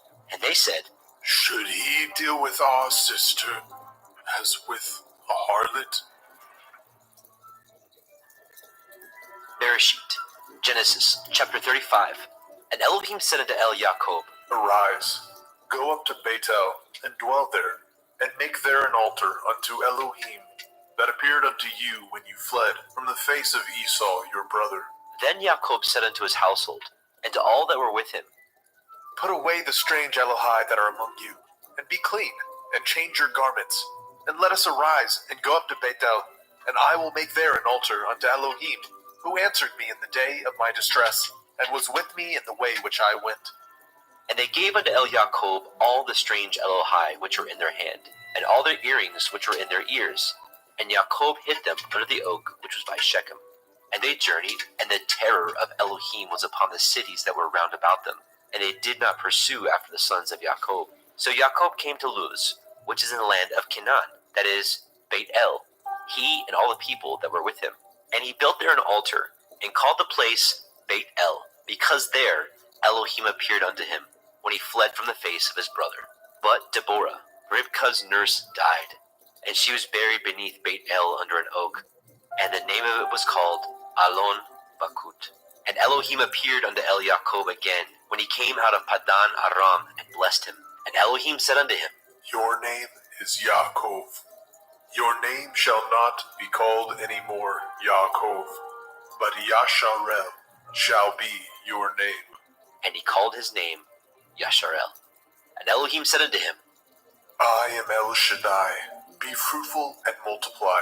A nation and a company of nations shall be of you, and kings shall come out of your loins. And the land which I gave Abraham and Yitzhak, to you I will give it, and to your seed after you will I give the land. And Elohim went up from him in the place where he talked with him. And Jacob set up a pillar in the place where he talked with him, even a pillar of stone. And he poured a drink offering thereon, and he poured oil thereon. And Jacob called the name of the place where Elohim spoke with him, Beit El. And they journeyed from Beit El, and there was but a little way to come to Ephrathah. And Rachel travailed, and she had hard labor. And it came to pass, when she was in hard labor, that the midwife said unto her, Fear not, you shall have this son also. And it came to pass, as her soul was in departing, for she died, that she called his name Ben-Onai. But his father called him Benjamin. And Rachel died, and was buried in the way to Ephratah, which is Beit Lechem. And Jacob set a pillar upon her grave. That is the pillar of Rachel's grave unto this day. And Yasharel journeyed, and spread his tent beyond Migdal Eder. And it came to pass, when Yasharel dwelt in that land, that Reuben went and lay with Bilhah his father's concubine, and Yasharel heard it. Now the sons of Jacob were 12, the sons of Leah, Reuben, Jacob's firstborn, and Shimon, and Levi, and Yehudah, and Issachar, and Zebulun. The sons of Rachel, Yosef, and Benjamin. And the sons of Bilhah, Rachel's handmaid, Dan, and Naphtali. And the sons of Zilpah, Leah's handmaid, Gad, and Asher. These are the sons of Jacob, which were born to him in Padan Aram. And Yaakov came unto Yitzchak his father, unto Mamre, unto Kiryat Arba, which is Hebron, where Abraham and Yitzchak sojourned. And the days of Yitzchak were 180 years. And Yitzchak gave up his ruach, and died, and was gathered unto his people, being old and full of days. And his sons Esau and Jacob buried him. Bereshit, Genesis, chapter 36. Now these are the generations of Esau, who is Edom. Esau took his woman of the daughters of Canaan, Ada, the daughter of Elon the Hittite, and Aholibama, the daughter of Anna, the daughter of Zibon the Hittite, and Basemath, Ishmael's daughter, sister of Nebaioth. And Ada bore to Esau Eliphaz, and Basemath bore Reuel, and Aholibama bore Yaish, and Ya'alam, and Korach. These are the sons of Esau, which were born unto him in the land of Canaan. And Esau took his women, and his sons, and his daughters, and all the persons of his house, and his cattle, and all his beasts, and all his substance, which he had got in the land of Canaan, and went into the country from the face of his brother Jacob. For their riches were more than they might dwell together, and the land wherein they were strangers could not bear them because of their cattle. Thus dwelt Esau in Mount Seir. Esau is Edom. And these are the generations of Esau, the father of the Edomim, in Mount Seir. These are the names of Esau's sons: Eliphaz, the son of Ada, the woman of Esau; Reuel, the son of Basemath, the woman of Esau. And the sons of Eliphaz were Timan, Omar, Zepho, Gatam, and Kenaz. And Timnah was the concubine to Eliphaz, Esau's son, and she bore to Eliphaz Amalek. These are the sons of Ada, Esau's woman. And these are the sons of Reuel, Nahat, and Zerach, Shammah, and Mizah. These are the sons of Basemath, Esau's woman. And these were the sons of Aholibama, the daughter of Anna, the daughter of Zibon, Esau's woman. And she bore to Esau Yaish, and Ya'alam, and Korach. These were the dukes of the sons of Esau. The sons of Eliphaz, the firstborn son of Esau: Duke Timan, Duke Omar, Duke Zepho, and Duke Kenaz, Duke Korach, Duke Gatam, and Duke Amalek. These are the dukes that came of Eliphaz in the land of Edom. These are the sons of Ada. And these are the sons of Reuel, Esau's son: Duke Nahat, Duke Zerach, Duke Shammah, Duke Mizah. These are the dukes that came of Reuel in the land of Edom. These are the sons of Basemath, Esau's woman. And these are the sons of Aholibama, Esau's woman: Duke Yaish, Duke Ya'alam, Duke Korach. These are the dukes that came of Aholibama, the daughter of Anna, Esau's woman. These are the sons of Esau, who is Edom, and these are their dukes. These are the sons of Seir, the Horite, who inhabited the land: Lotan, and Shobal, and Sibon, and Anna, and Dishon, and Etzer, and Dishan. These are the dukes of the Horim, the children of Seir, in the land of Edom. And the children of Lotan were Horai and Hemam, and Lotan's sister was Timnah. And the children of Shobal were these: Alyan, and Manachat, and Ebal, and Shiphi, and Onam. And these are the children of Zibon, both Ayah and Anah. This was that Anah that found the mules in the wilderness, as he fed the asses of Zibon his father. And the children of Anah were these: Dishon, and Aholibama, the daughter of Anna. And these are the children of Dishon: Hemdan, and Eshban, and Yithron, and Cheran. The children of Etzer are these: Bilhan, and Zaavan, and Akan. The children of Dishon are these: Utz, and Aran. These are the dukes that came of the Horim: Duke Lotan, Duke Shobal, Duke Zibon, and Duke Anna. Duke Dishon Duke Etzer, Duke Dishan. These are the dukes that came of the Horite, among their dukes in the land of Seir. And these are the kings that reigned in the land of Edom, before there reigned any king over the children of Yasharel. And Bela, the son of Beor, reigned in Edom, and the name of his city was Dinhaba. And Bela died, and Yobab, the son of Zerach of Botzra, reigned in his stead. And Yobab died, and Husham of the land of the Timani reigned in his stead. And Husham died, and Hadad, the son of Bedad, who smote Midian in the field of Moab, reigned in his stead, and the name of his city was Abit. And Hadad died, and Samlah of Masrekah reigned in his stead, and Samlah died, and Shaul of Rehoboth by the river reigned in his stead, and Shaul died, and Baal Hanan the son of Akbor reigned in his stead, and Baal Hanan the son of Akbor died, and Hadar reigned in his stead, and the name of his city was Pau, and his woman's name was Mechetabel, the daughter of Matred, the daughter of Me-Zahab. And these are the names of the dukes that came of Esau, according to their families, after their places, by their names: Duke Timnah, Duke Alia, Duke Yechet, Duke Oholibama, Duke Elah, Duke Pinon, Duke Kenaz, Duke Timan, Duke Mitzbar, Duke Magdiel, Duke Iram. These be the dukes of Edom, according to their habitations, in the land of their possession. He is Esau, the father of the Edomim. Bereshit, Genesis, chapter 37. And Yaakov dwelt in the land wherein his father was a stranger, in the land of Canaan. These are the generations of Yaakov. Yosef, being 17 years old, was feeding the flock with his brethren, and the lad was with the sons of Bilhah, and the sons of Zilpah, his father's woman. And Yosef brought unto his father their evil report. Now Yashrael loved Yosef more than all his children, because he was the son of his old age, and he made him a coat of many colors. And when his brethren saw that their father loved him more than all his brethren, they hated him, and could not speak peaceably unto him. And Yosef dreamed a dream, and he told it to his brethren, and they hated him yet the more. And he said unto them, Hear, I pray you, this dream which I have dreamt. For behold, we were binding sheaves in the field, and lo, my sheaf arose, and stood upright, and behold, your sheaves stood round about, and made obeisance to my sheaf. And his brethren said unto him, Shall you indeed reign over us, or shall you indeed have dominion over us? And they hated him yet the more for his dreams and for his words. And he dreamed yet another dream, and told it his brethren, and said, Behold, I have dreamed a dream more. And behold, the sun and the moon and the 11 stars made obeisance to me. And he told it to his father and to his brethren. And his father rebuked him, and said unto him, What is this dream that you have dreamed? Shall I and your mother and your brethren indeed come to bow down ourselves to you, to the earth? And his brethren envied him. But his father observed the saying. And his brethren went to feed their father's flock in Shechem. And Yashrael said unto Yosef, Do not your brethren feed the flock in Shechem? Come, and I will send you unto them. And he said to him, Here am I. And he said to him, Go, I pray you, and see whether it be well with your brethren, and well with the flocks, and bring me word again. So he sent him out to the valley of Hebron, and he came to Shechem. And a certain man found him, and behold, he was wandering in the field. And the man asked him, saying, What do you seek? And he said, I seek my brethren. Tell me, I pray you, where they feed their flocks.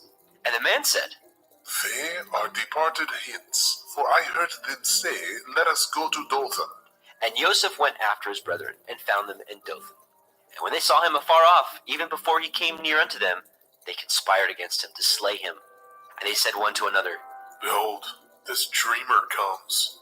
Come now, therefore, and let us slay him, and cast him into some pit, and we will say, Some evil beast has devoured him, and we shall see what will become of his dreams. And Reuben heard it, and he delivered him out of their hands, and said, Let us not kill him. And Reuben said unto them, Shed no blood, but cast him into this pit that is in the wilderness, and lay no hand upon him. that he might rid him out of their hands, to deliver him to his father again. And it came to pass, when Joseph was come unto his brethren, that they stripped Joseph out of his coat of many colors that was on him. And they took him, cast him into a pit, and the pit was empty. There was no water in it, and they sat down to eat bread. And they lifted up their eyes and looked, and behold, a company of Ishmaelim came from Gilead, with their camels bearing spicery and balm and myrrh, going to carry it down to Mitzrayim. And Yehuda said unto his brethren, What profit is it if we slay our brother and conceal his blood? Come, let us sell him to the Ishmaelim, and let not our hands be upon him, for he is our brother and our flesh. And his brethren were content. Then there passed by Midianim merchantmen, and they drew and lifted up Yosef out of the pit, and sold Yosef to the Ishmaelim for 20 pieces of silver.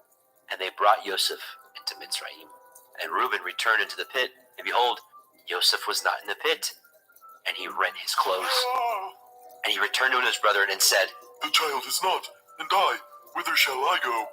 And they took Joseph's coat, and killed a kid of the goats, and dipped the coat in the blood.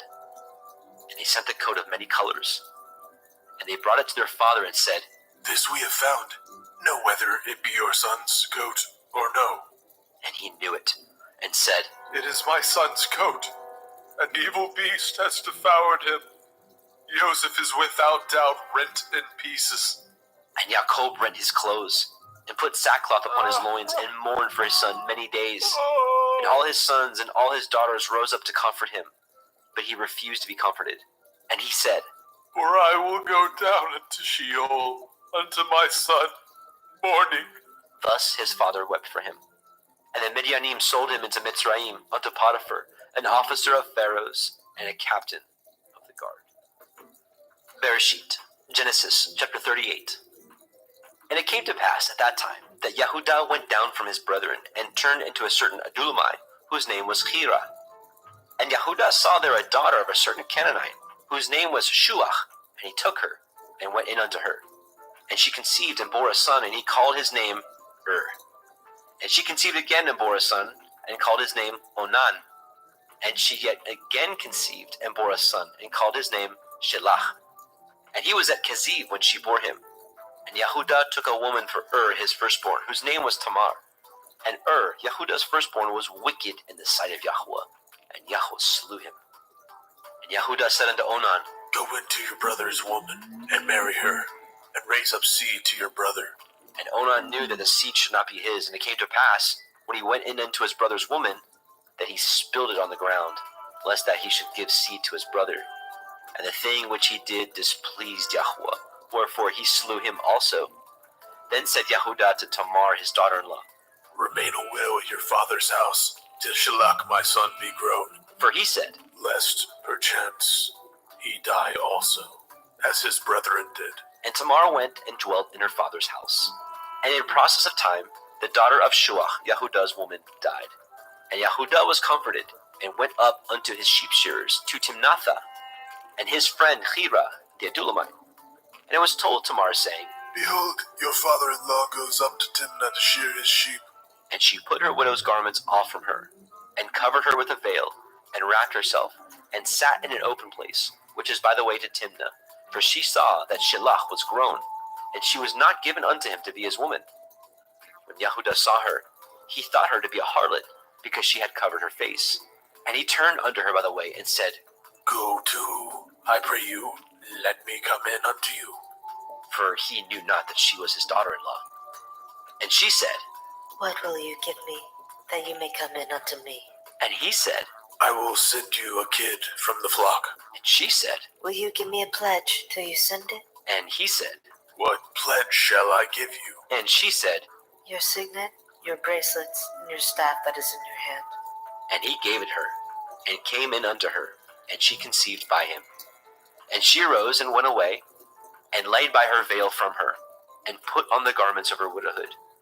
And Yehuda sent the kid by the hand of his friend the Adullamite to receive his pledge from the woman's hand, but he found her not. Then he asked the men of that place, saying, Where's the harlot that was openly by the wayside? And they said, There was no harlot in this place. And he returned to El Yehuda and said, I cannot find her. And also the men of that place said that there was no harlot in this place. And Yehuda said, Let her take it to her, lest we be shamed. Behold, I sent this kid, and you have not found her. And it came to pass, about 3 months after, that it was told Yehuda, saying, Tamar, your daughter-in-law, has played the harlot, and also, behold, she is with child by whoredom. And Yehuda said, Bring her forth, and let her be burnt. When she was brought forth, she sent to her father-in-law, saying, By the man whose these are, am I with child. And she said, Discern, I pray you, whose are these, the signet and bracelets and staff? And Yahudah acknowledged them. And he said, She is more righteous than I, because that I gave her not to Shalach my son. And he knew her again no more. And it came to pass in the time of her travail that, behold, twins were in her womb. And it came to pass when she travailed that the one put out his hand, and a midwife took and bound upon his hand a scarlet thread, saying, This came out first. And it came to pass, as he drew back his hand, that, behold, his brother came out. And she said, How have you broken forth? This breach be upon you. Therefore his name was called Peretz. And afterward came out his brother, that had the scarlet thread upon his hand, and his name was called Zerach. Bereshit, Genesis, chapter 39.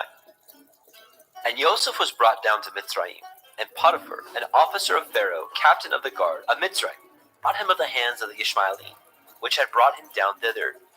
And Yahuwah was with Joseph, and he was a prosperous man, and he was in the house of his master, the Mitzrayim.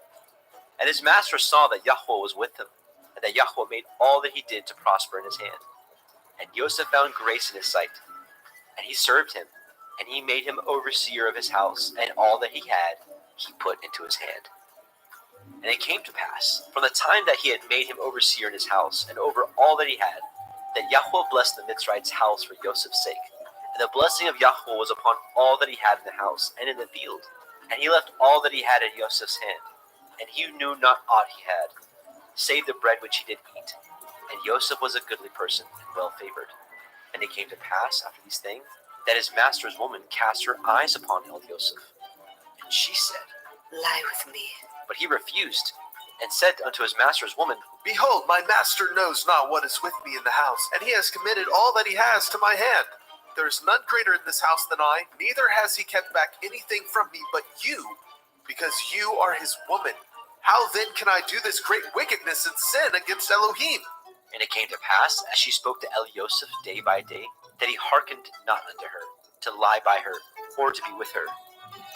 And it came to pass about this time that Joseph went into the house to do his business, and there was none of the men of the house there within. And she caught him by his garment, saying, Lie with me. And he left his garment in her hand, and fled, and got him out. And it came to pass, when she saw that he had left his garment in her hand, and was fled forth, that she called unto the men of her house, and spoke unto them, saying, See, he has brought in an Ephraim unto us to mock us. He came in unto me to lie with me, and I cried with a loud voice. And it came to pass, when he heard that I lifted up my voice and cried, that he left his garment with me, and fled, and got him out. And she laid up his garment by her, until his master came home. And she spoke unto him according to these words, saying, The Ephraim servant which you have brought unto us came in unto me to mock me. And it came to pass, as I lifted up my voice and cried, that he left his garment with me and fled out. And it came to pass, when his master heard the words of his woman, which she spoke unto him, saying, After this did your servant to me. that his wrath was kindled. And Joseph's master took him, and put him into the prison, a place where the king's prisoners were bound, and he was there in prison. But Yahuwah was with Joseph, and showed him mercy, and gave him favor in the sight of the keeper of the prison. And the keeper of the prison committed to Joseph's hand all the prisoners that were in the prison. And whatsoever they did there, he was the doer of it. The keeper of the prison looked not to anything that was under his hand, because Yahuwah was with him. And that which he did, Yahuwah made it to prosper. Bereshit, Genesis, chapter 40. And it came to pass after these things, that the butler of the king of Mitzrayim and his baker had offended their master, the king of Mitzrayim.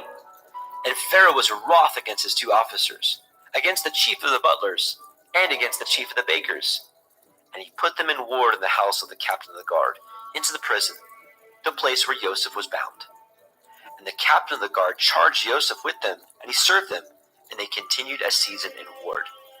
And they dreamed a dream, both of them, each man his dream in one night, each man according to the interpretations of his dream, the butler and the baker of the king of Mitzrayim, which were bound in the prison. And Joseph came in unto them in the morning, and looked upon them, and behold, they were sad. And he asked Pharaoh's officers that were with him in the ward of his master's house, saying, Wherefore look ye so sadly today? And they said unto him, We have dreamed a dream, and there is no interpreter of it. And Joseph said unto them, Do not interpretations belong to Elohim? Tell me them, I pray you. And the chief butler told his dream to Joseph, and said to him, In my dream, behold, a vine was before me, and in the vine were 3 branches, and it was as though it budded. And her blossoms shot forth, and the clusters thereof brought forth ripe grapes.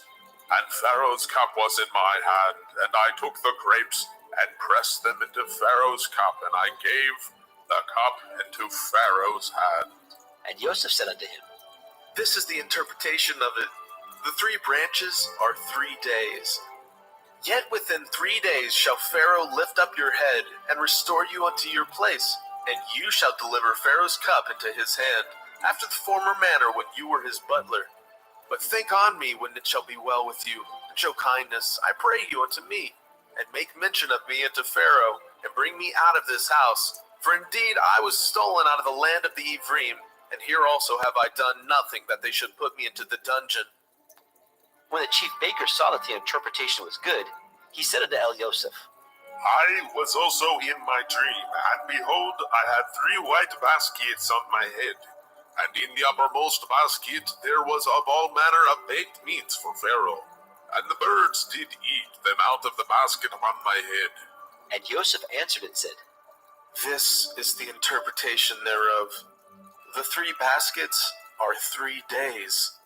Yet within 3 days shall Pharaoh lift up your head from off you, and shall hang you on a tree, and the birds shall eat your flesh from off you.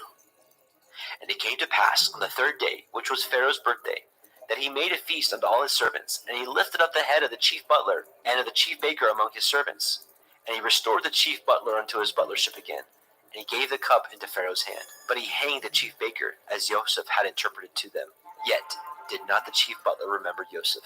But at the end of 2 full years, the Pharaoh dreamed, and behold, he stood by the river. And behold, there came up out of the river 7 well-favored kine, and fat-fleshed, and they fed in a meadow. And behold, 7 other kine came up after them out of the river, ill-favored and lean-fleshed, and stood by the other kine upon the brink of the river. And the ill-favored and the lean-fleshed kine did eat up the 7 well-favored and fat kine. So Pharaoh awoke, and he slept, and dreamed a 2nd time. And behold, 7 ears of grain came up upon one stalk, rank and good. And behold, 7 thin ears, and blasted with the east wind, sprung up after them. And the 7 thin ears devoured the 7 rank and full ears. And Pharaoh awoke, and behold, it was a dream. And it came to pass in the morning that his ruach was troubled, and he sent and called for all the magicians of Mitzrayim, and all the wise men thereof. And Pharaoh told them his dream, but there was none that could interpret them unto Pharaoh. Then spoke the chief butler unto Pharaoh, saying, I do remember my faults this day. Pharaoh was wroth with his servants, and put me in ward in the captain of the guard's house, both me and the chief baker. And we dreamed a dream in one night, I and he. And we dreamed each man according to the interpretation of his dream. And there was with us a young man, an Ivri, servant to the captain of the guard. And we told him, and he interpreted to us our dreams. To each man according to his dream he did interpret. And it came to pass as he interpreted to us, so it was. Me he restored unto my office, and him he hanged. Then Pharaoh sent and called Joseph, and he brought him hastily out of the dungeon. And he shaved himself, and changed his raiment, and came in unto Pharaoh. And Pharaoh said unto Elioseph, I have a dream, and there is none that can interpret it. And I have heard say of you, that you can understand a dream to interpret it. And Joseph answered Pharaoh, saying, It is not in me. Elohim shall give Pharaoh an answer of peace. And Pharaoh said unto Elioseph, In my dream, behold, I stood upon the bank of the river, and behold, there came up out of the river 7 kine, fat-fleshed and well-favored, and they fed in a meadow. And behold, 7 other kine came up after them, poor and ill-favored, and lean-fleshed, such as I never saw in all the land of Mizraim for badness. And the lean and the ill-favored kind did eat up the first 7 fat kine. And when they had eaten them up, it could not be known that they had eaten them. But they were still ill-favored, as at the beginning. So I awoke. And I saw in my dream, and behold, 7 ears came up on one stalk, full and good. And behold, 7 ears withered thin, and blasted with the east wind, and sprung up after them. And the thin ears devoured the 7 good ears. And I told this unto the magicians, but there was none that could declare it to me. And Joseph said unto Pharaoh, The dream of Pharaoh is one. Elohim has showed Pharaoh what he is about to do. The 7 good kind are 7 years, and the 7 good ears are 7 years. The dream is one. And the 7 thin and ill-favored kind that came up after them are 7 years, and the 7 empty ears blasted with the east wind shall be 7 years of famine. This is the thing which I have spoken unto Pharaoh. What Elohim is about to do, he shows unto Pharaoh. Behold, there come 7 years of great plenty throughout all the land of Mitzrayim. And there shall arise after them 7 years of famine, and all the plenty shall be forgotten in the land of Mitzrayim, and the famine shall consume the land. And the plenty shall not be known in the land by reason of that famine following, for it shall be very grievous. And for that the dream was doubled unto Pharaoh twice. It is because the thing is established by Elohim, and Elohim will shortly bring it to pass. Now therefore let Pharaoh look out a man discreet and wise, and set him over the land of Mitzrayim.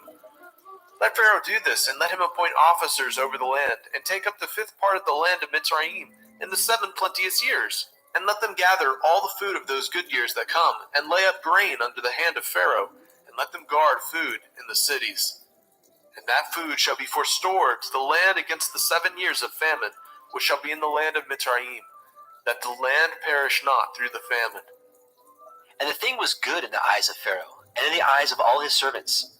And Pharaoh said unto his servants, Can we find such as one as this, a man in whom the Ruach Elohim is? And Pharaoh said unto Joseph, For as much as Elohim has showed you all this, there is none so discreet and wise as you are.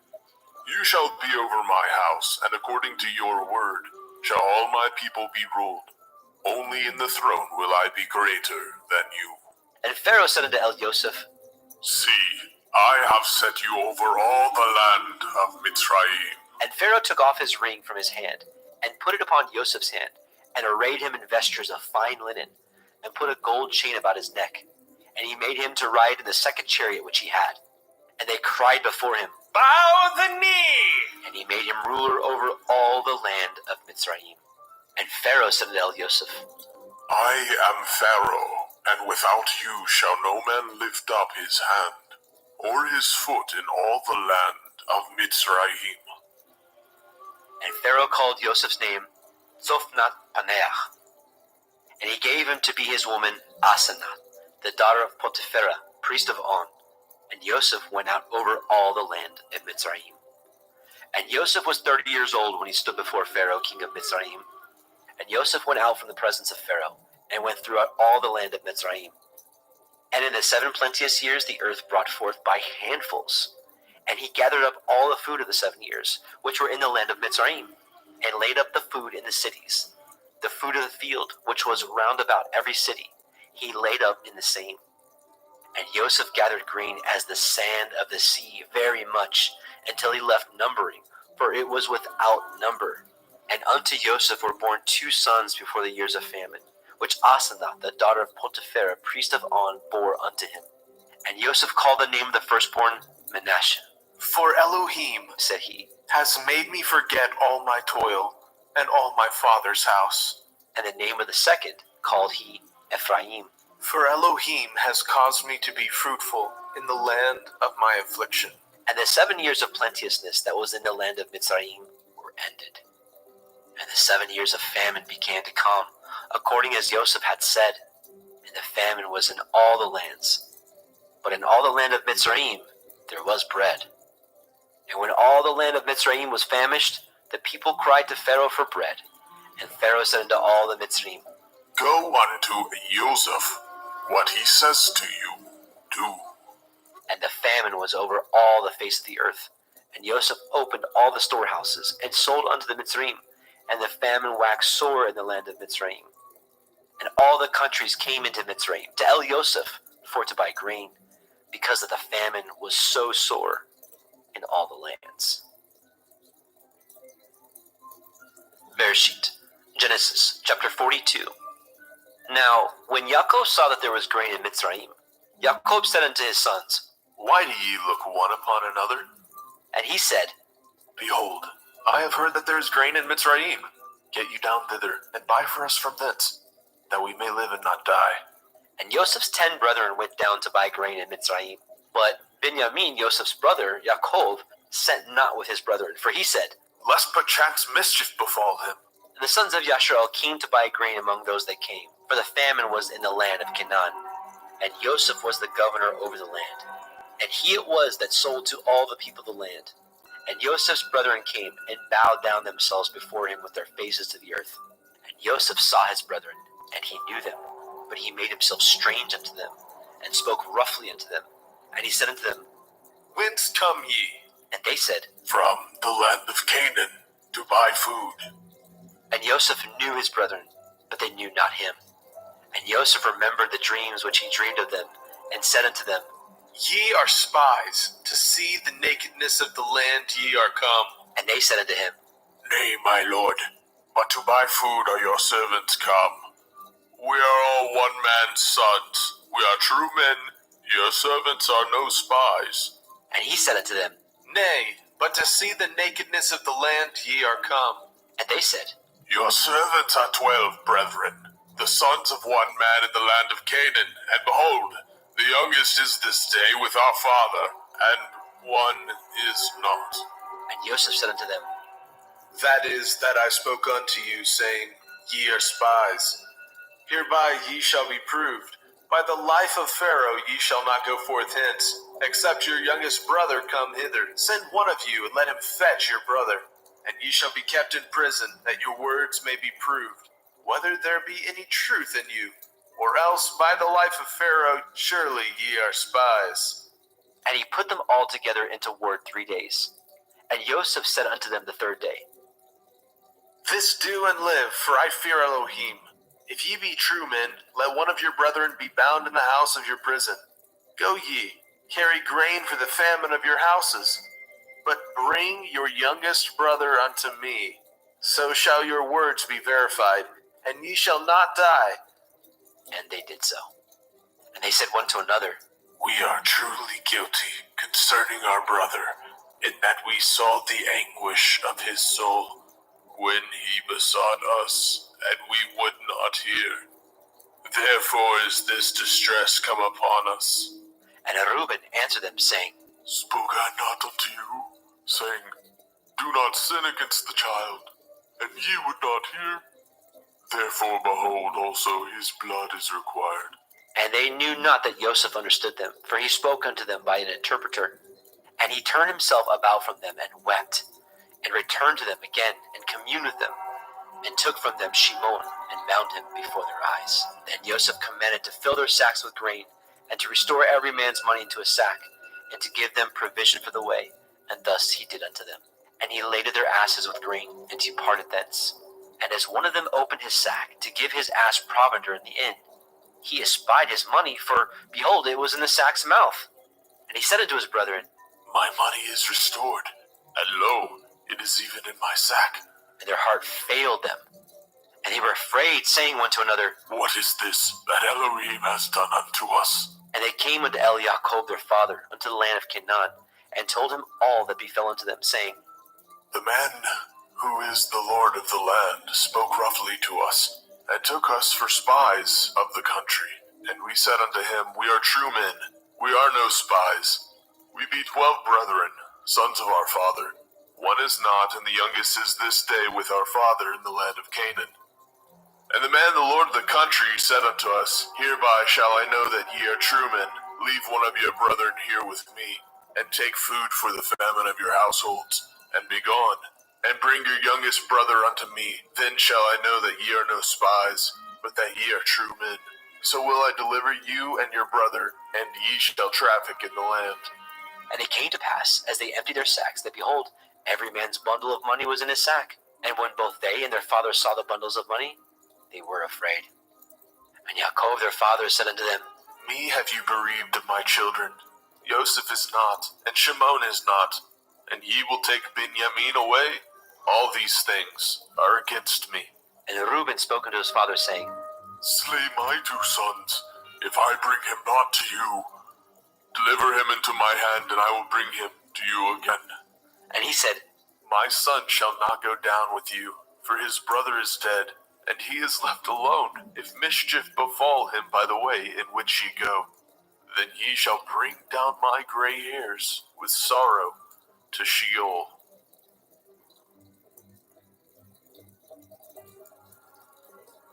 Bereshit, Genesis chapter 43. And the famine was sore in the land. And it came to pass, when they had eaten up the grain which they had brought out of Mitzrayim, their father said unto them, Go again, buy us a little food. And Yehudah spoke unto him, saying, The man did solemnly protest unto us, saying, Ye shall not see my face, except your brother be with you. If you will send our brother with us, we will go down and buy you food. But if you will not send him, we will not go down. For the men said unto us, Ye shall not see my face, except your brother be with you. And Yashrael said, Wherefore dealt ye so ill with me, as to tell the man whether ye had yet a brother? And they said, The man asked us straightly of our state and of our kindred, saying, Is your father yet alive? Have ye another brother? We told him according to the tenor of these words. Could we certainly know that he would say, Bring your brother down? And Yehudah said unto Yashrael his father, Send the lad with me, and we will arise and go, that we may live and not die. Both we and you, and also our little ones. I will be surety for him. Of my hand shall you require him. If I bring him not unto you, and set him before you, then let me bear the blame forever. For except we had lingered, surely now we had returned this second time. And their father Yashrael said unto them, If it must be so now, do this, take of the best fruits of the land in your vessels, and carry down the man a present. A little balm and a little honey, spices and myrrh, nuts and almonds, and take double money in your hand. And the money that was brought again in the mouth of your sacks, carry it again in your hand. Perchance it was an oversight. Take also your brother, and arise, go again unto the man. And El Shaddai give you mercy before the man, that he may send away your brother and Benjamin. If I be bereaved of my children, I am bereaved.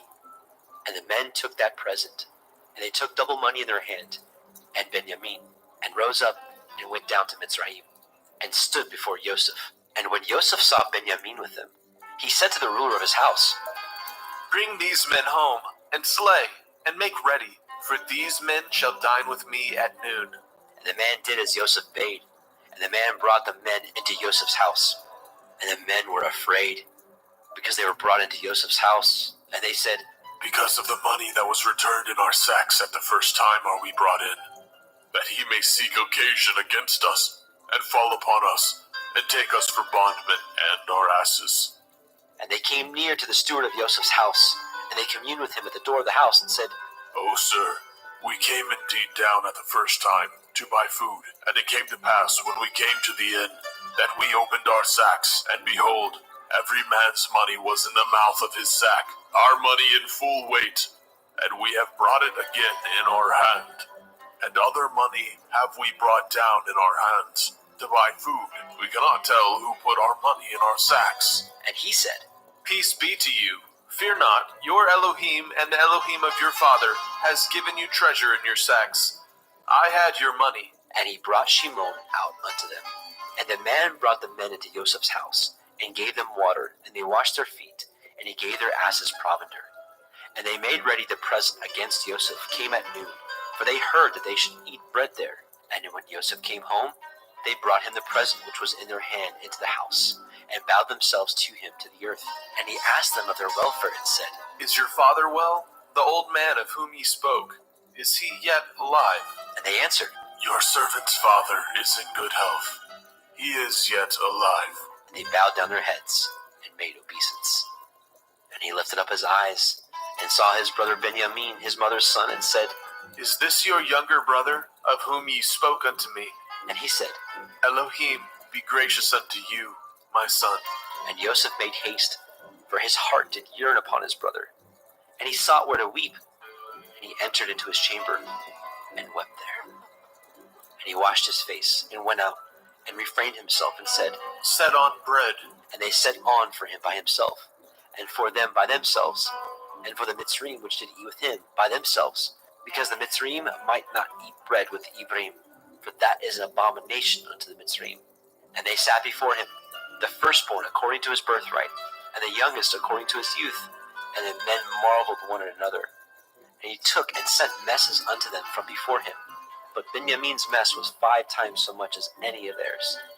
And they drank and were merry with him.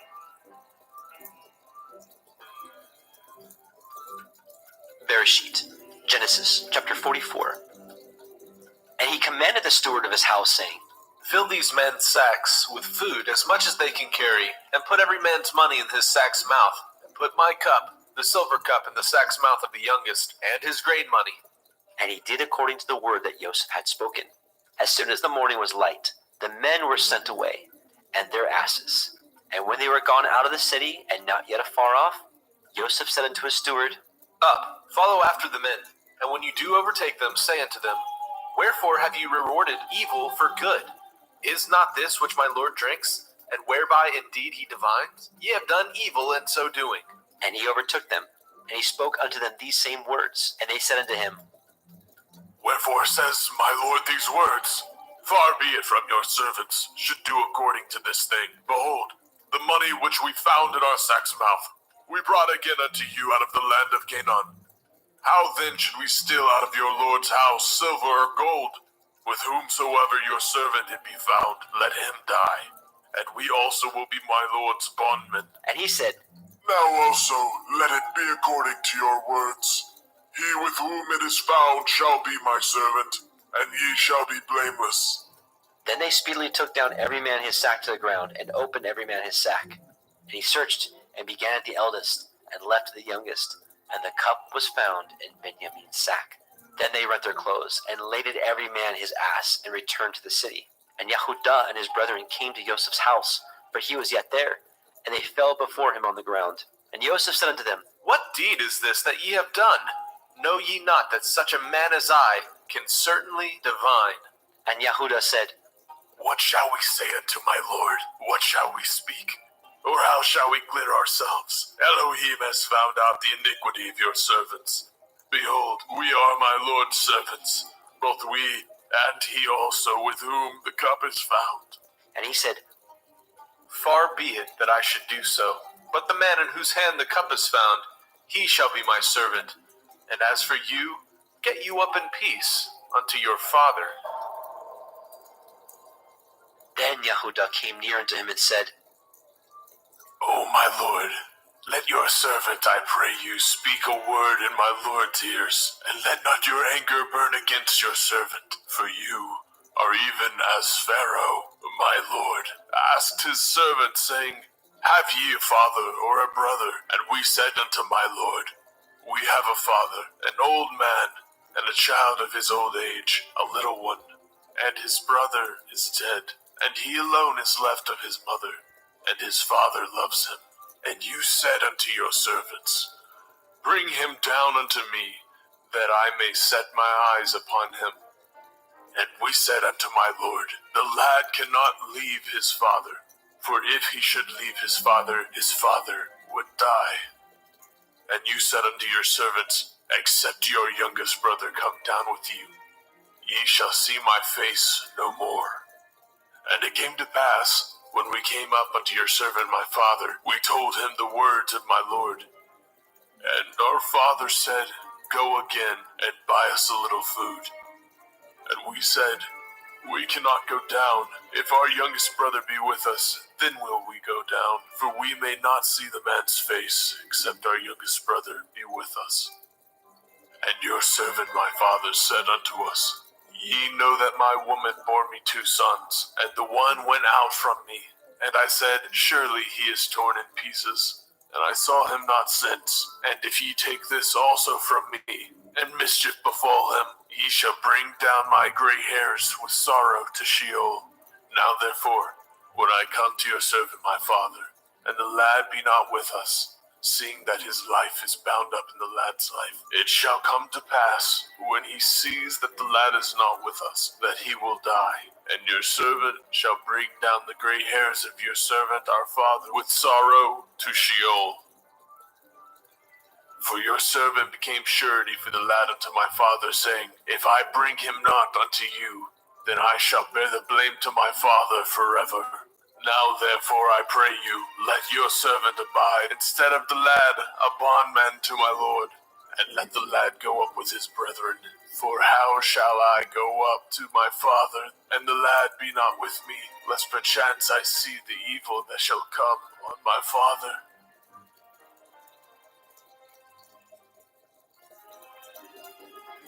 Bereshit, Genesis chapter 45. Then Joseph could not refrain himself before all them that stood by him, and he cried, Cause every man to go out from me. and there stood no man with him, while Joseph made himself known unto his brethren. And he wept aloud, and the Mitzrayim in the house of Pharaoh heard. And Joseph said unto his brethren, I am Joseph.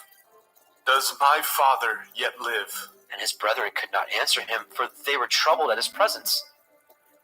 And Joseph said unto his brethren, Come near to me, I pray you. and they came near. And he said, I am Joseph your brother, whom ye sold into Mitzrayim. Now therefore be not grieved, nor angry with yourselves that ye sold me hither, for Elohim did send me before you to preserve life. For these 2 years has the famine been in the land, and yet there are 5 years in which there shall neither be earing or harvest. And Elohim sent me before you to preserve you a posterity in the earth, and to save your lives by a great deliverance. So now it was not you that sent me hither, but Elohim. And he has made me a father to Pharaoh, and lord of all his house, a ruler throughout all the land of Mitzrayim. Haste ye, and go up to my father, and say unto him, Thus says your son, Joseph, Elohim has made me lord of all Mitzrayim.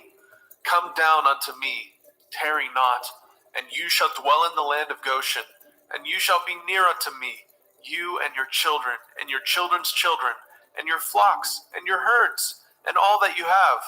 And there will I nourish you, for yet there are 5 years of famine, lest you and your household, and all that you have, come to poverty. And behold, your eyes see, and the eyes of my brother Benjamin, that it is my mouth that speaks unto you. And ye shall tell my father all my glory in Mitzrayim, and all that ye have seen, and ye shall haste and bring down my father hither. And he fell upon his brother Benjamin's neck, and wept. And Benjamin wept upon his neck. Moreover, he kissed all his brethren, and wept upon them. And after that, his brethren talked with him. And the fame thereof was heard in Pharaoh's house, saying, Joseph's brethren are come. And it pleased Pharaoh well, and his servants. And Pharaoh said unto Joseph, Say unto your brethren, This do ye, lead your beasts, and go, get you unto the land of Canaan, and take your father and your households, and come unto me, and I will give you the good of the land of Mitzrayim, and ye shall eat the fat of the land. Now you are commanded, this do ye, take you wagons out of the land of Mitzrayim for your little ones, and for your women, and bring your father, and come. Also regard not your stuff, for the good of all the land of Mitzrayim is yours. And the children of Yashrael did so. And Joseph gave them wagons, according to the commandment of Pharaoh, and gave them provision for the way. To all of them he gave each man changes of raiment. But to Benjamin he gave 300 pieces of silver, and 5 changes of raiment. And to his father he sent after this manner, 10 asses laden with the good things of Mitzrayim, and 10 she-asses laden with grain and bread and meat for his father by the way. So he sent his brethren away, and they departed. And he said unto them, See that ye fall not out by the way, And they went up out of Mitzrayim, and came into the land of Canaan unto Yaakov their father, and told him, saying, Joseph is yet alive, and he is governor over all the land of Mitzrayim. And Yaakov's heart fainted, for he believed them not. And they told him all the words of Joseph which he had said unto them. And when he saw the wagons which Joseph had sent to carry him, the ruach of Yaakov their father revived. And Yashrael said, It is enough.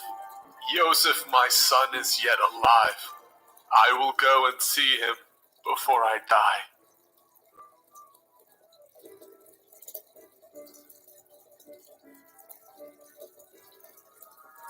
Bereshit, Genesis chapter 46.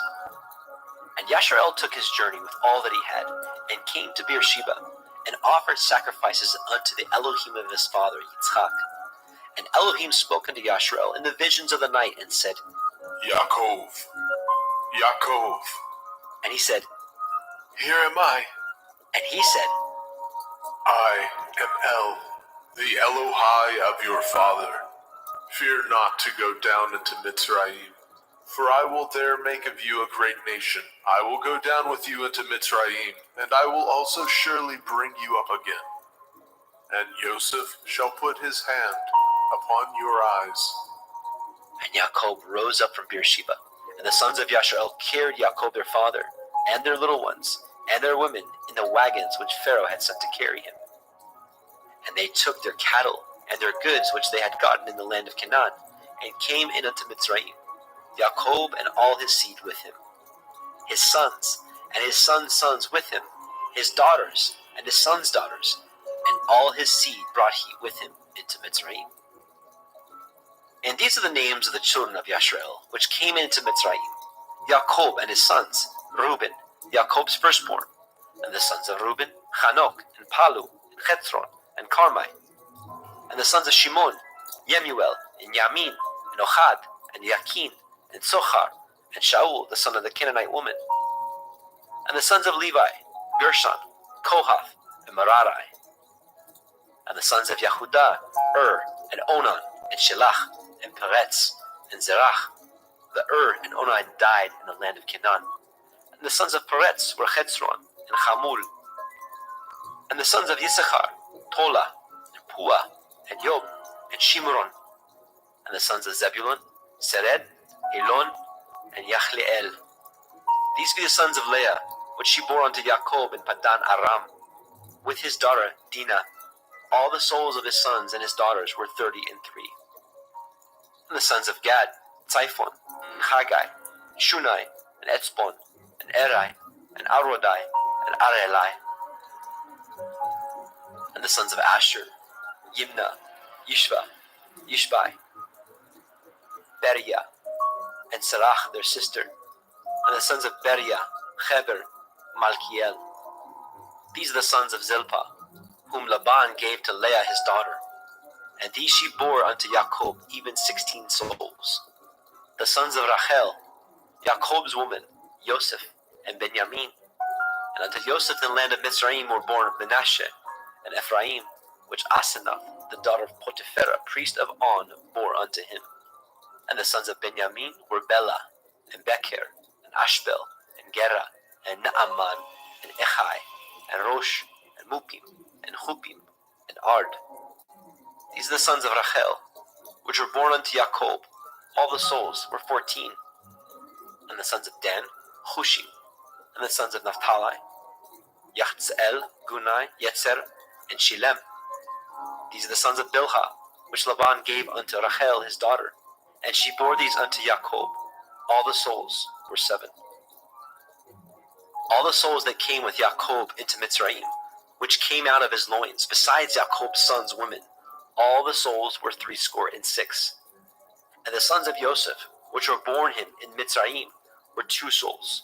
All the souls of the house of Jacob, which came into Mitzrayim, were 70. And he sent Yehudah before him unto El Joseph, to direct his face unto Goshen.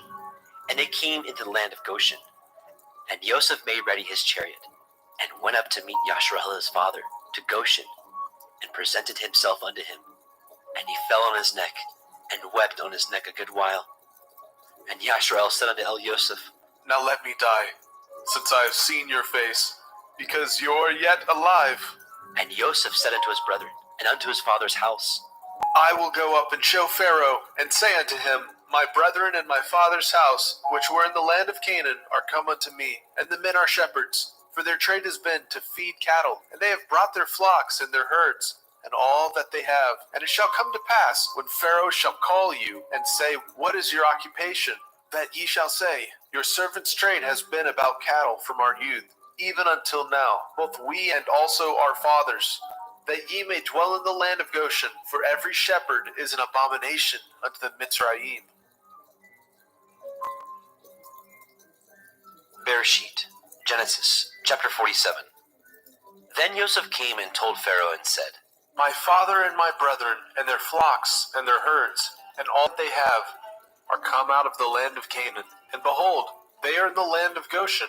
And he took some of his brethren, even 5 men, and presented them unto Pharaoh. And Pharaoh said unto his brethren, What is your occupation? And they said unto Pharaoh, Your servants are shepherds, both we and also our fathers. They said moreover unto Pharaoh, For to sojourn in the land are we come. For your servants have no pasture for their flocks, for the famine is sore in the land of Canaan. Now therefore we pray you, let your servants dwell in the land of Goshen. And Pharaoh spoke unto El Yosef, saying, Your father and your brethren are come unto you. The land of Mitzrayim is before you. In the best of the land make your father and your brethren to dwell. In the land of Goshen let them dwell. And if you know any men of activity among them, then make them rulers over my cattle. And Yosef brought in Yaakov his father, and set him before Pharaoh. And Yaakov blessed Pharaoh. And Pharaoh said unto El Yaakov, How old are you? And Yaakov said unto Pharaoh, The days of the years of my pilgrimage are 130 years. Few and evil have the days of the years of my life been, and have not attained unto the days of the years of the life of my fathers, in the days of their pilgrimage. And Yaakov blessed Pharaoh, and went out from before Pharaoh. And Yosef placed his father and his brethren, and gave them a possession in the land of Mitzrayim, in the best of the land, in the land of Ramesses, as Pharaoh had commanded. And Yosef nourished his father and his brethren, and all his father's household, with bread according to their families. And there was no bread in all the land, for the famine was very sore, so that the land of Mitzrayim and all the land of Canaan fainted by reason of the famine. And Yosef gathered up all the money that was found in the land of Mitzrayim and in the land of Canaan, for the grain which they bought. And Yosef brought the money into Pharaoh's house. And when the money failed in the land of Mitzrayim and in the land of Canaan, all the Mitzrayim came unto El Yosef and said, Give us bread, for why should we die in your presence? For the money fails. And Yosef said, Give your cattle, and I will give you for your cattle, if money fail. And they brought their cattle unto El Yosef. And Yosef gave them bread in exchange for horses, and for the flocks, and for the cattle of the herds, and for the asses. And he fed them with bread for all their cattle for that year. When that year was ended, they came unto him the second year, and said unto him, We will not hide it from my lord, how that our money is spent. My lord also has our herds of cattle. There is not aught left in the sight of my lord, but our bodies and our lands. Wherefore shall we die before your eyes, both we and our land? Buy us and our land for bread, and we and our land will be servants unto Pharaoh. And give us seed, that we may live and not die, and the land be not desolate. And Yosef bought all the land of Mitzrayim for Pharaoh. For the Mitzrayim sold every man his field, because the famine prevailed over them. So the land became Pharaoh's. And as for the people, he removed them to cities from the one end of the borders of Mitzrayim even to the other end thereof. Only the land of the priests bought he not, for the priests had a portion assigned them of Pharaoh, and did eat their portion which Pharaoh gave them, wherefore they sold not their lands. Then Yosef said unto the people, Behold, I have bought you this day in your land for Pharaoh. Lo, here is seed for you, and ye shall sow the land. And it shall come to pass in the increase that ye shall give the 5th part unto Pharaoh, and 4 parts shall be your own, for seed of the field, and for your food, and for them of your household, and for food of your little ones. And they said, You've saved our lives. Let us find grace in the sight of my lord, and we will be Pharaoh's servants. And Joseph made it a law over the land of Mitzrayim unto this day, that Pharaoh should have the fifth part, except the land of the priests only, which became not Pharaoh's. And Yasharel dwelt in the land of Mitzrayim, in the country of Goshen, and they had possession therein, and grew, and multiplied exceedingly. And Yaakov lived in the land of Mitzrayim 17 years. So the whole age of Yaakov was 147 years. And the time drew nigh that Yasharel must die. And he called his son Joseph, and said unto him, If now I have found grace in your sight, put, I pray you, your hand under my thigh, and deal kindly and truly with me. Bury me not, I pray you, in Mitzrayim. But I will lie with my fathers, and you shall carry me out of Mitzrayim, and bury me in their burying place. And he said, I will do as you have said. And he said, Swear unto me. And he swore unto him. And Yasharel bowed himself upon the bed's head. Bereshit, Genesis, chapter 48. And it came to pass, after these things, that one told Joseph, Behold, your father is sick. and he took with him his two sons, Manasseh and Ephraim. And one told Yaakov and said, Behold, your son Joseph comes unto you. And Yasharel strengthened himself, and sat upon the bed. And Yaakov said unto Joseph, El Shaddai appeared unto me at Luz, in the land of Canaan, and blessed me, and said unto me, Behold, I will make you fruitful and multiply you, and will make you a multitude of people, and will give you this land to your seed after you for an everlasting possession. And now your two sons, Ephraim and Manasseh, which were born unto you in the land of Mitzrayim, before I came unto you in Mitzrayim, are mine. As Reuben and Shimon, they shall be mine, and your issue, which you beget after them, shall be yours, and shall be called after the name of their brethren in their inheritance. And as for me, when I came from Padan Aram, Rachel died by me in the land of Canaan in the way, when yet there was but a little way to come unto Ephratah, and I buried her there in the way of Ephratah. The same is Bethlehem. And Yasharel beheld Joseph's sons, and said, Who are these? And Joseph said unto his father, They are my sons, whom Elohim has given me in this place. And he said, Bring them, I pray you, unto me, and I will bless them. Now the eyes of Yasharel were dim for age, so that he could not see. And he brought them near unto him, and he kissed them, and embraced them. And Yasharel said unto Joseph, I had thought not to see your face, and lo, Elohim has showed me also your seed. And Joseph brought them out from between his knees, and he bowed himself with his face to the earth. And Joseph took them both, Ephraim in his right hand toward Yasharel's left hand, and Manasseh in his left hand toward Yasharel's right hand, and brought them near unto him. And Yasharel stretched out his right hand, and laid it upon Ephraim's head, who was the younger, and his left hand upon Manasseh's head, guiding his hands wittingly, for Manasseh was the firstborn. And he blessed Joseph, and said, Elohim, before whom my fathers Abraham and Yitzhak did walk, the Elohim which fed me all my life long unto this day, the angel which redeemed me from all evil, bless the lads, and let my name be named on them, and the name of my fathers Abraham and Yitzhak, and let them grow into a multitude in the midst of the earth. And when Joseph saw that his father laid his right hand upon the head of Ephraim, it displeased him. And he held up his father's hand to remove it from Ephraim's head unto Manasseh's head. And Joseph said unto his father, Not so, my father. This is the firstborn. Put your right hand upon his head. And his father refused, and said, I know it, my son, I know it. He also shall become a people, and he also shall be great. But truly his younger brother shall be greater than he, and his seed shall become a multitude of nations. And he blessed them that day, saying, In you shall Yasharel bless, saying, Elohim make you as Ephraim and as Manasseh. And he set Ephraim before Manasseh. And Yasharel said unto Joseph, Behold, I die, but Elohim shall be with you, and bring you again unto the land of your fathers. Moreover, I have given to you one portion above your brethren, which I took out of the hand of the Amorite, with my sword and with my bow. Bereshit, Genesis chapter 49. And Jacob called unto his sons and said, Gather yourselves together, that I may tell you that which shall befall you in the last days. Gather yourselves together and hear, ye sons of Yaakov, and hearken unto Yasharel, your father. Reuben, you are my firstborn, my might, and the beginning of my strength, the excellency of dignity and the excellency of power. Unstable as water, you shall not excel, because you went up to your father's bed, then defiled it. You went up to my couch. Shimon and Levi are brethren. Instruments of cruelty are in their habitations. O my soul, come not into their secret. Unto their assembly my honor be not united. For in their anger they slew a man, and in their self-will they dug down a wall.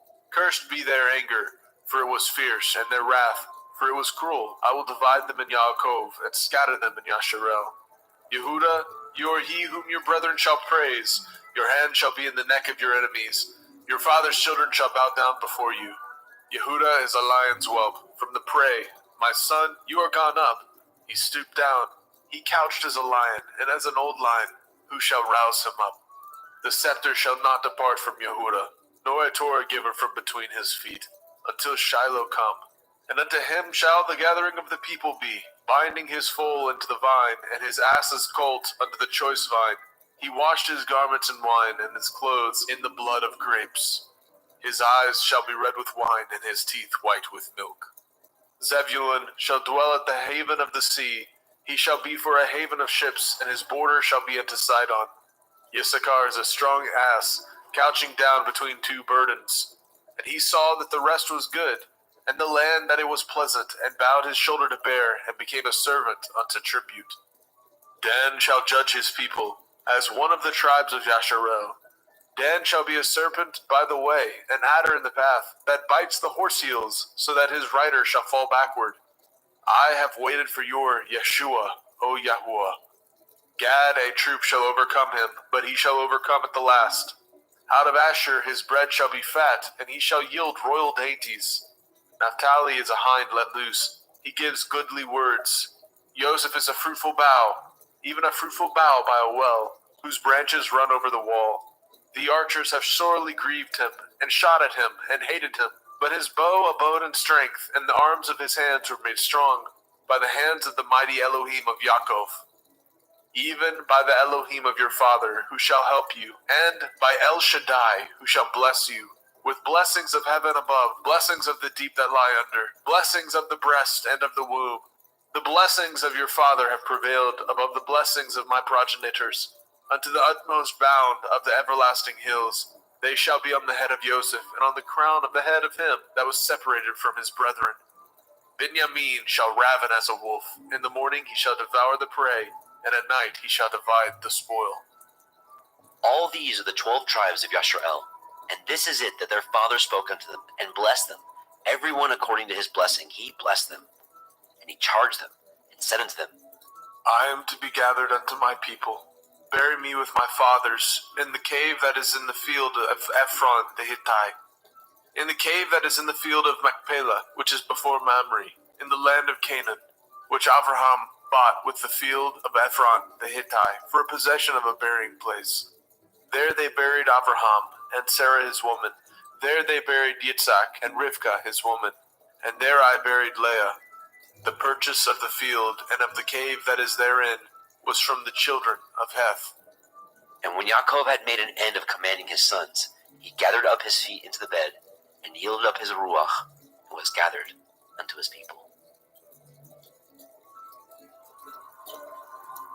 Bereshit, Genesis chapter 50. And Joseph fell upon his father's face, and wept upon him, and kissed him. And Joseph commanded his servants, the physicians, to embalm his father, and the physicians embalmed Yasharel.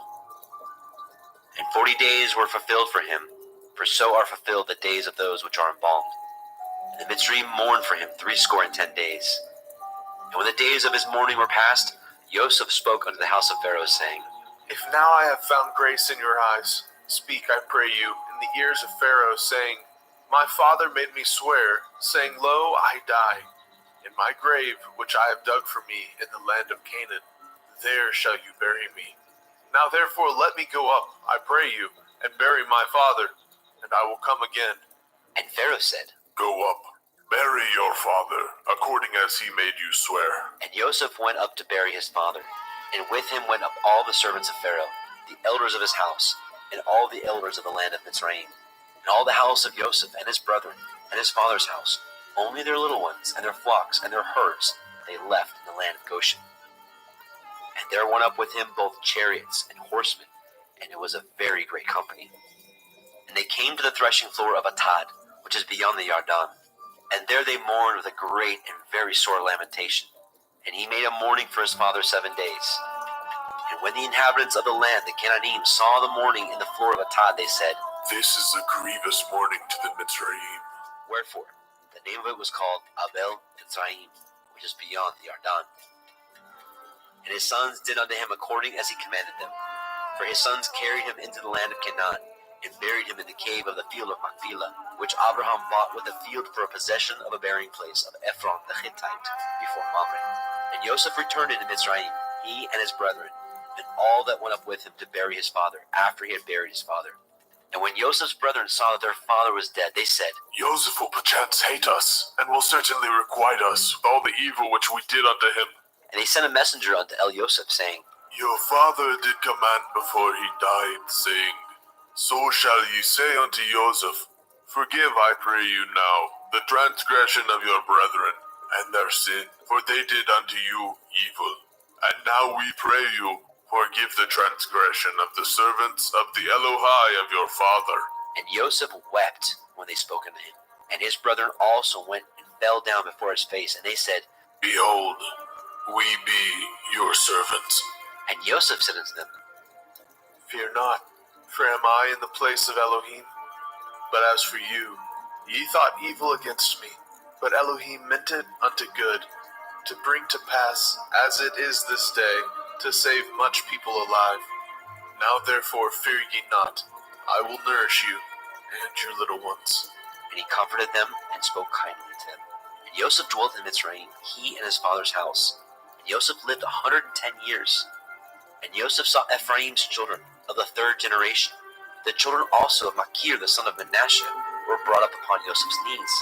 And Joseph said unto his brethren, I die, and Elohim will surely visit you, and bring you out of this land unto the land which he swore to Abraham, to Yitzhak, and to Yaakov.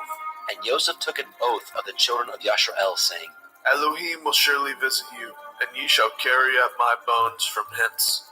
So Joseph died, being 110 years old, and they embalmed him, and he was put in a coffin in Mitzrayim.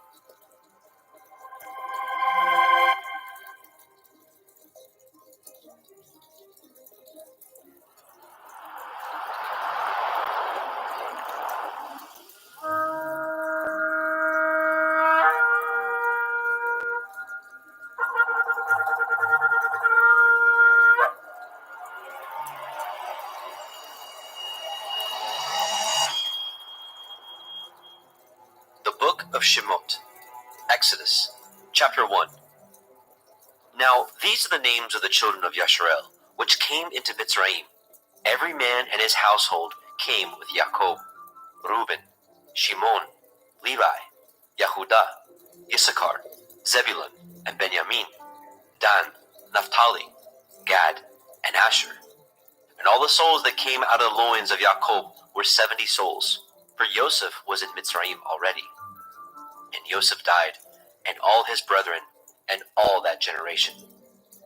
And the children of Yasharel were fruitful, and increased abundantly, and multiplied, and waxed exceeding mighty, and the land was filled with them. Now there arose up a new king over Mitzrayim, which knew not Joseph. And he said unto his people, Behold, the people of the children of Yasharel are more and mightier than we. Come on, let us deal wisely with them, lest they multiply, and it come to pass, that when there falls out any war, they join also unto our enemies, and fight against us, and so get them up out of the land. Therefore they did set over them taskmasters, to afflict them with their burdens. And they built for Pharaoh treasure cities, Pithom, and Ramesses. But the more they afflicted them, the more they multiplied and grew. and they were grieved because of the children of Yasharel. And the Mitzrayim made the children of Yasharel to serve with rigor, and they made their lives bitter with hard bondage in mortar and in brick and in all manner of service in the field. All their service, where they made them to serve, was with rigor. And the king of Mitzrayim spoke to the Ivri midwives, of which the name of the one was Shiphrah, and the name of the other Puah. And he said, When ye do the office of a midwife to the Evrith woman, and see them upon the stools, if it be a son, then ye shall kill him.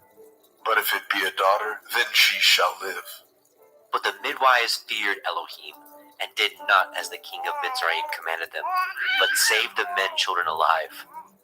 And the king of Mitzrayim called for the midwives, and said unto them, Why have you done this thing, and have saved the men children alive?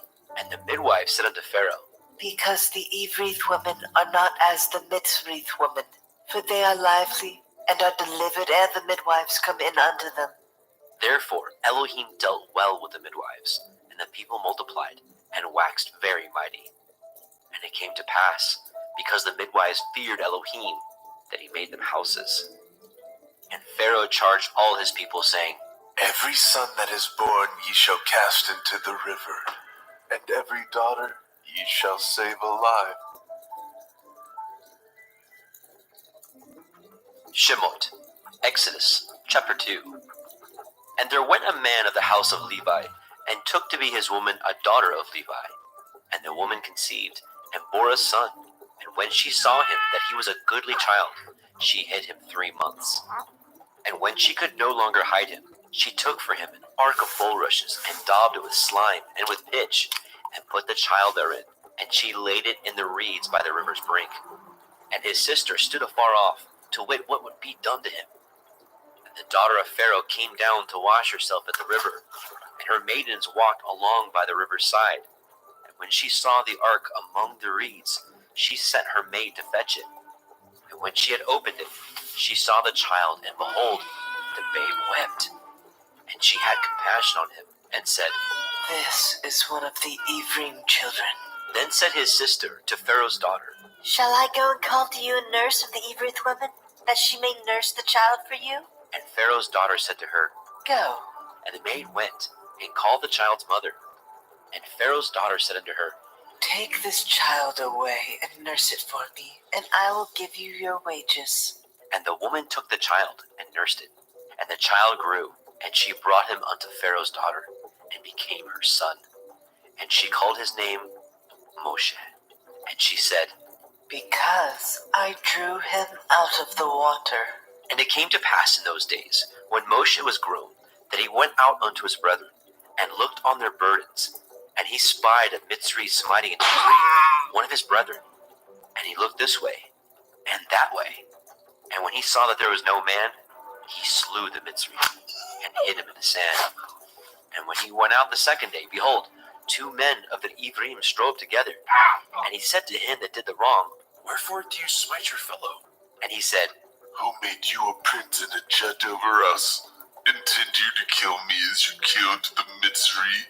And Moshe feared and said, Surely this thing is known. Now when Pharaoh heard this thing, he sought to slay Moshe. But Moshe fled from the face of Pharaoh, and dwelt in the land of Midian, and he sat down by a well. Now the priest of Midian had 7 daughters, and they came and drew water, and filled the troughs to water their father's flock. And the shepherds came and drove them away. But Moshe stood up and helped them, and watered their flock. And when they came to Reuel their father, he said, How is it that ye are come so soon today? And they said, A Mitzri delivered us out of the hand of the shepherds, and also drew water enough for us, and watered the flock. And he said unto his daughters, And where is he? Why is it that ye have left the man? Call him that he may eat bread. And Moshe was content to dwell with the man. And he gave Moshe Zipporah his daughter, and she bore to him a son. And he called his name Gershom, for he said, I have been a stranger in a strange land. And it came to pass in the process of time that the king of Mitzrayim died, and the children of Yasharel sighed by reason of the bondage, and they cried, and their cry came up unto Elohim by reason of the bondage. And Elohim heard their groaning, and Elohim remembered his covenant with Abraham, with Yitzchak, and with Yaakov. And Elohim looked upon the children of Yasharel, and Elohim had respect unto them.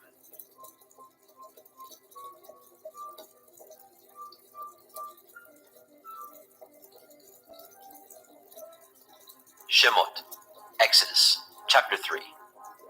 Now Moshe kept the flock of Yitro his father-in-law, the priest of Midian, and he led the flock to the backside of the desert, and came to the mountain of Elohim, even to Horeb. And the angel of Yahweh appeared unto him in a flame of fire, out of the midst of a thorn bush. And he looked, and behold, the thorn bush burned with fire, and the thorn bush was not consumed. And Moshe said, I will now turn aside and see this great sight, why the thorn bush is not burnt. And when Yahweh saw that he turned aside to see, Elohim called unto him out of the midst of the thorn bush, and said, Moshe, Moshe. And he said, Here am I. And he said, Draw not nigh hither. Put off your shoes from off your feet, for the place whereon you stand is holy ground. Moreover he said, I am the Elohai of your father, the Elohai of Abraham, the Elohai of Yitzchak, and the Elohai of Yaakov. And Moshe hid his face, for he was afraid to look upon Elohim. And Yahweh said, I have surely seen the affliction of my people, which are in Mitzrayim, and have heard their cry by reason of their taskmasters. For I know their sorrows, and I am come down to deliver them out of the hand of the Mitzrayim, and to bring them up out of that land unto a good land, and a large, unto a land flowing with milk and honey, unto the place of the Canaanite, and the Hittite, and the Amorim, and the Perizim, and the Hivim, and the Yevusim. Now therefore, behold, the cry of the children of Yasharel is come unto me, and I have also seen the oppression wherewith the Mitzrayim oppress them. Come now therefore, I will send you unto Pharaoh, that you may bring forth my people, the children of Yasharel, out of Mitzrayim. And Moshe said unto Elohim, Who am I that I should go unto Pharaoh, and that I should bring forth the children of Yasharel out of Mitzrayim? And he said, Certainly I will be with you, and this shall be a sign unto you, that I have sent you. When you have brought forth the people out of Mitzrayim, ye shall serve Elohim upon this mountain. And Moshe said unto Elohim, Behold, when I come unto the children of Yasharel, and say unto them, The Elohai of your fathers has sent me unto you, and they shall say unto me, What is his name? What shall I say unto them? And Elohim said unto El Moshe, Ahaya Asher Ahaya, I am that I am. And he said, Thus shall you say unto the children of Yasharel, Ahaya I am has sent me unto you. And Elohim said moreover unto El Moshe, Thus shall you say unto the children of Yasharel, Yahuwah Elohai of your fathers, the Elohai of Abraham, the Elohai of Yitzchak, and the Elohai of Yaakov, has sent me unto you. This is my name forever, and this is my mention unto all generations. Go and gather the elders of Yasharel together, and say unto them, Yahuwah Elohai of your fathers, the Elohai of Abraham, of Yitzchak, and the Elohai of Yaakov, appeared unto me, saying, I have surely visited you, and seen that which is done to you in Mitzrayim. And I have said, I will bring you up out of the affliction of Mitzrayim, unto the land of the Canaanite, and the Hittite, and the Amorim, and the Perizim, and the Hivim, and the Yevusim, unto a land flowing with milk and honey. And they shall hearken to your voice, and you shall come, you and the elders of Yasharel, unto the king of Mitzrayim, and ye shall say unto him, Yahuwah Elohai of the Ephraim has met us, and now let us go, we beseech you, 3 days' journey into the wilderness, that we may sacrifice to Yahuwah Eloheinu. And I am sure that the king of Mitzrayim will not let you go. No, not by a mighty hand. And I will stretch out my hand and smite Mitzrayim with all my wonders, which I will do in the midst thereof. And after that he will let you go, and I will give this people favor in the sight of the Mitzrayim. And it shall come to pass that when ye go, ye shall not go empty. But every woman shall borrow of her neighbor, and of her that sojourns in her house, jewels of silver and jewels of gold, and raiment. And ye shall put them upon your sons and upon your daughters, and ye shall spoil the Mitzrayim.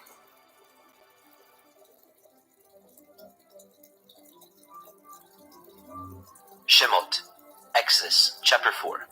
And Moshe answered and said, But, behold, they will not believe me, nor hearken unto my voice, for they will say, Yahweh has not appeared unto you. And Yahweh said unto him, What is that in your hand? And he said, A rod? And he said, Cast it on the ground. And he cast it on the ground, and it became a serpent. And Moshe fled from before it. And Yahweh said unto Moshe, Put forth your hand, and take it by the tail, And he put forth his hand, and caught it, and it became a rod in his hand. that they may believe that Yahuwah Elohai of their fathers, the Elohai of Abraham, the Elohai of Yitzhak, and the Elohai of Yaakov, has appeared unto you. And Yahweh said furthermore unto him, Put now your hand into your bosom. And he put his hand into his bosom. And when he took it out, behold, his hand was leprous as snow. And he said, Put your hand into your bosom again. And he put his hand into his bosom again, and plucked it out of his bosom. And behold, it was turned again as his other flesh. And it shall come to pass, if they will not believe you, neither hearken to the voice of the first sign, that they will believe the voice of the latter sign. And it shall come to pass, if they will not believe also these two signs, neither hearken unto your voice, that you shall take of the water of the river, and pour it upon the dry land, and the water which you take out of the river shall become blood upon the dry land. And Moshe said unto Eliyahu, Oh, my Adonai, I am not eloquent, neither heretofore, nor since you have spoken unto your servant, but I am slow of speech and of a slow tongue. And Yahweh said unto him, Who has made man's mouth, or who makes the dumb, or deaf, or the seeing, or the blind? Have not I, Yahuwah? Now therefore go, and I will be with your mouth, and teach you what you shall say. And he said, O my Adonai, send, I pray you, by the hand of whom you will send. And the anger of Yahweh was kindled against Moshe, and he said, Is not Aharon the Levi your brother? I know that he can speak well, and also, behold, he comes forth to meet you. And when he sees you, he will be glad in his heart. And you shall speak unto him, and put the words in his mouth, and I will be with your mouth, and with his mouth, and will teach you what ye shall do. And he shall be your spokesman unto the people, and he shall be, even he shall be to you, instead of a mouth, and you shall be to him, instead of Elohim. And you shall take this rod in your hand, wherewith you shall do signs. And Moshe went and returned to Yitro his father-in-law, and said unto him, Let me go, I pray you, and return unto my brethren which are in Mitzrayim, and see whether they be yet alive. And Yitro said unto Moshe, Go in peace. And Yahweh said unto Moshe in Midian, Go, return into Mitzrayim, for all the men are dead which sought your life. And Moshe took his woman and his sons, and set them upon an ass, and he returned to the land of Mitzrayim. And Moshe took the rod of Elohim in his hand. And Yahweh said unto Moshe, When you go to return into Mitzrayim, see that you do all those wonders before Pharaoh which I have put into your hand. But I will harden his heart, that he shall not let the people go. And you shall say unto Pharaoh, Thus says Yahuwah, Yasharel is my son, even my firstborn. And I say unto you, Let my son go, that he may serve me. And if you refuse to let him go, behold, I will slay your son, even your firstborn. And it came to pass by the way in the inn that Yahweh met him, and sought to kill him. Then Zipporah took a sharp stone, and cut off the foreskin of her son, and cast it at his feet, and said, Surely a bloody man are you to me. So he let him go. Then she said, A bloody man you are, because of the circumcision. and Yahweh said to Aaron, Go into the wilderness to meet Moshe. and he went, and met him in the mount of Elohim, and kissed him. And Moshe told Aaron all the words of Yahweh who had sent him, and the signs which he had commanded him. And Moshe and Aaron went and gathered together all the elders of the children of Yasharel. And Aaron spoke all the words which Yahweh had spoken unto Moshe, and did the signs in the sight of the people. And the people believed. And when they heard that Yahweh had visited the children of Yasharel, and that he had looked upon their affliction, then they bowed their heads and worshipped.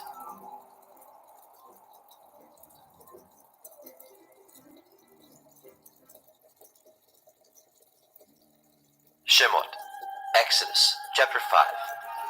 And afterward, Moshe and Aharon went in and told Pharaoh, Thus says Yahweh Elohai of Yasharel, Let my people go, that they may hold a feast unto me in the wilderness. And Pharaoh said, Who is Yahuwah that I should obey his voice to let Yasharel go?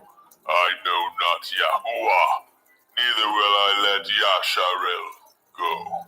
And they said, The Elohai of the Ephraim has met with us. Let us go, we pray you, 3 days' journey into the desert, and sacrifice unto Yahweh Elohim, lest he fall upon us with pestilence, or with a sword. And the king of Mitzrayim said unto them, Wherefore do ye, Moshe and Aaron, let the people from their works get you unto your burdens. And Pharaoh said, Behold, the people of the land now are many, and ye make them rest from their burdens. And Pharaoh commanded the same day the taskmasters of the people and their officers, saying, Ye shall no more give the people straw to make brick, as heretofore. Let them go and gather straw for themselves. And the tell of the bricks which they did make heretofore, ye shall lay upon them. Ye shall not diminish aught thereof, for they be idle. Therefore they cry, saying, Let us go and sacrifice to our Elohim. Let their more work be laid upon the men, that they may labor therein, and let them not regard vain words. And the taskmasters of the people went out, and their officers, and they spoke to the people, saying, Thus says Pharaoh, I will not give you straw. Go ye, get you straw where you can find it. Yet not aught of your work shall be diminished. So the people were scattered abroad throughout all the land of Mitzrayim, to gather stubble instead of straw. And the taskmasters hasted them, saying, Fulfill your works, your daily tasks, as when there was straw. And the officers of the children of Yasharel, which Pharaoh's taskmasters had set over them, were beaten, and demanded, Wherefore have ye not fulfilled your task in making brick both yesterday and today, as heretofore? Then the officers of the children of Yasharel came and cried unto Pharaoh, saying, Wherefore do you thus with your servants? There is no straw given unto your servants. And they say to us, Make brick, and behold, your servants are beaten. But the fault is in your own people. But he said, Ye are idle, ye are idle. Therefore ye say, Let us go and do sacrifice to Yahweh. Go therefore now and work, for there shall no straw be given you. Yet shall ye deliver the tale of bricks. And the officers of the children of Yasharel did see that they were in an evil case. After it was said, Ye shall not diminish all of your bricks from your daily task. And they met Moshe and Aharon, who stood in the way, as they came forth from Pharaoh. And they said unto them, Yahuwah, look upon you and judge, because ye have made our Saviour to be abhorred in the eyes of Pharaoh, and in the eyes of his servants, to put a sword in their hand to slay us. And Moshe returned unto Yahweh and said, Adonai, wherefore have you so evil entreated this people? Why is it that you have sent me? For since I came to Pharaoh to speak in your name, he has done evil to the people. Neither have you delivered your people at all. Shemot, Exodus, chapter 6. Then Yahweh said unto Moshe, Now shall you see what I will do to Pharaoh, for with a strong hand shall he let them go, and with a strong hand shall he drive them out of his land. And Elohim spoke unto Moshe, and said unto him, I am Yahuwah, and I appeared unto El Abraham, unto El Yitzhak, and unto El Yaakov, by El Shaddai. But by my name Yahuwah was I not known to them. And I have also established my covenant with them, to give them the land of Canaan, the land of their pilgrimage, wherein they were strangers. And I have also heard the groanings of the children of Yasharel, whom the Mitzrayim keep in bondage, and I have remembered my covenant. Wherefore say unto the children of Yasharel, I am Yahuwah, and I will bring you out from under the burdens of the Mitzrayim, and I will rid you out of their bondage, and I will redeem you with a stretched out arm, and with great judgments. And I will take you to me for a people, and I will be to you Elohim. And ye shall know that I am Yahuwah Elohim, which brings you out from under the burdens of the Mitzrayim. And I will bring you into the land concerning the which I did swear to give it to Abraham, to Yitzhak, and to Yaakov, and I will give it to you for a heritage. I am Yahuwah. And Moshe spoke so unto the children of Yasharel, but they hearkened not unto Moshe, for anguish of the Ruach, and for cruel bondage. And Yahweh spoke unto Moshe, saying, Go in, speak unto Pharaoh, king of Mitzrayim, that he let the children of Yasharel go out of his land. And Moshe spoke before Yahweh, saying, Behold, the children of Yasharel have not hearkened unto me. How then shall Pharaoh hear me, who am of uncircumcised lips? And Yahweh spoke unto El Moshe and unto El Ahron, and gave them a charge unto the children of Yasharel and unto Pharaoh, king of Mitzrayim, to bring the children of Yasharel out of the land of Mitzrayim. These be the heads of their fathers' houses, the sons of Reuben, the firstborn of Yasharel, Chanok, and Palu, and Chetzron, and Carmi. These be the families of Reuben. And the sons of Shimon, Yemuel, and Yamin, and Ochad, and Yakin, and Tzochar, and Shaul, the son of the Canaanite woman. These are the families of Shimon. And these are the names of the sons of Levi, according to their generations, Gershon, and Kohath, and Merari. And the years of the life of Levi were 137 years. The sons of Gershon, Livni, and Shimei, according to their families. And the sons of Kohath, Amram, and Yitzchar, and Hebron, and Uziel. And the years of the life of Kohath were 133 years. And the sons of Merari, Machli, and Mushi. These are the families of Levi, according to their generations. And Amram took Jochebed, his father's sister, to be his woman, and she bore him Ahron and Moshe. And the years of the life of Amram were 137 years. And the sons of Yitzchar, Korach, and Nepheg, and Zikri. And the sons of Uziel, Mishael, and Elishaphan, and Chitrai. And Ahron took him Elisheba, daughter of Aminadab, sister of Nachshon, to be his woman. And she bore him Nadab, and Abihu, and Eleazar, and Ithamar. And the sons of Korach, Asir, Elkanah, Avisaph. These are the families of the Korchai. And Eleazar, Ahron's son, took him one of the daughters of Putiel to be his woman, and she bore him Phinehas. These are the heads of the fathers of the Leviim, according to their families.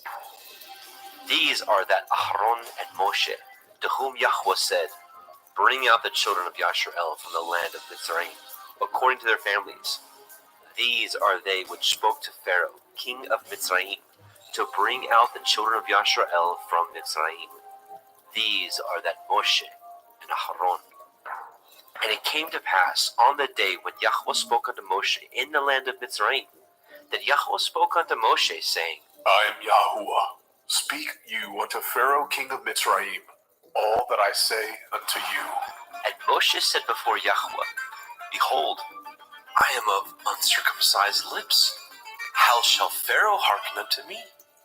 Shemot, Exodus chapter 7. And Yahweh said unto Moshe, See, I have made you an Elohim to Pharaoh, and Aharon your brother shall be your prophet. You shall speak all that I command you.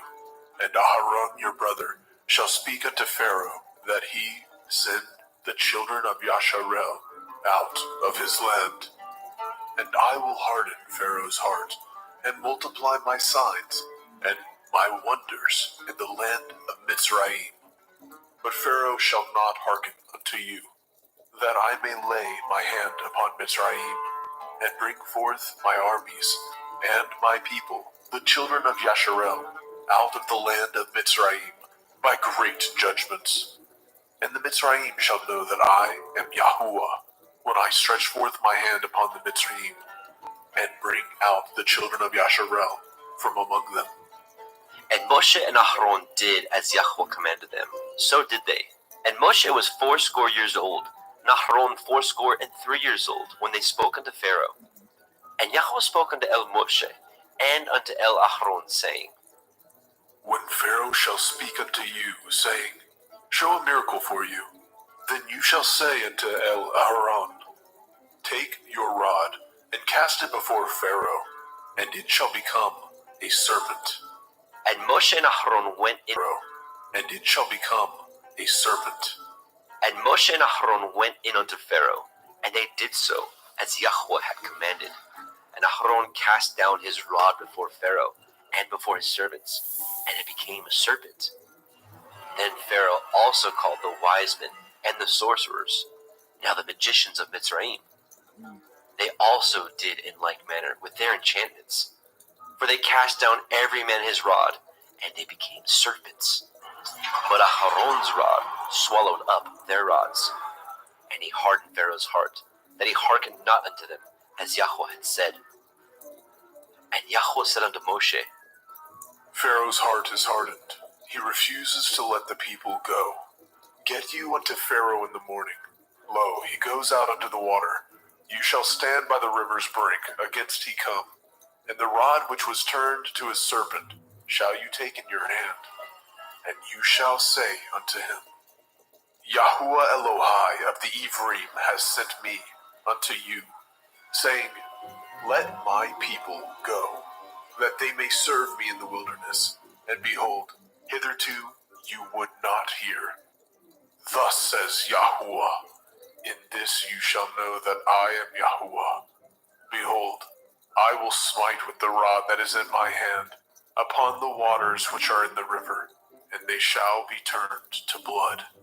And the fish that is in the river shall die, and the river shall stink, and the Mitzrayim shall loathe the drink of the water of the river. and Yahweh said unto Moshe, Say unto Aharon, Take your rod, and stretch out your hand upon the waters of Mitzrayim, upon their streams, upon their rivers, and upon their ponds, and upon all their pools of water, that they may become blood, and that there may be blood throughout all the land of Mitzrayim, both in vessels of wood and in vessels of stone. And Moshe and Aharon did so, as Yahweh commanded.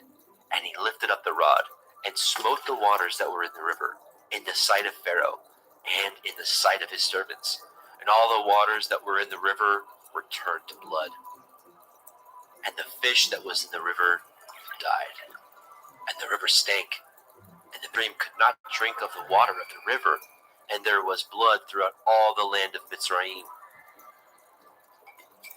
And the magicians of Mitzrayim did so with their enchantments, and Pharaoh's heart was hardened, neither did he hearken unto them, as Yahweh had said.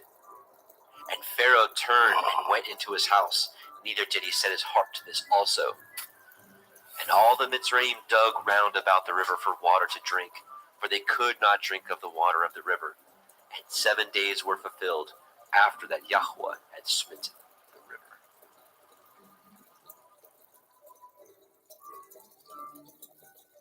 Shemot, Exodus, chapter 8.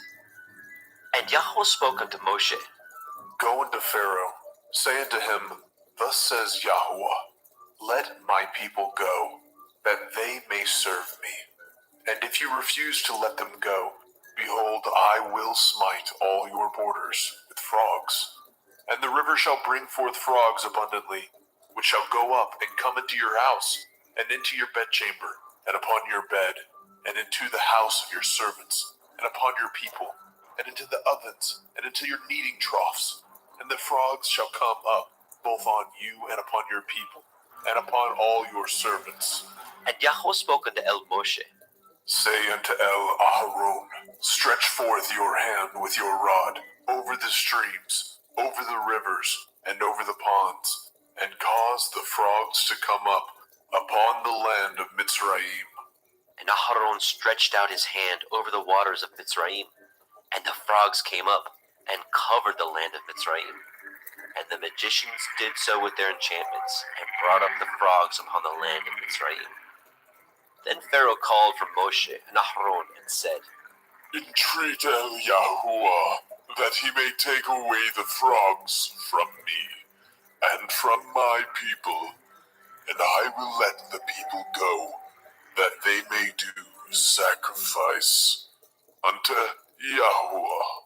And Moshe said unto Pharaoh, Glory over me, when shall I entreat for you, and for your servants, and for your people, to destroy the frogs from you and from your houses, that they may remain in the river only? And he said, Tomorrow. And he said, Be it according to your word, that you may know that there is none like unto Yahweh Eloheinu.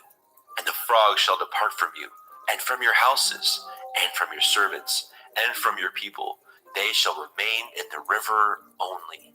And Moshe and Aharon went out from Pharaoh, and Moshe cried unto Yahweh because of the frogs which he had brought against Pharaoh. And Yahweh did according to the word of Moshe, and the frogs died out of the houses, out of the villages, and out of the fields. And they gathered them together upon heaps, and the land stank. But when Pharaoh saw that there was respite, he hardened his heart, and hearkened not unto them, as Yahweh had said. And Yahweh said unto El Moshe, Say unto El Aharon, stretch out your rod, and smite the dust of the land, that it may become lice throughout all the land of Mitzrayim. And they did so. For Aharon stretched out his hand with his rod, and smote the dust of the earth, and it became lice in man and in beast. All the dust of the land became lice throughout all the land of Mitzrayim. And the magicians did so with their enchantments to bring forth the lice, but they could not. So there were lice upon man and upon beast. Then the magicians said unto Pharaoh, This is the finger of Elohim. And Pharaoh's heart was hardened, and he hearkened not unto them, as Yahweh had said. And Yahweh said unto Moshe, Rise up early in the morning, stand before Pharaoh. Lo, he comes forth to the water. And say unto him, Thus says Yahuwah, Let my people go, that they may serve me. Else if you will not let my people go, behold, I will send swarms of flies upon you, and upon your servants, and upon your people, and into your houses. And the houses of the Mitzrayim shall be full of swarms of flies, and also the ground whereon they are. And I will deliver in that day the land of Goshen, in which my people dwell, that no swarms of flies shall be there, to the end you may know that I am Yahuwah in the midst of the earth. And I will put a division between my people and your people. Tomorrow shall this sign be. And Yahweh did so, and there came a grievous swarm of flies into the house of Pharaoh, and into his servants' houses, and into all the land of Mitzrayim. The land was corrupted by reason of the swarm of flies. And Pharaoh called for Moshe and for Aharon, and said, Go ye, sacrifice to your Elohim in the land. And Moshe said, It is not meet so to do, for we shall sacrifice the abomination of the Mitzrayim to Yahweh Eloheinu. Lo, shall we sacrifice the abomination of the Mitzrayim before their eyes? And will they not stone us? We will go 3 days' journey into the wilderness, and sacrifice to Yahweh Eloheinu, as he shall command us. And Pharaoh said, I will let you go, that ye may sacrifice to Yahuwah Elohika in the wilderness. Only ye shall not go very far away. Entreat for me. And Moshe said, Behold, I go out from you, and I will entreat El Yahweh that the swarms of flies may depart from Pharaoh, from his servants, and from his people tomorrow. But let not Pharaoh deal deceitfully any more in not letting the people go to sacrifice to Yahweh. And Moshe went out from Pharaoh and entreated Yahweh. And Yahweh did according to the word of Moshe, and he removed the swarms of flies from Pharaoh, from his servants, and from his people. There remained not one. And Pharaoh hardened his heart at this time also, neither would he let the people go.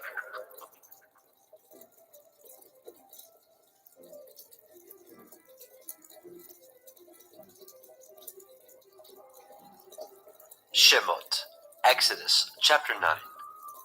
Then Yahweh said unto El Moshe, Go in unto Pharaoh and tell him, Thus says Yahuwah Elohai of the Ephraim, Let my people go, that they may serve me.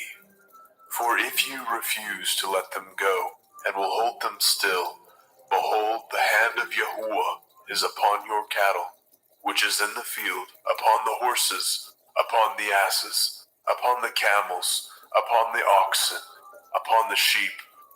There shall be a very grievous pestilence, and Yahuwah shall sever between the cattle of Yasharel and the cattle of Mitzrayim, and there shall nothing die of all that is the children's of Yasharel. And Yahweh appointed a set time, saying, Tomorrow Yahuwah shall do this thing in the land. And Yahweh did that thing on the morrow, and all the cattle of Mitzrayim died, but of the cattle of the children of Yasharel died not one.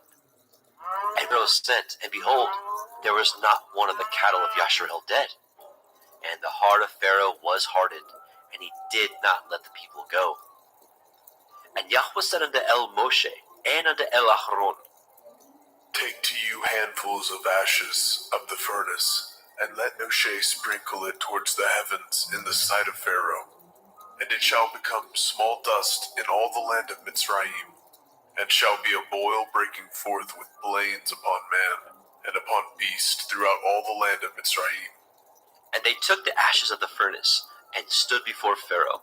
And Moshe sprinkled it up toward the heavens, and it became a boil, breaking forth with blains upon man, and upon beast. And the magicians could not stand before Moshe because of the boils, for the boil was upon the magicians, and upon all the Mitzrayim. And Yahweh hardened the heart of Pharaoh, and he hearkened not unto them, as Yahweh had spoken unto El Moshe. And Yahweh said unto El Moshe, Rise up early in the morning, and stand before Pharaoh, and say unto him, Thus says Yahuwah Elohai of the Ephraim, Let my people go, that they may serve me. For I will at this time send all my plagues upon your heart, and upon your servants, and upon your people, that you may know that there is none like me in all the earth. For now I will stretch out my hand, that I may smite you, and your people with pestilence, and you shall be cut off from the earth. And in very deed for this cause have I raised you up, for to show in you my power, that my name may be declared throughout all the earth. As yet exalt you yourself against my people, that you will not let them go? Behold, tomorrow about this time I will cause it to rain a very grievous hail, such as has not been in Mitzrayim since the foundation thereof even until now. Send therefore now and gather your cattle, and all that you have in the field, for upon every man and beast which shall be found in the field, and shall not be brought home, the hail shall come down upon them, and they shall die. He that feared the word of Yahweh among the servants of Pharaoh made his servants and his cattle flee into the houses. And he that regarded not the word of Yahweh left his servants and his cattle in the field. And Yahweh said unto El Moshe, Stretch forth your hand towards the heavens, that there may be hail in all the land of Mitzrayim, upon man and upon beast, and upon every herb of the field, throughout the land of Mitzrayim. And Moshe stretched forth his rod toward the heavens, and Yahweh sent thunder and hail, and the fire ran along upon the ground, and Yahweh rained hail upon the land of Mizraim.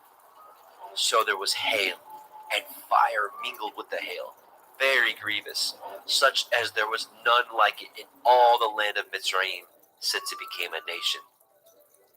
And the hail smote throughout all the land of Mizraim, all that was in the field, both man and beast, and the hail smote every herb of the field, and broke every tree of the field.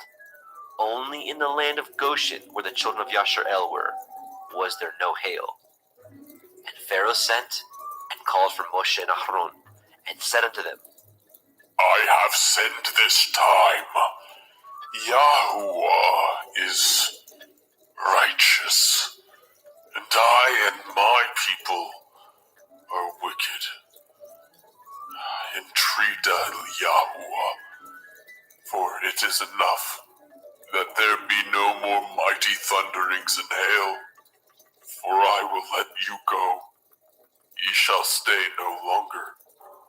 And Moshe said unto him, As soon as I am gone out of the city, I will spread abroad my hands unto El Yahweh, and the thunder shall cease, neither shall there be any more hail, that you may know how that the earth is Yahweh's. But as for you and your servants, I know that you will not fear Yahweh Elohim. And the flax and the barley was smitten, for the barley was in the ear, and the flax was bold. But the wheat and the rye were not smitten, for they were not grown up. And Moshe went out of the city from Pharaoh, and spread abroad his hands unto El Yahweh, and the thunders and the hail ceased, and the rain was not poured upon the earth.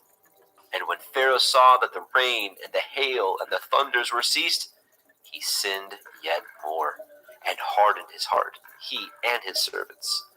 And the heart of Pharaoh was hardened, neither would he let the children of Yasharel go, as Yahweh had spoken by Moshe. Shemot, Exodus, chapter 10. And Yahweh said unto El Moshe, Go in unto Pharaoh, for I have hardened his heart, and the heart of his servants, that I might show these my signs before him, and that you may tell in the ears of your son, and of your son's son, what things I have wrought in Mitzrayim, and my signs which I have done among them, that ye may know how that I am Yahuwah. And Moshe and Aharon came in unto Pharaoh, and said unto him, Thus says Yahweh Elohai of the Ephraim, How long will you refuse to humble yourselves before me? Let my people go, that they may serve me. Else, if you refuse to let my people go, behold, tomorrow I will bring the locusts into your coast, and they shall cover the face of the earth, that one cannot be able to see the earth. And they shall eat the remnant of that which is escaped, which remains unto you from the hail, and shall eat every tree which grows for you out of the field. And they shall fill your houses, and the houses of all your servants, and the houses of all the Mitzrayim, which neither your fathers nor your fathers' fathers have seen, since the day that they were upon the earth unto this day. And he turned himself and went out from Pharaoh. And Pharaoh's servants said unto him, How long shall this man be a snare unto us? Let the men go, that they may serve Yahweh Elohim.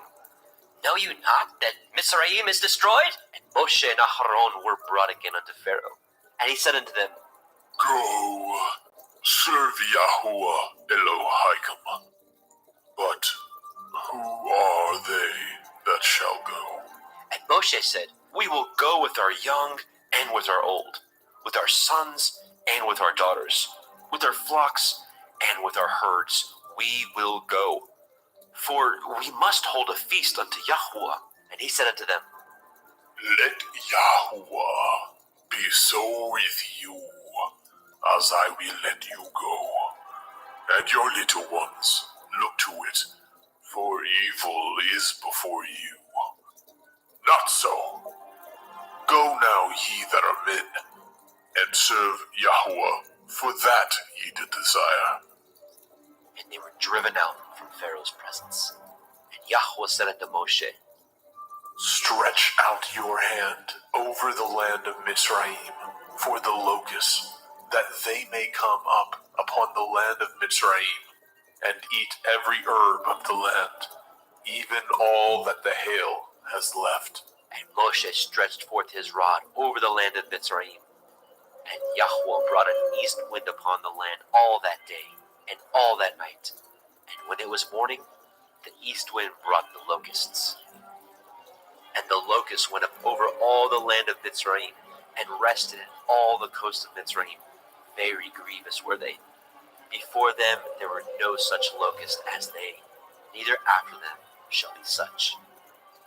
For they covered the face of the whole earth, so that the land was darkened, and they did eat every herb of the land, and all the fruit of the trees which the hail had left, and there remained not any green thing in the trees, or in the herbs of the field, through all the land of Mitzrayim.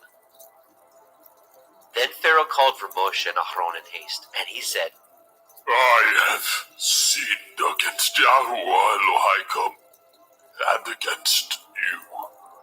Now therefore forgive, I pray you, my sin only this once, and entreat Yahuwah Elohim that he may take away from me this death only. And he went out from Pharaoh, and entreated Yahweh. And Yahweh turned a mighty strong west wind, which took away the locusts, and cast them into the Red Sea. There remained not one locust in all the coasts of Mitzrayim. But Yahweh hardened Pharaoh's heart, so that he would not let the children of Yasharel go. And Yahweh said unto Moshe, Stretch out your hand towards the heavens, that there may be darkness over the land of Mitzrayim, even darkness which may be felt. And Moshe stretched forth his hand toward the heavens, and there was a thick darkness in all the land of Mitzrayim 3 days. They saw not one another, neither rose any from his place for 3 days. But all the children of Yasharel had light in their dwellings. And Pharaoh called unto Moshe and said, Go ye, serve Yahuwah, only let your flocks and your herds be stayed. Let your little ones also go with you. And Moshe said, You must give us also sacrifices and burnt offerings, that we may sacrifice unto Yahweh Eloheinu. Our cattle also shall go with us. There shall not a hoof be left behind. For thereof must we take to serve Yahweh Eloheinu. And we know not with what we must serve Yahweh until we come thither. But Yahweh hardened Pharaoh's heart, and he would not let them go. And Pharaoh said unto him, Get you from me. Take heed to yourself. See my face no more. For in that day you see my face, you shall die. And Moshe said, You have spoken well. I will see your face again no more.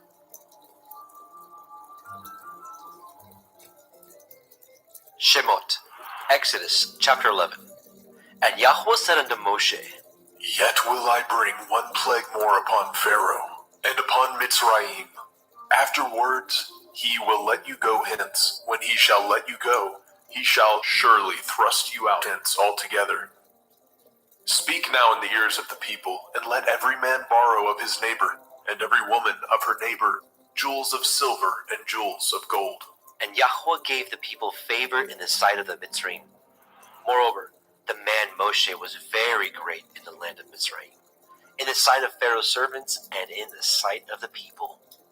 And Moshe said, Thus says Yahweh, about midnight will I go out into the midst of Mitzrayim, and all the firstborn in the land of Mitzrayim shall die, from the firstborn of Pharaoh that sits upon his throne, even unto the firstborn of the maidservant that is behind the mill, and all the firstborn of beasts. And there shall be a great cry throughout all the land of Mitzrayim, such as there was none like it, nor shall be like it any more. But against any of the children of Yasharel shall not a dog move his tongue, against man or beast, that ye may know how that Yahweh puts a difference between the Mitzrayim and Yasharel.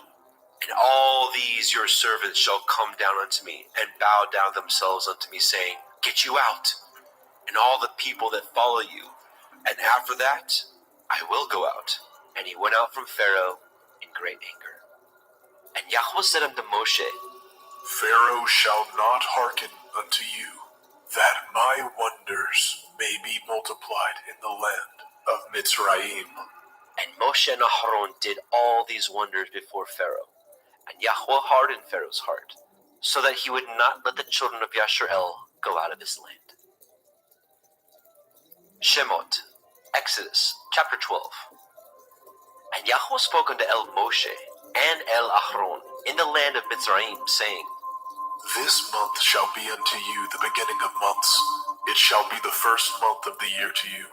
Speak ye unto all the assembly of Yasharel, saying, In the 10th day of this month they shall take to them every man a lamb, according to the house of their fathers, a lamb for a house.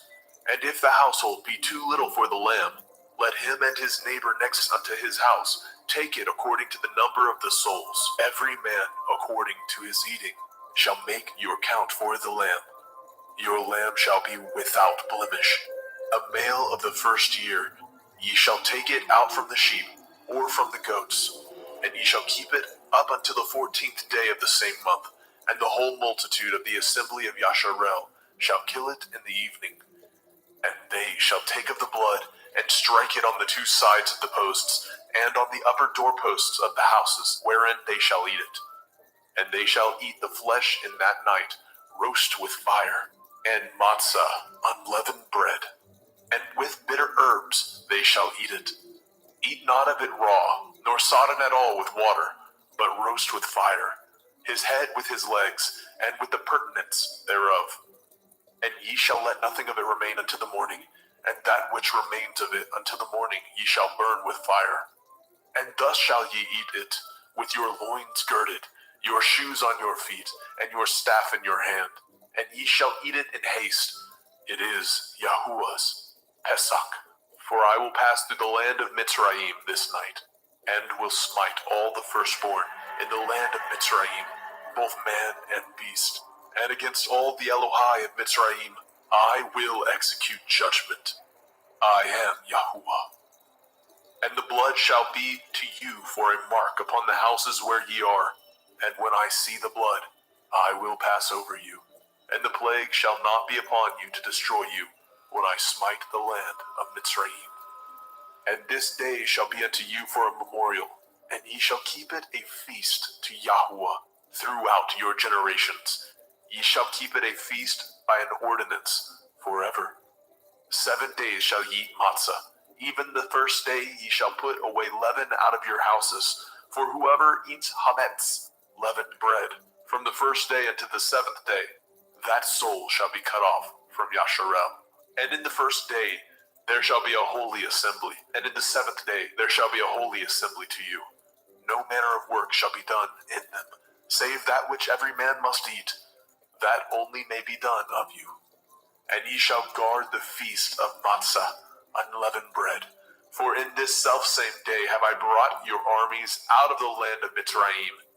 Therefore shall ye guard this day in your generations by an ordinance forever. In the first day, on the 14th day of the month at evening, ye shall eat matzah, until the 21st day of the month at evening. 7 days shall there be no hametz found in your houses. For whosoever eats that which is with hametz, leaven, even that soul shall be cut off from the assembly of Yasharel, whether he be a stranger or born in the land. Ye shall eat nothing with hametz. In all your habitations shall ye eat matzah. Then Moshe called for all the elders of Yasharel, and said unto them, Draw out, and take you a lamb according to your families, and kill the Pesach. And ye shall take a bunch of hyssop, and dip it in the blood that is in the basin, and strike the lintel and the 2 side posts with the blood that is in the basin. And none of you shall go out at the door of his house until the morning. For Yahweh will pass through to smite the Mitzrayim. And when he sees the blood upon the lintel and on the two side posts, Yahweh will pass over the door, and will not suffer the destroyer to come in unto your houses to smite you. And ye shall guard this thing for an ordinance to you and to your sons forever. And it shall come to pass, when ye are come to the land which Yahweh will give you, according as he has promised, that ye shall guard this service. And it shall come to pass, when your children shall say unto you, What mean ye by this service? That ye shall say, It is the sacrifice of Yahweh's Pesach, who passed over the houses of the children of Yashrael in Mitzrayim, when he smote the Mitzrayim and delivered our houses. And the people bowed the head and worshipped. And the children of Yashrael went away, and did as Yahweh had commanded Moshe and Aharon. So did they. And it came to pass that at midnight Yahweh smote all the firstborn in the land of Mitzrayim, from the firstborn of Pharaoh that sat on his throne unto the firstborn of the captive that was in the dungeon, and all the firstborn of cattle. And Pharaoh rose up in the night, he and all his servants, and all the Mitzrayim, and there was a great cry in Mitzrayim, for there was not a house where there was not one dead. And he called for Moshe and Aharon by night, and said, Rise up, and get ye forth from among my people, both ye and the children of Yasharel, and go, serve Yahweh, as ye have said, and take your flocks and your herds, as ye have said, and be gone, and bless me also. And the Mitzrayim were urgent upon the people, that they might send them out of the land in haste. For they said, We be all dead men. And the people took their dough before it was leavened, and their kneading troughs being bound up in their clothes upon their shoulders. And the children of Yashrael did according to the word of Moshe. And they borrowed of the Mitzrayim jewels of silver, and jewels of gold, and raiment. And Yahweh gave the people favor in the sight of the Mitzrayim, so that they lent unto them such things as they required. And they spoiled the Mitzrayim. And the children of Yashrael journeyed from Ramesses to Sukkot, about 600,000 on foot that were men, beside children. And a mixed multitude went up also with him, and flocks, and herds, even very much cattle. And they baked matzah cakes of the dough which they brought forth out of Mitzrayim, for it was not leavened, because they were thrust out of Mitzrayim, and could not tarry, neither had they prepared for themselves any victual. Now the sojourning of the children of Yashrael, who dwelt in the land of Mitzrayim, and in the land of Canaan, they and their fathers, was 430 years. And it came to pass at the end of the 430 years, even the selfsame day it came to pass, that all the hosts of Yahweh went out from the land of Mitzrayim. It is a night to be much observed unto Yahweh, for bringing them out of the land of Mitzrayim. This is that night of Yahweh, to be observed of all the children of Yashrael in their generations. And Yahweh said unto Moshe and Aharon, This is the ordinance of the Pesach. There shall no stranger eat thereof, but every manservant that is bought for money, when you have circumcised him, then he shall eat thereof. A foreigner and a hired servant shall not eat thereof. In one house shall it be eaten. You shall not carry forth aught of the flesh abroad out of the house, neither shall ye break a bone thereof. All the assembly of Yasharel shall keep it. And when a stranger shall sojourn with you, and will keep the Pesach to Yahweh, let all his males be circumcised, and then let him come near and keep it. And he shall be as one that is born in the land. For no one uncircumcised person shall eat thereof. 1 Torah shall be to him that is homeborn, and unto the stranger that sojourns among you. Thus did all the children of Yashrael, as Yahweh commanded Moshe and Aharon, so did they. And it came to pass at the selfsame day, that Yahweh did bring the children of Yashrael out of the land of Mitzrayim by their armies.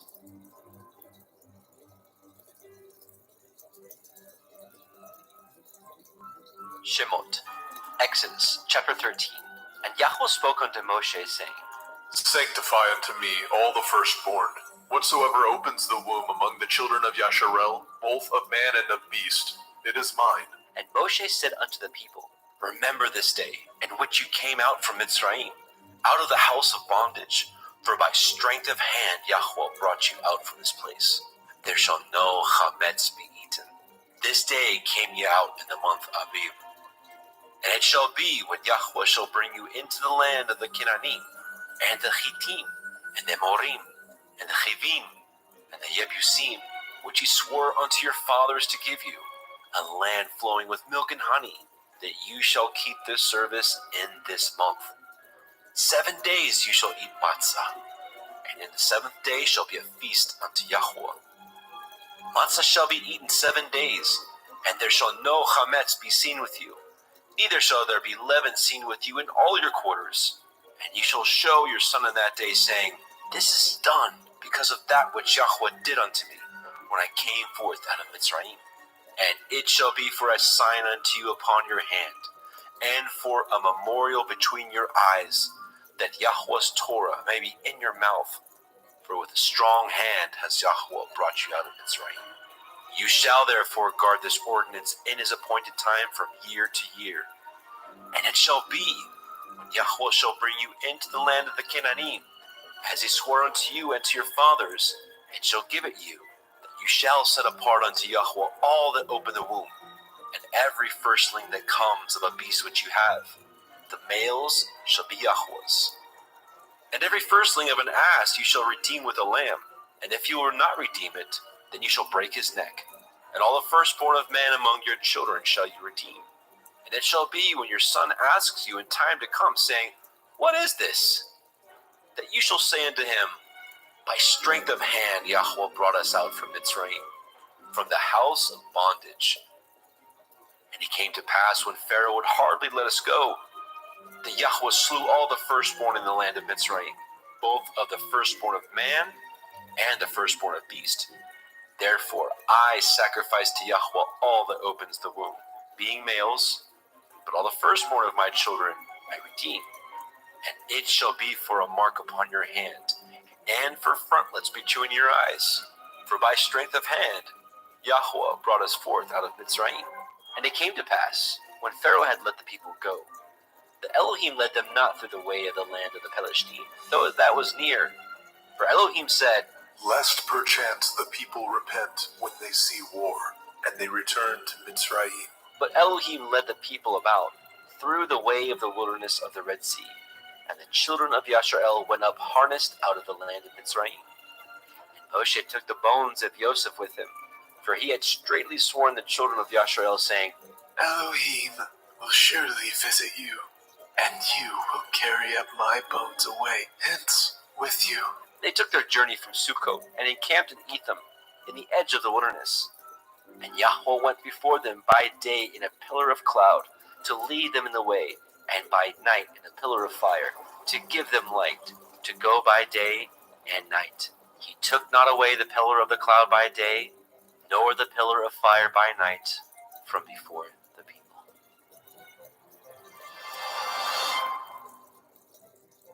Shemot, Exodus chapter 14. And Yahweh spoke unto Moshe, saying, Speak unto the children of Yasharel, that they turn and encamp before Pi Hachiron, between Migdol and the sea, over against Baal Zephon. Before it shall ye encamp by the sea. For Pharaoh will say of the children of Yasharel, They are entangled in the land, the wilderness has shut them in. And I will harden Pharaoh's heart, that he shall follow after them, and I will be honored upon Pharaoh, and upon all his host, that the Mitzrayim may know that I am Yahweh. And they did so. And it was told the king of Mitzrayim that the people fled, and the heart of Pharaoh and his servants was turned against the people. And they said, Why have we done this, that we let Yasharel go from serving us? And he made ready his chariot, and took his people with him. And he took 600 chosen chariots, and all the chariots of Mitzrayim, and captains over every one of them. And Yahweh hardened the heart of Pharaoh, king of Mitzrayim, and he pursued after the children of Yasharel. And the children of Yasharel went out with a high hand.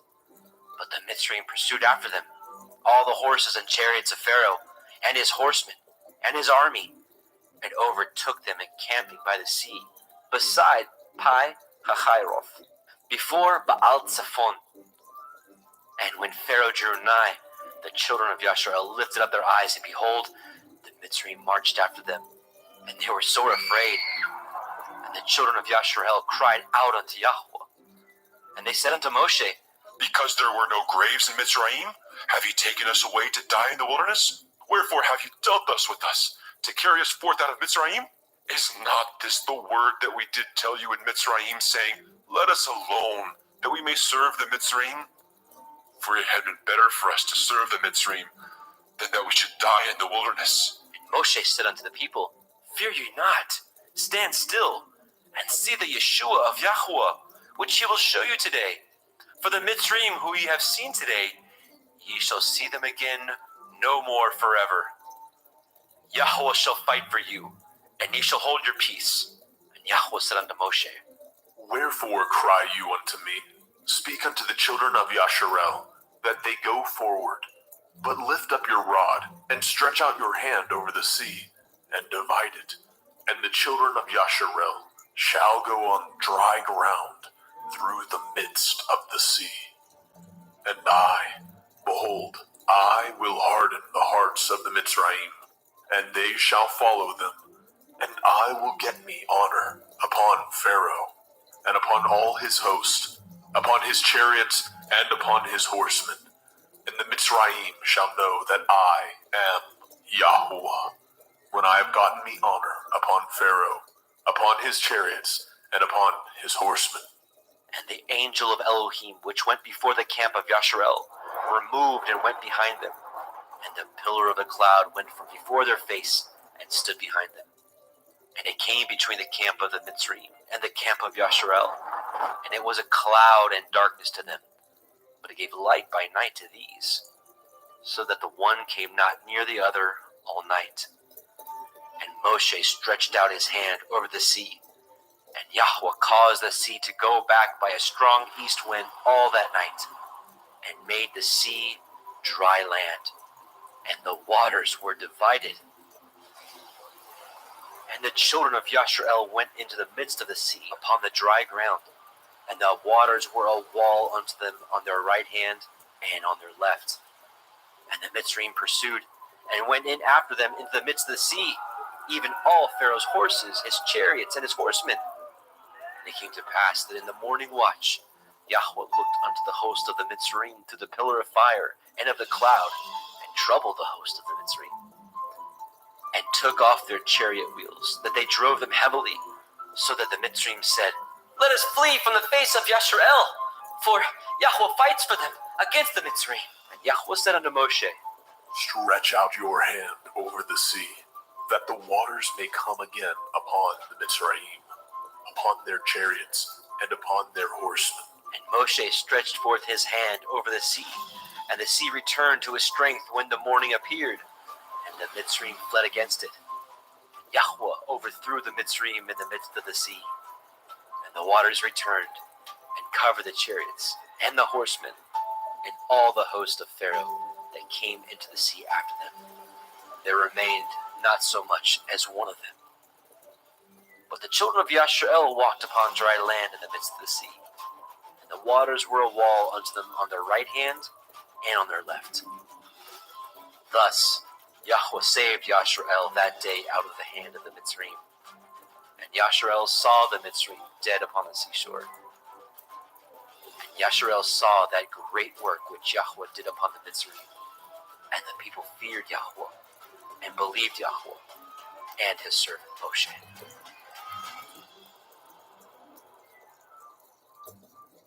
Shemot, Exodus, chapter 15. Then sang Moshe and the children of Yasharel this song unto Yahweh, saying, I will sing unto Yahweh, for he has triumphed gloriously. The horse and the rider has he thrown into the sea. Yah is my strength and song, and he has become my Yeshua. He is my El, and I will prepare him a habitation. My father's Elohai, and I will exalt him. Yahweh is a man of war. Yahweh is his name. Pharaoh's chariots and his host has he cast into the sea. His chosen captains also are drowned in the Red Sea. The depths have covered them. They sank into the bottom as a stone. Your right hand, O Yahweh, is become glorious in power. Your right hand, O Yahweh, has dashed in pieces the enemy, and in the greatness of your excellency, you have overthrown them that rose up against you. You sent forth your wrath, which consumed them as stubble. And with the blast of your nostrils, the waters were gathered together. Flood stood upright as a heap, and the depths were congealed in the heart of the sea. The enemy said, I will pursue, I will overtake, I will divide the spoil. My lust shall be satisfied upon them. I will draw my sword, my hand shall destroy them. You blew with your ruach, the sea covered them. They sank as lead in the mighty waters. Who is like unto you, O Yahweh, among the Elohim? Who is like you, glorious in holiness, fearful in praises, doing wonders? You stretched out your right hand, the earth swallowed them. You and your mercy have led forth the people which you have redeemed. You have guided them in your strength unto your holy habitation. The people shall hear and be afraid. Sorrow shall take hold on the inhabitants of Pelesheth. Then the dukes of Edom shall be amazed, the mighty men of Moab. Trembling shall take hold upon them. All the inhabitants of Canaan shall melt away. Fear and dread shall fall upon them by the greatness of your arm. They shall be as still as a stone, till your people pass over, O Yahweh, till the people pass over which you have purchased. You shall bring them in and plant them in the mountain of your inheritance, in the place, O Yahweh, which you have made for you to dwell in the sanctuary, O Adonai, which your hands have established. Yahweh shall reign forever and ever. For the horse of Pharaoh went in with his chariots and with his horsemen into the sea, and Yahweh brought again the waters of the sea upon them. But the children of Yasharel went on dry land in the midst of the sea. And Miriam, the prophetess, the sister of Aharon, took a timbrel in her hand, and all the women went out after her with timbrels and dances. And Miriam answered them, Sing ye to Yahweh, for he has triumphed gloriously. The horse and his rider has he thrown into the sea. So Moshe brought Yasharel from the Red Sea, and they went out into the wilderness of Shur. And they went 3 days in the wilderness and found no water. And when they came to Marah, they could not drink of the waters of Marah, for they were bitter. Therefore, the name of it was called Marah. The people murmured against Moshe, saying, What shall we drink? And he cried unto El Yahweh. And Yahweh showed him a tree, which, when he had cast into the waters were made sweet. There he made for them a statute and an ordinance, and there he proved them, and said, If you will diligently hearken to the voice of Yahweh Elohim, and will do that which is right in his sight, and will give ear to his commandments, and guard all his statutes, I will put none of these diseases upon you, which I have brought upon the Mitzrayim. For I am Yahweh, Ropheka. And they came to Elim, where there were 12 wells of water, and 70 palm trees, and they encamped there by the waters.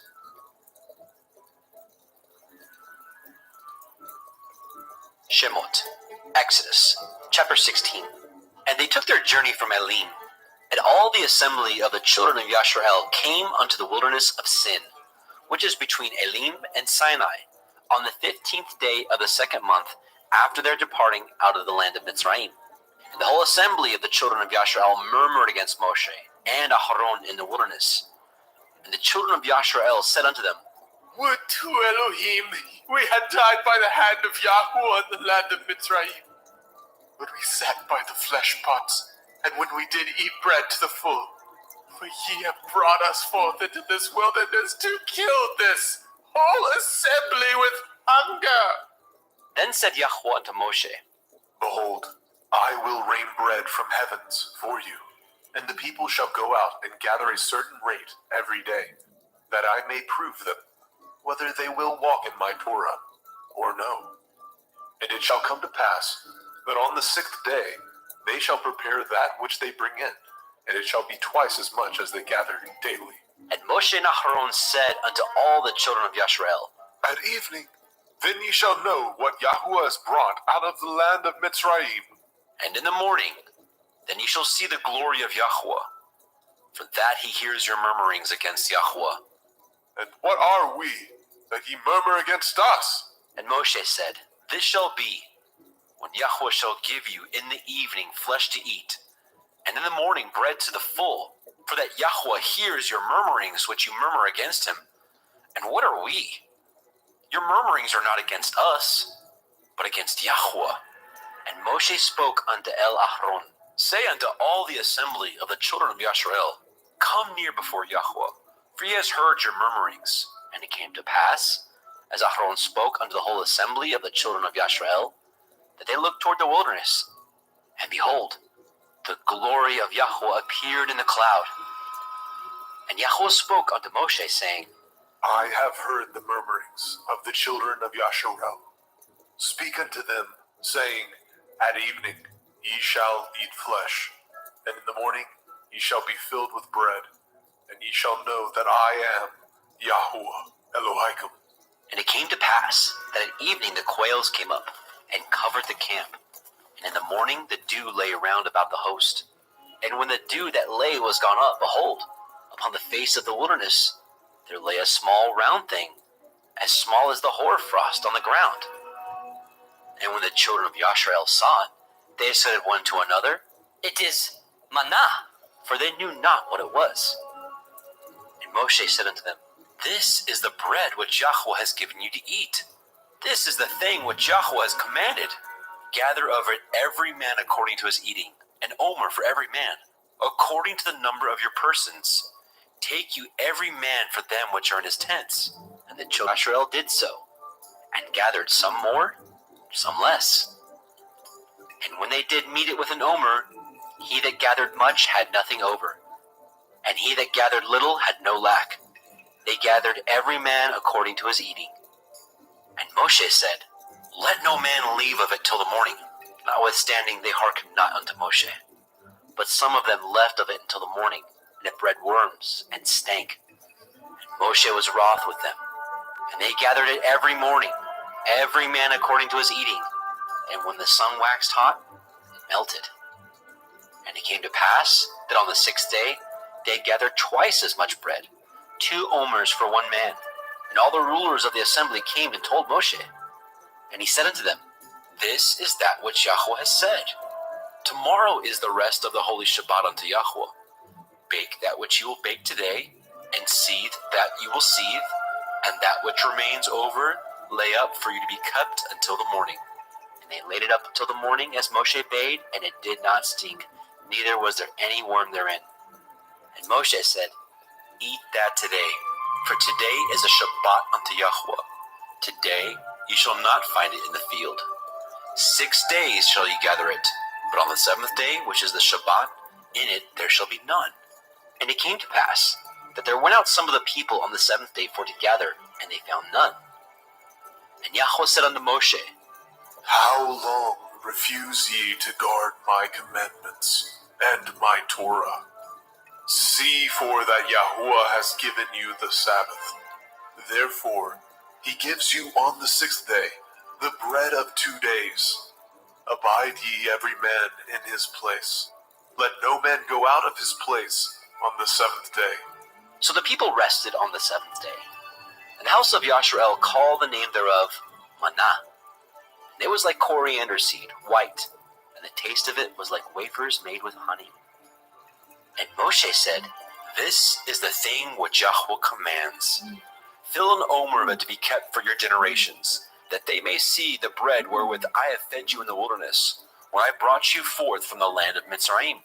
And Moshe said unto Aharon, Take a pot, and put an omer full of manna therein, and lay it up before Yahuwah, to be kept for your generations. As Yahuwah commanded Moshe, so Aharon laid it up before the testimony to be kept. And the children of Yashrael did eat manna 40 years, until they came to a land inhabited. They did eat manna until they came unto the borders of the land of Canaan. Now, an omer is a 10th part of an ephah. Shemot, Exodus, chapter 17. And all the assembly of the children of Yashrael journeyed from the wilderness of Sin after their journeys, according to the commandment of Yahweh, and pitched in Rephidim, and there was no water for the people to drink. Wherefore the people did chide with Moshe, and said, Give us water, that we may drink. And Moshe said unto them, Why chide ye with me? Wherefore do ye tempt Yahweh? The people thirsted there for water. And the people murmured against Moshe, and said, Wherefore is it that you brought us up out of Mitzrayim to kill us and our children and our cattle with thirst? And Moshe cried unto El Yahweh, saying, What shall I do unto this people? They be almost ready to stone me. And Yahweh said unto Moshe, Go on before the people, and take with you the elders of Yasharel, and your rod, wherewith you smote the river. Take in your hand, and go. Behold, I will stand before you there upon the rock in Horeb, and you shall smite the rock, and there shall come water out of it, that people may drink. And Moshe did so in the sight of the elders of Yashrael. And he called the name of the place Massa and Meribah, because of the chiding of the children of Yashrael, and because they tempted Yahweh, saying, Is Yahweh among us or not? Then came Amalek, and fought with Yashrael and Rephidim. And Moshe said unto El Yahusha, Choose us out men, and go out, fight with Amalek. Tomorrow I will stand on the top of the hill with the rod of Elohim in my hand. So Yahusha did as Moshe had said to him, and fought with Amalek. And Moshe, and Aharon, and Hur went up to the top of the hill. And it came to pass, when Moshe held up his hand, that Yashrael prevailed. And when he let down his hand, Amalek prevailed. Moshe's hands were heavy, and he took a stone, and put it under him, and he sat thereon. And Aharon and Hur stayed up his hands, the one on the one side, and the other on the other side. And his hands were steady until the going down of the sun. And Yahusha discomfited Amalek and his people with the edge of the sword. And Yahweh said unto Moshe, Write this for a memorial in a sefer, and rehearse it in the ears of Yahusha, for I will utterly put out the remembrance of Amalek from under the heavens. And Moshe built an altar, and called the name of it Yahweh Nisai. For he said, Because Yah has sworn that Yahweh will have war with Amalek from generation to generation. Shemot, Exodus, chapter 18. When Yitro, the priest of Midian, El Moshe's father-in-law, heard all that Elohim had done for Moshe, and for Yasharel his people, and that Yahweh had brought Yasharel out of Mitzrayim, then Yitro, Moshe's father-in-law, took Zipporah, Moshe's woman, after he had sent her back, and her 2 sons, of which the name of the one was Gershom, for he said, I have been an alien in a strange land. And the name of the other was Eleazar, for the Elohai of my father, said he, was my help, and delivered me from the sword of Pharaoh. And Yitro, Moshe's father-in-law, came with his sons and woman unto Moshe in the wilderness, where he encamped at the mount of Elohim. And he said unto Moshe, I, your father-in-law Yithro, am come unto you, and your woman, and her 2 sons with her. And Moshe went out to meet his father-in-law, and did obeisance, and kissed him. And they asked each other of their welfare, and they came into the tent. And Moshe told his father-in-law all that Yahweh had done unto Pharaoh, and unto the Mitzrayim for Yasharel's sake, and all the travail that had come upon them by the way, and how Yahweh delivered them. And Yitro rejoiced for all the goodness which Yahweh had done unto Yasharel, whom he had delivered out of the hand of the Mitzrayim. And Yitro said, Blessed be Yahweh, who has delivered you out of the hand of the Mitzrayim, and out of the hand of Pharaoh, who has delivered the people from under the hand of the Mitzrayim. Now I know that Yahweh is greater than all Elohim, for in the thing wherein they dealt proudly, he was above them. And Yitro, Moshe's father-in-law, took a burnt offering and sacrifices for Elohim. Nahron came, and all the elders of Yashrael, to eat bread with Moshe's father-in-law before Elohim. And it came to pass on the morrow that Moshe sat to judge the people, and the people stood by Moshe from the morning unto the evening. And when Moshe's father-in-law saw all that he did to the people, he said, What is this that you do to the people? Why sit you yourself alone, and all the people stand by you from morning unto evening? And Moshe said unto his father-in-law, Because the people come unto me to inquire of Elohim. When they have a matter, they come unto me, and I judge between one and another. And I do make them know the statutes of Elohim and his Torah. And Moshe's father-in-law said unto him, The thing you do is not good. You will surely wear away, both you and this people that is with you, for this thing is too heavy for you. You are not able to perform it yourself alone. Hearken now unto my voice. I will give you counsel, and Elohim shall be with you. Be for the people to Elohimward, that you may bring the causes unto Elohim, and you shall teach them ordinances and Torah, and shall show them the way wherein they must walk, and the work that they must do. Moreover, you shall provide out of all the people able men, such as fear Elohim, men of truth, hating covetousness, and place such over them to be rulers of thousands, and rulers of hundreds, rulers of fifties, and rulers of tens. And let them judge the people at all seasons, and it shall be that every great matter they shall bring unto you, but every small matter they shall judge. So shall it be easier for you, and they shall bear the burden with you. If you shall do this thing, and Elohim command you, so, then you shall be able to endure, and all this people shall also go to their place in peace. So Moshe hearkened to the voice of his father-in-law, and did all that he had said. And Moshe chose able men out of all Yashrael, and made them heads over the people, rulers of thousands, rulers of hundreds, rulers of fifties, and rulers of tens. And they judged the people at all seasons. The hard causes they brought unto Moshe, but every small matter they judged themselves. And Moshe let his father-in-law depart, and he went his way into his own land.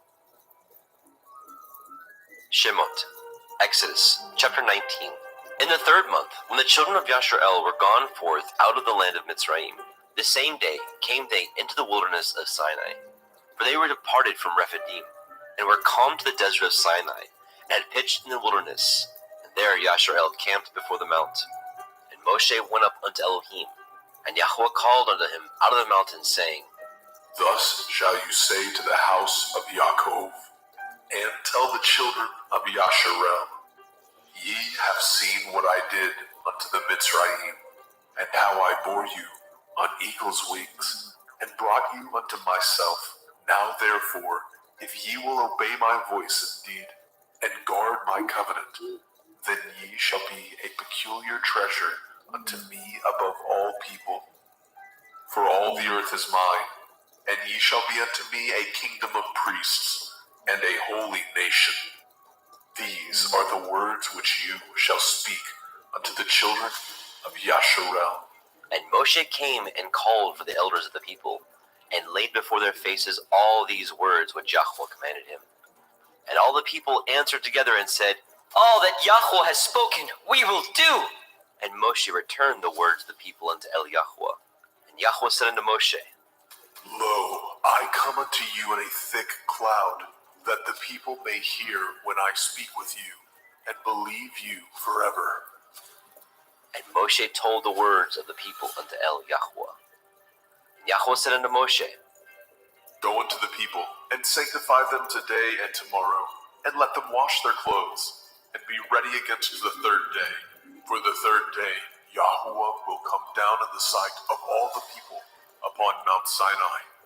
And you shall set bounds unto the people round about, saying, Take heed to yourselves, that ye go not up unto the mount, or touch the border of it.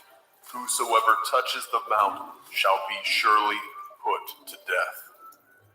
There shall not a hand touch it, but he shall surely be stoned or shot through. whether it be beast or man, it shall not live. When the shofar sounds long, they shall come up to the mount. And Moshe went down from the mount unto the people, and sanctified the people, and they washed their clothes. And he said unto the people, Be ready against the third day, come not at your women. And it came to pass on the third day in the morning, that there were thunders and lightnings, and a thick cloud upon the mount, and the voice of the shofar exceeding loud, so that all the people that was in the camp trembled. And Moshe brought forth the people out of the camp to meet with Elohim, and they stood at the nether part of the mount. And Mount Sinai was altogether on a smoke, because Yahweh descended upon it in fire, and the smoke thereof ascended as the smoke of a furnace, and the whole mount quaked greatly. And when the voice of the shofar sounded long, and waxed louder and louder, Moshe spoke, and Elohim answered him by a voice. And Yahweh came down upon Mount Sinai, on the top of the mount. And Yahweh called Moshe up to the top of the mount, and Moshe went up. And Yahweh said unto Moshe, Go down, charge the people, lest they break through unto El Yahweh, to gaze, and many of them perish. And let the priests also, which come near to El Yahweh, sanctify themselves, lest Yahweh break forth upon them.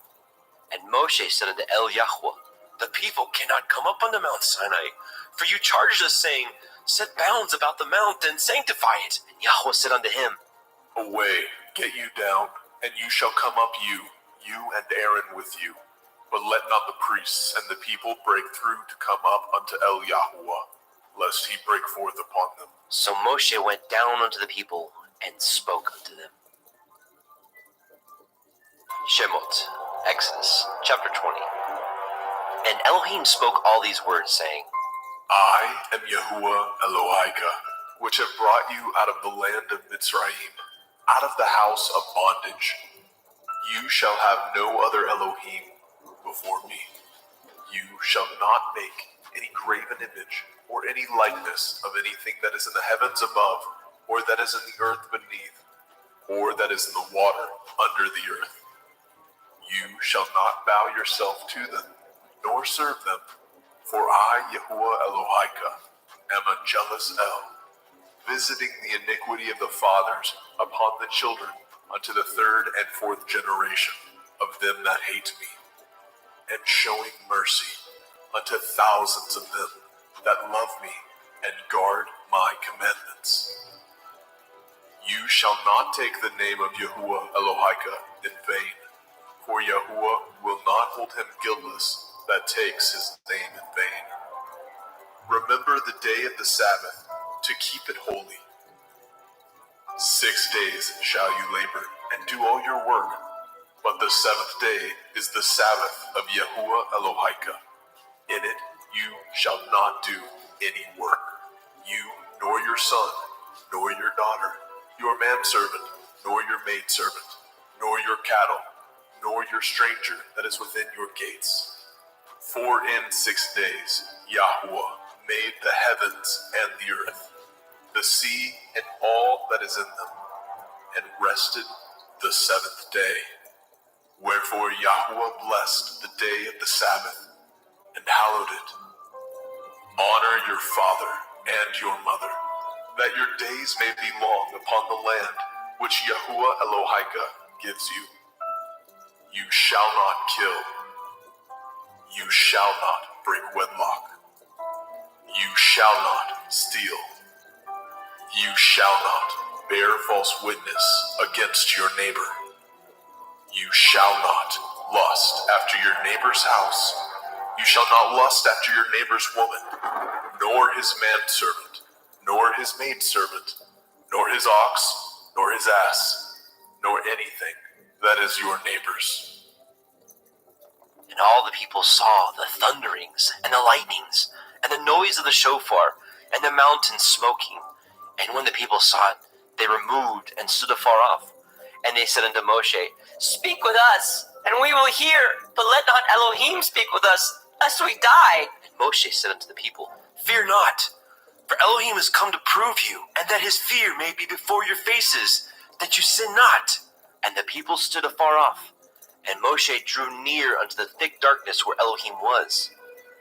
And Yahweh said unto Moshe, Thus you shall say unto the children of Yasharel, Ye have seen that I have talked with you from heaven. Ye shall not make with me Elohai of silver, neither shall ye make unto you Elohai of gold. An altar of earth you shall make unto me, and shall sacrifice thereon your burnt offerings, and your peace offerings, your sheep and your oxen. In all places where I record my name, I will come unto you, and I will bless you. And if you will make me an altar of stone, you shall not build it of hewn stone. For if you lift up your tool upon it, you have polluted it. Neither shall you go up my steps unto my altar, that your nakedness be not discovered thereon. Shemot. Exodus chapter 21. Now these are the judgments which you shall set before them. If you obtain an Ephraim servant, 6 years he shall serve, and in the 7th he shall go out free for nothing. If he came in by himself, he shall go out by himself. If he were married, then his woman shall go out with him. If his master have given him a woman, and she have borne him sons or daughters, the woman and her children shall be her master's, and he shall go out by himself. And if the servant shall plainly say, I love my master, my woman, and my children, I will not go out free, then his master shall bring him unto the judges. He shall also bring him to the door, or unto the doorpost, and his master shall pierce his ear through with an awl, and he shall serve him forever. And if a man surrenders his daughter to be a maidservant, she shall not go out as the menservants do. If she please not her master, who has betrothed her to himself, then shall he let her be redeemed. To surrender her unto a strange nation, he shall have no power, seeing he has dealt deceitfully with her. If he have betrothed her unto his son, he shall deal with her after the manner of daughters. If he take him another woman, her food, her raiment, and her duty of marriage shall he not diminish. And if he do not these three unto her, then shall she go out free without money. He that smites a man so that he die shall be surely put to death. And if a man lie not in wait, but Elohim deliver him into his hand, then I will appoint you a place whither he shall flee. But if a man come presumptuously upon his neighbor to slay him with guile, you shall take him from my altar, that he may die. And he that smites his father or his mother shall be surely put to death. And he that steals a man and sells him, or if he be found in his hand, he shall surely be put to death. And he that curses his father or his mother shall surely be put to death. And if men strive together, and one smite another with a stone, or with his fist, and he die not, but keeps his bed, if he rise again, and walk abroad upon his staff, then shall he that smote him be innocent. Only he shall pay for the loss of his time, and shall cause him to be thoroughly healed. And if a man smite his servant, or his mate with a rod, and he die under his hand, he shall surely be punished. Notwithstanding, if he continue a day or two, he shall not be punished, for he is his money.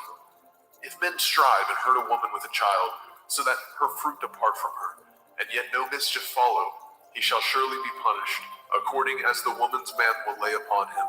He shall pay as the judges determine. And if any mischief follow, then you shall give life for life, eye for eye, tooth for tooth, hand for hand, foot for foot, burning for burning, wound for wound, stripe for stripe. And if a man smite the eye of his servant, or the eye of his maid, that it perish, he shall let him go free for his eye's sake. If he smite out his manservant's tooth, or his maidservant's tooth, he shall let him go free for his tooth's sake. If an ox gore a man or a woman, that they die, then the ox shall be surely stoned, and his flesh shall not be eaten, but the owner of the ox shall be innocent. But if the ox were wont to push with his horn in the time past, and it has been testified to his owner, and he has not kept him in, but that he has killed a man or a woman, the ox shall be stoned, and his owner also shall be put to death. If there be laid on him a sum of money, then he shall give for the ransom of his life whatsoever is laid upon him. Whether he have gored a son or have gored a daughter, according to this judgment shall it be done unto him. If the ox shall push a manservant or a maidservant, he shall give unto their master 30 shekels of silver, and the ox shall be stoned. And if a man shall open a pit, or if a man shall dig a pit, and not cover it, and an ox or an ass fall therein, the owner of the pit shall make it good, and give up money unto the owner of them, and the dead beast shall be his. And if the ox of one man hurts the ox of another, that he die, then they shall sell the live ox, and divide the money of it, and the dead ox also they shall divide. Or if it be known that the ox has used to push in time past, and his owner has not kept him in, he shall surely pay ox for ox, and the dead shall be his own. Shemot. Exodus, chapter 22. If a man shall steal an ox or a sheep and kill it, or sell it, he shall restore 5 oxen for an ox, and 4 sheep for a sheep. If a thief be found breaking up, and be smitten that he die, there shall no blood be shed for him. If the sun be risen upon him, there shall be blood shed for him, for he should make full restitution. If he have nothing, then he shall be sold for his theft. If the theft be certainly found in his hand alive, whether it be ox or ass or sheep, he shall restore double. If a man shall cause a field or vineyard to be eaten, and shall put in his beast, and shall feed in another man's field, of the best of his own field, and of the best of his own vineyard, shall he make restitution. If fire break out and catch in thorns, so that the stacks of grain, or the standing grain, or the field be consumed therewith, he that kindled the fire shall surely make restitution. If a man shall deliver unto his neighbor money or stuff to guard, and it be stolen out of the man's house, if the thief be found, let him pay double. If the thief be not found, then the master of the house shall be brought unto the judges, to see whether he have put his hand unto his neighbor's goods. For all manner of transgression, whether it be for ox, for ass, for sheep, for raiment, or for any manner of lost thing, which another challenge to be his, the cause of both parties shall come before the judges, and whom the judges shall condemn, he shall pay double unto his neighbor. If a man deliver unto his neighbor an ass, or an ox, or a sheep, or any beast to guard, and it die, or be hurt, or driven away, no man seeing it, then shall an oath of Yahuwah be between the both, that he has not put his hand unto his neighbor's goods, and the owner of it shall accept thereof, and he shall not make it good. And if it be stolen from him, he shall make restitution unto the owner thereof. And if it be torn in pieces, then let him bring it for witness, and he shall not make good that which was torn.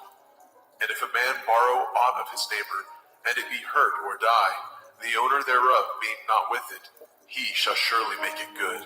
But if the owner thereof be with it, he shall not make it good.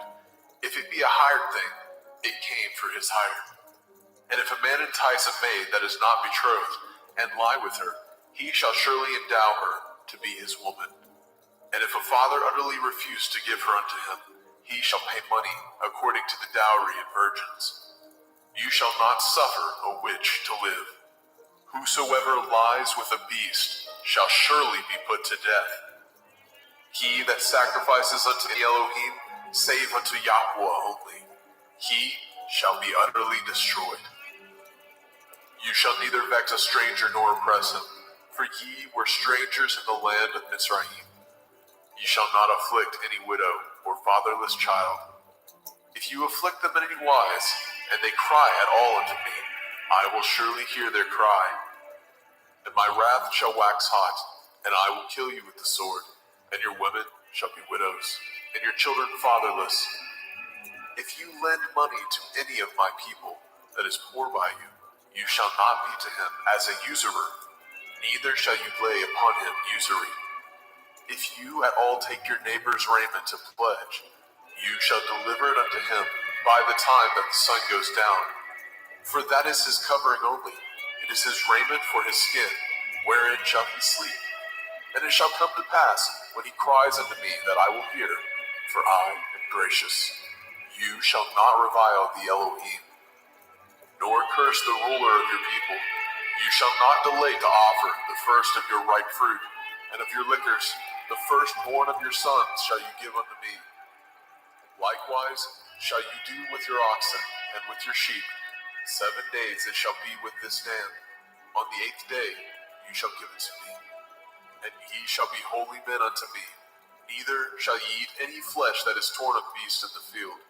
Ye shall cast it to the dogs. Shemot. Exodus, chapter 23. You shall not raise a false report.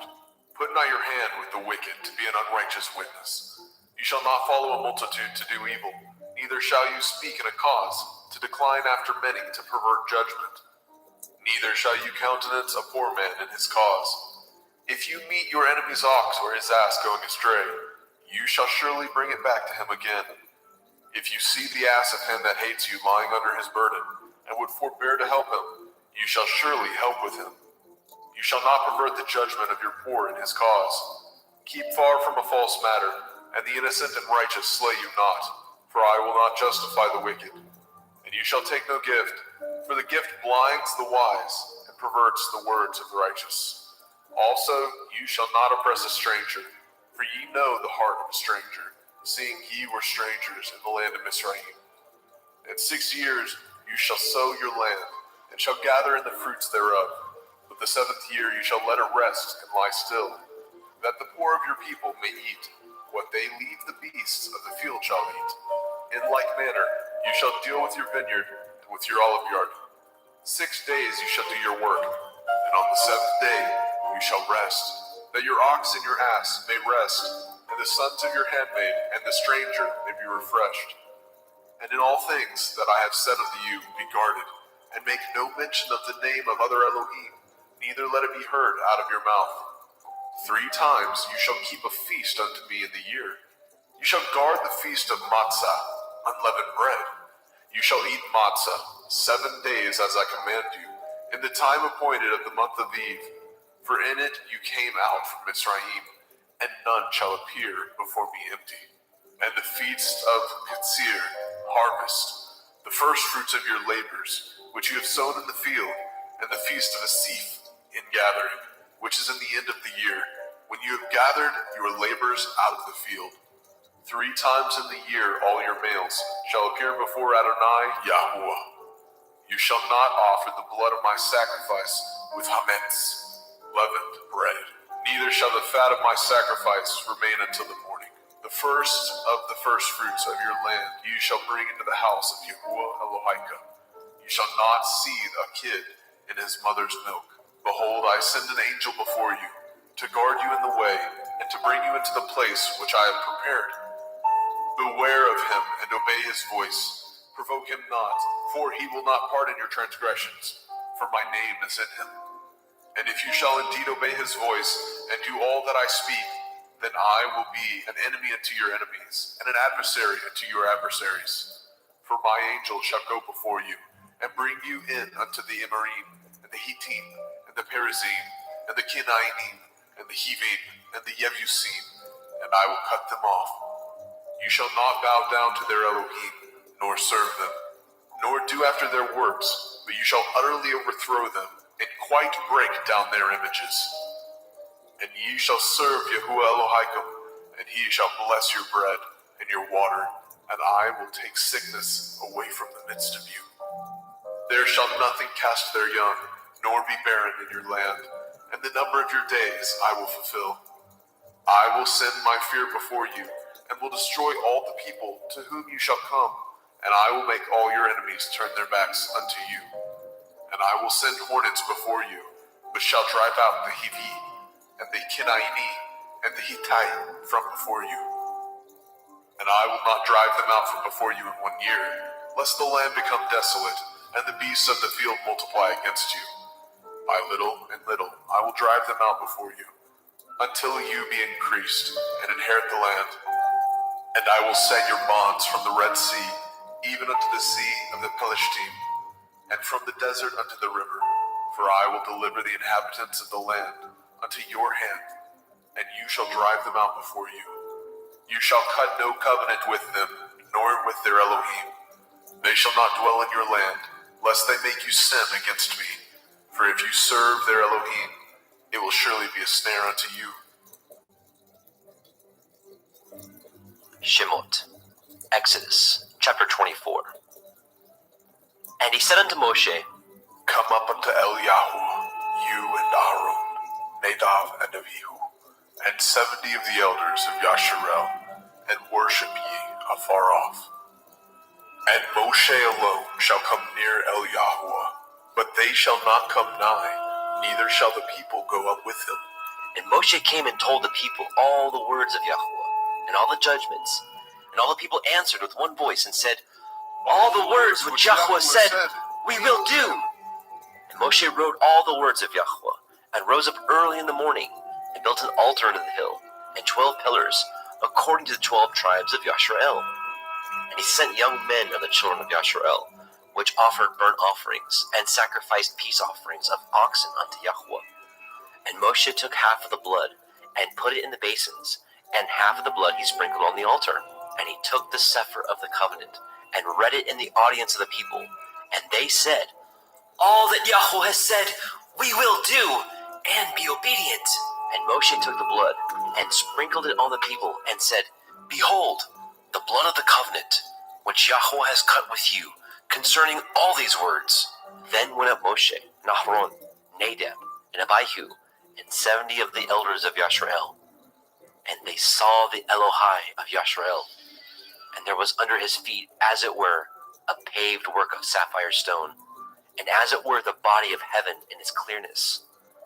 And upon the nobles of the children of Yashrael he laid not his hand.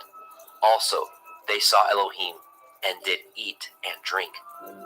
And Yahweh said unto Moshe, Come up to me into the mount, and be there, and I will give you sapphire stones, and a Torah, and commandments which I have written, that you may teach them. And Moshe rose up, and his minister Yahusha. And Moshe went up into the mount of Elohim. And he said unto the elders, Tarry ye here for us, until we come again unto you. And behold, Aharon and Horai are with you. If any man have any matters to do, let him come unto them. And Moshe went up into the mount, and a cloud covered the mount. And the glory of Yahweh abode upon Mount Sinai, and the cloud covered it 6 days. And the 7th day he called unto Moshe out of the midst of the cloud. And the sight of the glory of Yahweh was like devouring fire on the top of the mount in the eyes of the children of Yashrael. And Moshe went into the midst of the cloud, and got him up into the mount. And Moshe was in the mount 40 days and 40 nights. Shemot, Exodus chapter 25. And Yahweh spoke unto Moshe, saying, Speak unto the children of Yasharel, that they bring me an offering. Of every man that gives it willingly with his heart, ye shall take my offering. And this is the offering which ye shall take of them: gold, and silver, and brass, and blue, and purple, and scarlet, and fine linen, and goat's hair, and ram skin dyed red, and badger skin, and shittim wood, oil for the light, spices for anointing oil, and for sweet incense, onyx stones, and stones to be set in the ephod, in the breastplate. And let them make me a sanctuary, that I may dwell among them. According to all that I show you, after the pattern of the tabernacle, and the pattern of all the instruments thereof, even so shall ye make it. And they shall make an ark of shittim wood, 2 cubits and a half shall be the length thereof, and a cubit and a half the breadth thereof, and a cubit and a half the height thereof. And you shall overlay it with pure gold, within and without shall you overlay it, and shall make upon it a crown of gold round about. And you shall cast 4 rings of gold for it, and put them in the corners thereof. And 2 rings shall be in the one side of it, and 2 rings on the other side of it. And you shall make staves of shittim wood, and overlay them with gold. And you shall put the staves into the rings by the sides of the ark, that the ark may be borne with them. The staves shall be in the rings of the ark, they shall not be taken from it. And you shall put into the ark the testimony which I give you. And you shall make a mercy seat of pure gold. 2 cubits and a half shall be the length thereof, and a cubit and a half the breadth thereof. And you shall make 2 cherubim of gold, of beaten work shall you make them, in the 2 ends of the mercy seat. And make 1 cherub on one end, and the other cherub on the other end. Even of the mercy seat shall ye make the cherubim on the 2 ends thereof. And the cherubim shall stretch forth their wings on high, covering the mercy seat with their wings, and their faces shall look one to another. Towards the mercy seat shall the faces of the cherubim be. And you shall put the mercy seat above upon the ark, and in the ark you shall put the testimony that I shall give you.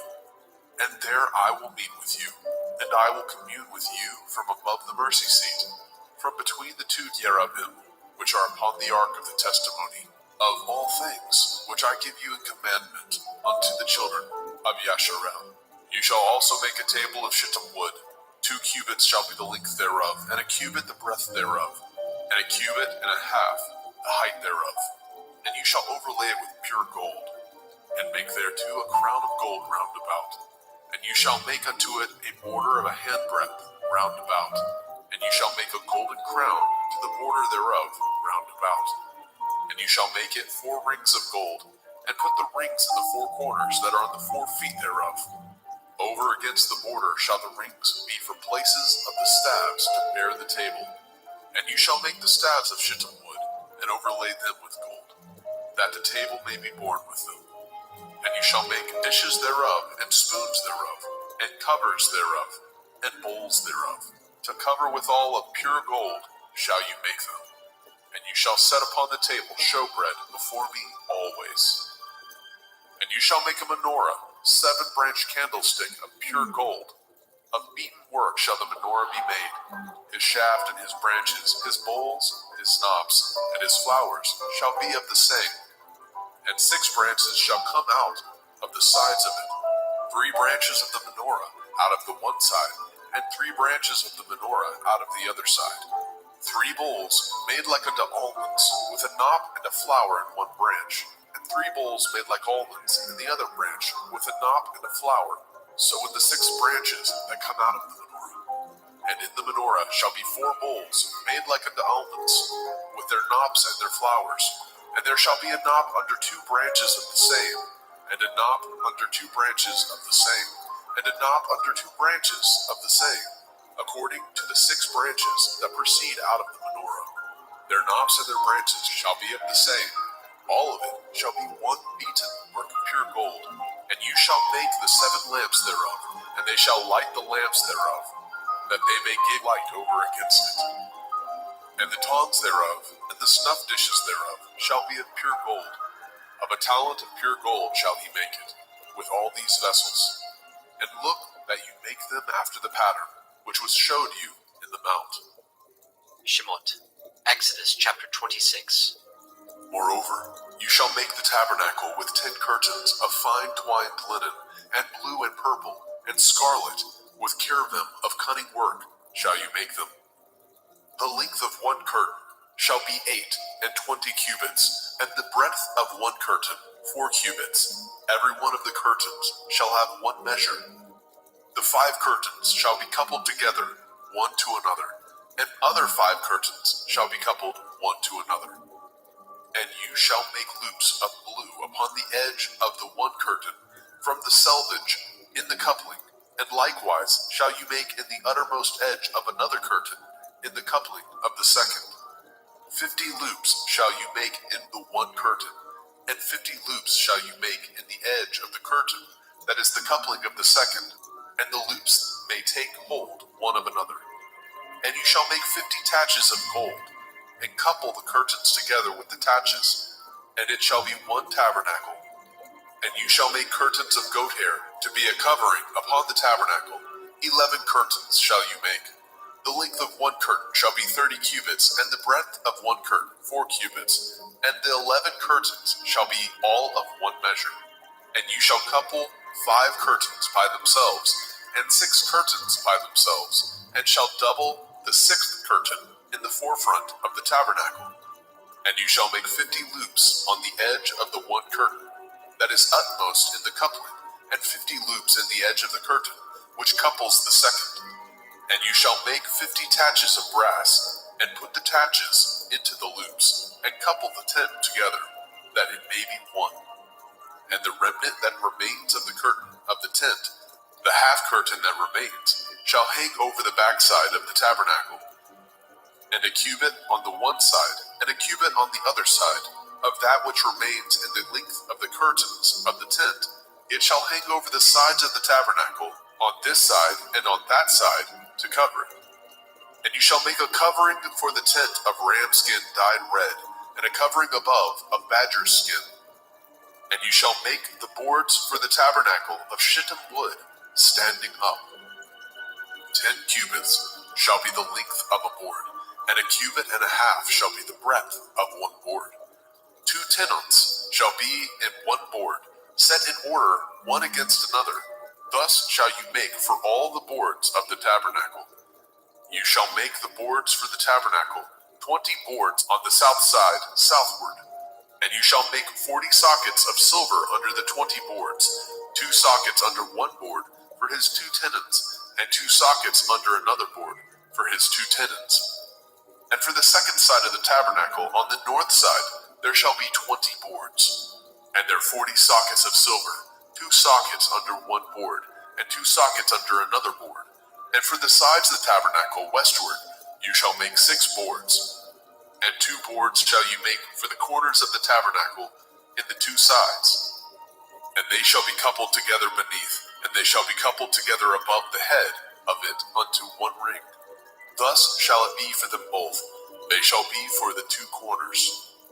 And they shall be 8 boards, and their sockets of silver, 16 sockets, 2 sockets under one board, and 2 sockets under another board. And you shall make bars of shittim wood, 5 for the boards of the one side of the tabernacle, and 5 bars for the boards of the other side of the tabernacle, and 5 bars for the boards of the side of the tabernacle for the 2 sides westward. And the middle bar in the middle of the boards shall reach from end to end. And you shall overlay the boards with gold, and make their rings of gold for places for the bars. And you shall overlay the bars with gold. And you shall rear up the tabernacle according to the fashion thereof, which was showed you in the mount. And you shall make a veil of blue, and purple, and scarlet, and fine twined linen of cunning work, with cherubim shall it be made. And you shall hang it upon the 4 pillars of shittim wood, overlaid with gold. Their hooks shall be of gold, upon the 4 sockets of silver. And you shall hang up the veil under the taches, that you may bring in hither within the veil the ark of the testimony. And the veil shall divide unto you between the holy place and the most holy. And you shall put the mercy seat upon the ark of the testimony in the most holy place. And you shall set the table without the veil, and the menorah, 7-branched candlestick, over against the table on the side of the tabernacle towards the south. And you shall put the table on the north side. And you shall make a hanging for the door of the tent of blue and purple and scarlet and fine twined linen, wrought with needlework. And you shall make for the hanging 5 pillars of shittim wood, and overlay them with gold, and their hooks shall be of gold, and you shall cast 5 sockets of brass for them. Shemot, Exodus chapter 27. And you shall make an altar of shittim wood, 5 cubits long, and 5 cubits broad, and the altar shall be 4 square, and the height thereof shall be 3 cubits. And you shall make the horns of it upon the 4 corners thereof. His horns shall be of the same, and you shall overlay it with brass. And you shall make his pans to receive his ashes, and his shovels, and his basins, and his flesh hooks, and his fire pans. All the vessels thereof you shall make of brass. And you shall make it for a grate of network of brass, and upon the net shall you make 4 brazen rings in the 4 corners thereof. And you shall put it under the compass of the altar beneath, that the net may be even to the midst of the altar. And you shall make staves for the altar, staves of shittim wood, and overlay them with brass. And the staves shall be put into the rings, and the staves shall be upon the 2 sides of the altar, to bear it. Hollow with boards shall you make it, as it was showed you in the mount, so shall they make it.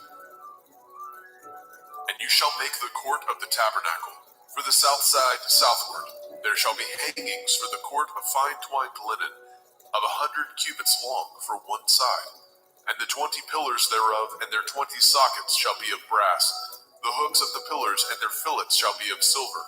And likewise for the north side in length there shall be hangings of 100 cubits long, and his 20 pillars, and their 20 sockets of brass, the hooks of the pillars and their fillets of silver. And for the breadth of the court on the west side shall be hangings of 50 cubits, their pillars 10, and their sockets 10. And the breadth of the court on the east side eastward shall be 50 cubits. The hangings of one side of the gate shall be 15 cubits, their pillars 3, and their sockets 3. And on the other side shall be hangings 15 cubits, their pillars 3, and their sockets 3. And for the gate of the court shall be hangings of 20 cubits, of blue and purple and scarlet and fine twined linen, wrought with needlework. And their pillars shall be 4, and their sockets 4. All the pillars round about the court shall be filleted with silver. Their hooks shall be of silver, and their sockets of brass. The length of the court shall be 100 cubits, and the breadth 50 everywhere, and the height of 5 cubits of fine twined linen, and their sockets of brass. All the vessels of the tabernacle in the service thereof, and all the pins thereof, and all the pins of the court shall be of brass. And you shall command the children of Yasharel that they bring you pure olive oil, beaten for the light, to cause the lamp to burn always.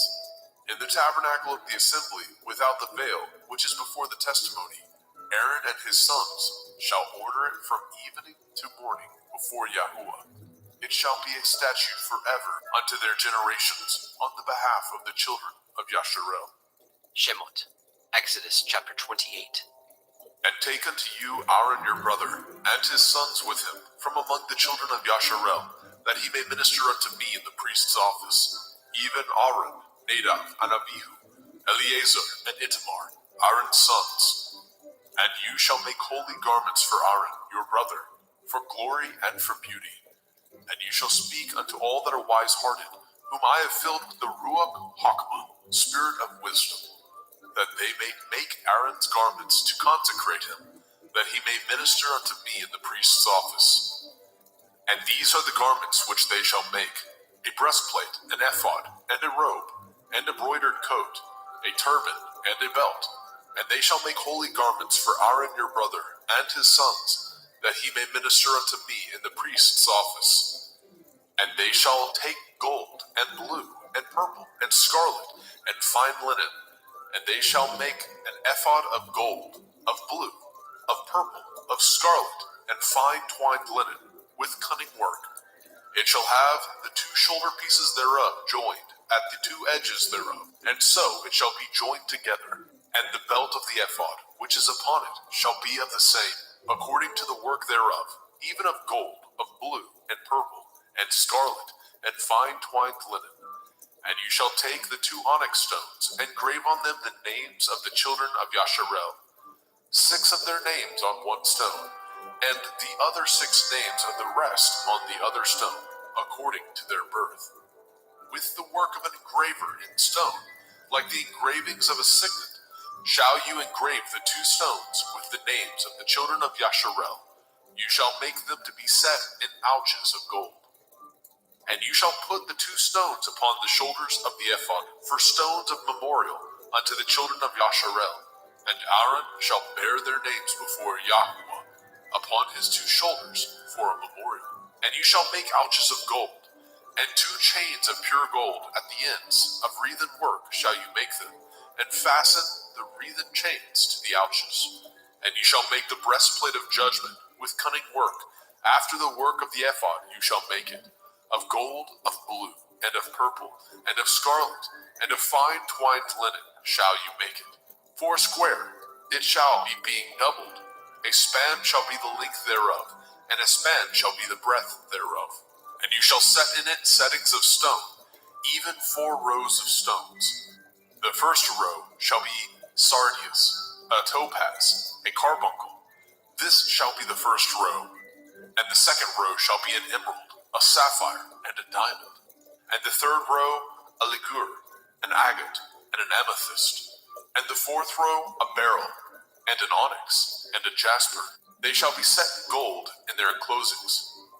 And the stones shall be with the names of the children of Yasharel, 12, according to their names, like the engravings of a signet. Everyone with his name shall they be according to the 12 tribes. And you shall make upon the breastplate chains at the end of wreathen work of pure gold. And you shall make upon the breastplate 2 rings of gold, and shall put the 2 rings on the 2 ends of the breastplate. And you shall put the 2 wreathen chains of gold in the 2 rings which are on the ends of the breastplate. And the other 2 ends of the 2 wreathen chains you shall fasten in the 2 ouches, and put them on the shoulder pieces of the ephod before it. And you shall make 2 rings of gold, and you shall put them upon the 2 ends of the breastplate in the order thereof, which is in the side of the ephod inward. And 2 other rings of gold you shall make, and shall put them on the 2 sides of the ephod underneath, towards the forepart thereof, over against the other coupling thereof, above the belt of the ephod. And they shall bind the breastplate by the rings thereof unto the rings of the ephod, with a lace of blue, that it may be above the belt of the ephod, and that the breastplate be not loosed from the ephod. And Aaron shall bear the names of the children of Yasharel in the breastplate of judgment upon his heart, when he goes in unto the holy place, for a memorial before Yahweh continually. And you shall put in the breastplate of judgment the Urim and the Thummim, and they shall be upon Aaron's heart, when he goes in before Yahweh. And Aaron shall bear the judgment of the children of Yasharel upon his heart before Yahweh continually. And you shall make the robe of the ephod all of blue, and there shall be a hole in the top of it. In the midst thereof it shall have a binding of woven work round about the whole of it, as it were the whole of a habergeon, that it be not rent. And beneath upon the hem of it you shall make pomegranates of blue, of purple, and of scarlet, round about the hem thereof, and bells of gold between them round about, a golden bell and a pomegranate, a golden bell and a pomegranate, upon the hem of the robe round about. And it shall be upon Aaron to minister, and his sound shall be heard when he goes into the holy place before Yahweh, and when he comes out, that he die not. And you shall make a plate of pure gold, grave upon it, like the engravings of a signet, Kodesh el Yahweh, holiness unto Yahweh. And you shall put it on a blue lace, that it may be upon the turban. Upon the forefront of the turban it shall be, and it shall be upon Aaron's forehead, that Aaron may bear the iniquity of the holy things, which the children of Yasharel shall hallow in all their holy gifts, and it shall be upon his forehead, that they may be accepted before Yahweh. And you shall embroider the coat of fine linen, and you shall make the turban of fine linen, and you shall make the belt of needlework. And for Aaron's sons you shall make coats, and you shall make for them belts, and bonnets shall you make for them, for glory and for beauty. And you shall put them upon Aaron your brother, and his sons with him, and shall anoint them, and consecrate them, and sanctify them, that they may minister unto me in the priest's office. And you shall make them linen breeches to cover their nakedness, from the loins even unto the thighs they shall reach. And they shall be upon Aaron and upon his sons, when they come in unto the tabernacle of the assembly, or when they come near unto the altar to minister in the holy place, that they bear not iniquity and die. It shall be a statute forever unto him and his seed after him. Shemot, Exodus chapter 29. And this is the thing that you shall do unto them, to hallow them, to minister unto me in the priest's office. Take 1 young bullock, and 2 rams without blemish, and matzah cakes tempered with oil, and matzah wafers anointed with oil. Of wheaten flour shall you make them. And you shall put them into 1 basket, and bring them in the basket, with the bullock and the 2 rams. And Aaron and his sons you shall bring unto the door of the tabernacle of the assembly, and shall wash them water. And you shall take the garments and put upon Aaron the coat, and the robe of the ephod, and the breastplate, and gird him with the belt of the ephod. And you shall put the turban upon his head, and put the holy crown upon the turban. Then shall you take the anointing oil, and pour it upon his head, and anoint him. And he shall bring his sons, and put coats upon them. And he shall gird them with belts, Aaron and his sons, and put the bonnets on them. And the priest's office shall be theirs for a perpetual statute, and you shall consecrate Aaron and his sons. And you shall cause a bullock to be brought before the tabernacle of the assembly, and Aaron and his sons shall put their hands upon the head of the bullock. And you shall kill the bullock before Yahweh, by the door of the tabernacle of the assembly. And you shall take the blood of the bullock, and put it upon the horns of the altar with your finger, and pour all the blood beside the bottom of the altar. And you shall take all the fat that covers the inwards, and the caul that is above the liver, and the 2 kidneys, and the fat that is upon them, and burn them upon the altar. But the flesh of the bullock, and his skin, and his dung, shall you burn with fire without the camp. It is a sin offering. You shall also take 1 ram, and Aaron and his sons shall put their hands upon the head of the ram. And you shall slay the ram, and you shall take his blood, and sprinkle it round about upon the altar. And you shall cut the ram in pieces, and wash the inwards of him, and his legs, and put them unto his pieces, and unto his head. And ye shall burn the whole ram upon the altar. It is a burnt offering unto Yahweh. It is a sweet savor, an offering made by fire unto Yahweh. And you shall take the other ram, and Aaron and his sons shall put their hands upon the head of the ram. And you shall kill the ram, and take his blood, and put it upon the tip of the right ear of Aaron, and upon the tip of the right ear of his sons, and upon the thumb of their right hand, and upon the great toe of their right foot, and sprinkle the blood upon the altar round about. And ye shall take the blood that is upon the altar, and of the anointing oil, and sprinkle it upon Aaron, and upon his garments, and upon his sons, and upon the garments of his sons with him. And he shall be hallowed, and his garments, and his sons' garments with him. Also you shall take of the ram the fat and the rump, and the fat that covers the inwards, and the caul above the liver, and the 2 kidneys, and the fat that is upon them, and the right shoulder, for it is a ram of consecration. And 1 loaf of bread, and 1 cake of oiled bread, and 1 wafer out of the basket of the matzah that is before Yahweh. And you shall put it all in the hands of Aaron, and in the hands of his sons, and shall wave them for a wave offering before Yahweh. And you shall receive them of their hands, and burn them upon the altar for a burnt offering, for a sweet savor before Yahweh. It is an offering made by fire unto Yahweh. And you shall take the breast of the ram of Aaron's consecration, and wave it for a wave offering before Yahweh, and it shall be your part.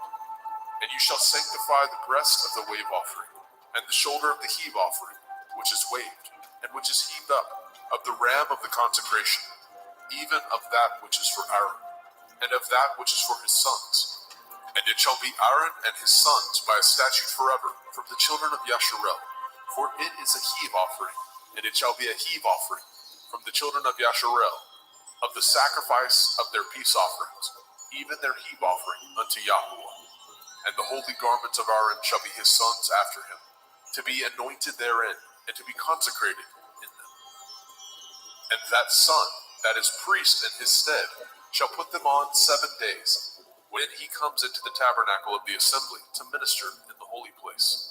And you shall take the ram of the consecration, and seethe his flesh in the holy place. And Aaron and his sons shall eat the flesh of the ram, and the bread that is in the basket by the door of the tabernacle of the assembly. And they shall eat those things wherewith the atonement was made, to consecrate and to sanctify them. But a stranger shall not eat thereof, because they are holy. And if aught of the flesh of the consecrations, or of the bread, remain unto the morning, then you shall burn the remainder with fire. It shall not be eaten, because it is holy. And thus shall you do unto Aaron and to his sons, according to all things which I have commanded you. 7 days shall you consecrate them. And you shall offer every day a bullock for a sin offering, for atonement. And you shall cleanse the altar when you have made an atonement for it, and you shall anoint it to sanctify it. 7 days you shall make an atonement for the altar, and sanctify it, and it shall be an altar most holy. Whatsoever touches the altar shall be holy. Now this is that which you shall offer upon the altar: 2 lambs of the first year, day by day, continually. The 1 lamb you shall offer in the morning, and the other lamb you shall offer at evening. And with the 1 lamb 1/10 deal of flour, mingled with the 4th part of a hin of beaten oil, and the 4th part of a hin of wine, for a drink offering. And the other lamb you shall offer at evening, and shall do thereto according to the meat offering of the morning, and according to the drink offering thereof, for a sweet savor, an offering made by fire unto Yahweh. This shall be a continual burnt offering throughout your generations at the door of the tabernacle of the assembly before Yahweh, where I will meet you, to speak there unto you. And there I will meet with the children of Yasharel, and the tabernacle shall be sanctified by my glory. And I will sanctify the tabernacle of the assembly and the altar, and I will sanctify also both Aaron and his sons to minister to me in the priest's office. And I will dwell among the children of Yasharel, and will be their Elohim. And they shall know that I am Yahuwah Elohim, that brought them forth out of the land of Mitzrayim, that I may dwell among them. I am Yahuwah Elohim. Shemot, Exodus chapter 30. And you shall make an altar to burn incense upon. Of shittim wood shall you make it. A cubit shall be the length thereof, and a cubit the breadth thereof. 4 square shall it be, and 2 cubits shall be the height thereof. The horns thereof shall be of the same. And you shall overlay it with pure gold, the top thereof, and the sides thereof round about, and the horns thereof. And you shall make unto it a crown of gold round about. And 2 golden rings shall you make it under the crown of it. By the 2 corners thereof, upon the 2 sides of it, shall you make it, and they shall be for places for the staves to bear it withal. And you shall make the staves of shittim wood, and overlay them with gold. And you shall put it before the veil that is by the ark of the testimony, before the mercy seat that is over the testimony, where I will meet with you. And Aaron shall burn thereon sweet incense every morning. When he dresses the lamps, he shall burn incense upon it. And when Aaron lights the lamp at evening, he shall burn incense upon it, a perpetual incense before Yahweh throughout your generations. Ye shall offer no strange incense thereon, nor burn sacrifice, nor meat offering, neither shall ye pour drink offering thereon. And Aaron shall make an atonement upon the horns of it once in a year, with the blood of the sin offering of atonement. Once in the year shall he make atonement upon it throughout your generations. It is most holy unto Yahweh.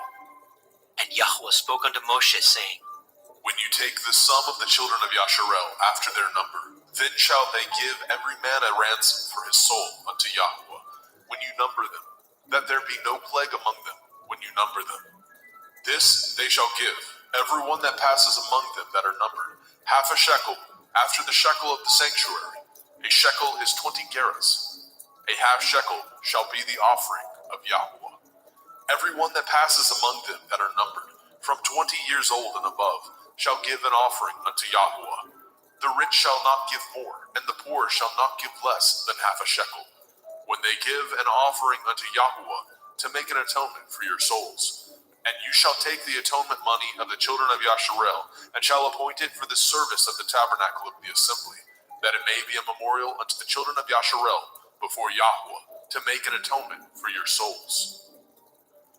And Yahweh spoke unto Moshe, saying, You shall also make a laver of brass, and his foot also of brass, to wash withal, and you shall put it between the tabernacle of the assembly and the altar, and you shall put water therein. For Aaron and his sons shall wash their hands and their feet thereat. When they go into the tabernacle of the assembly, they shall wash with water, that they die not, or when they come near to the altar to minister, to burn offering made by fire unto Yahweh. So they shall wash their hands and their feet, that they die not, and it shall be a statute forever to them, even to him and to his seed throughout their generations.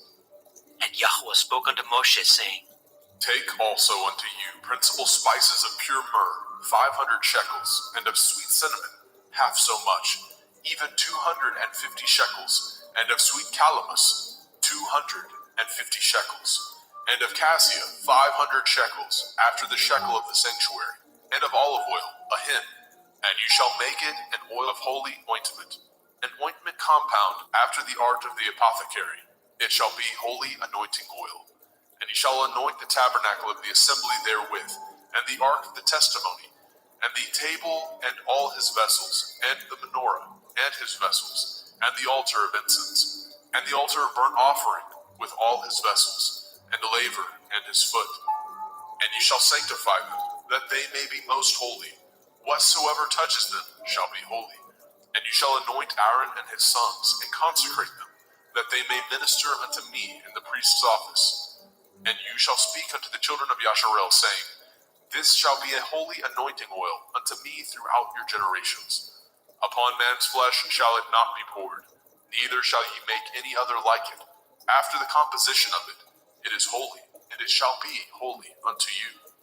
Whosoever compounds any like it, or whosoever puts any of it upon a stranger, shall even be cut off from his people. And Yahweh spoke unto Moshe, saying, Take unto you sweet spices, stacte, and onycha, and galbanum. These sweet spices and pure frankincense of each shall be a like weight. And you shall make it a perfume, a confection after the art of the apothecary, tempered together, pure and holy. And you shall beat some of it very small, and put of it before the testimony in the tabernacle of the assembly, where I will meet with you. It shall be unto you most holy. And as for the perfume which you shall make, ye shall not make to yourselves according to the composition thereof. It shall be unto you holy for Yahweh. Whosoever shall make like unto that, to smell thereto, shall even be cut off from his people.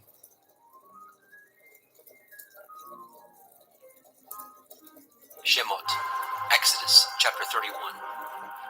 And Yahweh spoke unto Moshe, saying, See, I have called by name Bezalel, the son of Uri, the son of Hori, of the tribe of Yehudah, and I have filled him with the Ruach Elohim, in wisdom and in understanding, and in knowledge, and in all manner of workmanship, to devise cunning works, to work in gold, and in silver, and in brass, and in cutting of stones, to set them, and in carving of timber, to work in all manner of workmanship. And I, behold, I have given with him Aholiab, the son of Ahisamach, of the tribe of Dan, and in the hearts of all that are wise-hearted I have put wisdom, that they may make all that I have commanded you. The tabernacle of the assembly, the ark of the testimony, the mercy seat that is thereupon, and all the furniture of the tabernacle, and the table and his furniture, and the pure menorah with all his furniture, and the altar of incense, and the altar of burnt offering, with all his furniture, and the laver and his foot, and the cloths of service for Aaron the priest, and the garments of his sons, to minister in the priest's office, and the anointing oil, and the sweet incense for the holy place. According to all that I have commanded you, shall they do. And Yahweh spoke unto Moshe, saying, Speak also unto the children of Yasharel, saying, Truly my Shabbathot ye shall guard, for it is a sign between me and you throughout your generations, that ye may know that I am Yahuwah Mekodeshim, Yahuwah who sanctifies you. Ye shall guard the Sabbath, therefore, for it is holy unto you. Every one that defiles it shall surely be put to death, for whosoever does any work thereon, that soul shall be cut off from among his people. 6 days may work be done, but in the seventh is the Sabbath of rest, holy unto Yahuwah. Whosoever does any work in the Sabbath, he shall surely be put to death. Wherefore the children of Yasharel shall guard the Sabbath, to keep the Sabbath throughout their generations, for a perpetual covenant. It is a sign between me and the children of Yasharel forever. For in 6 days Yahuwah made the heavens and the earth, and on the seventh day he rested, and was refreshed.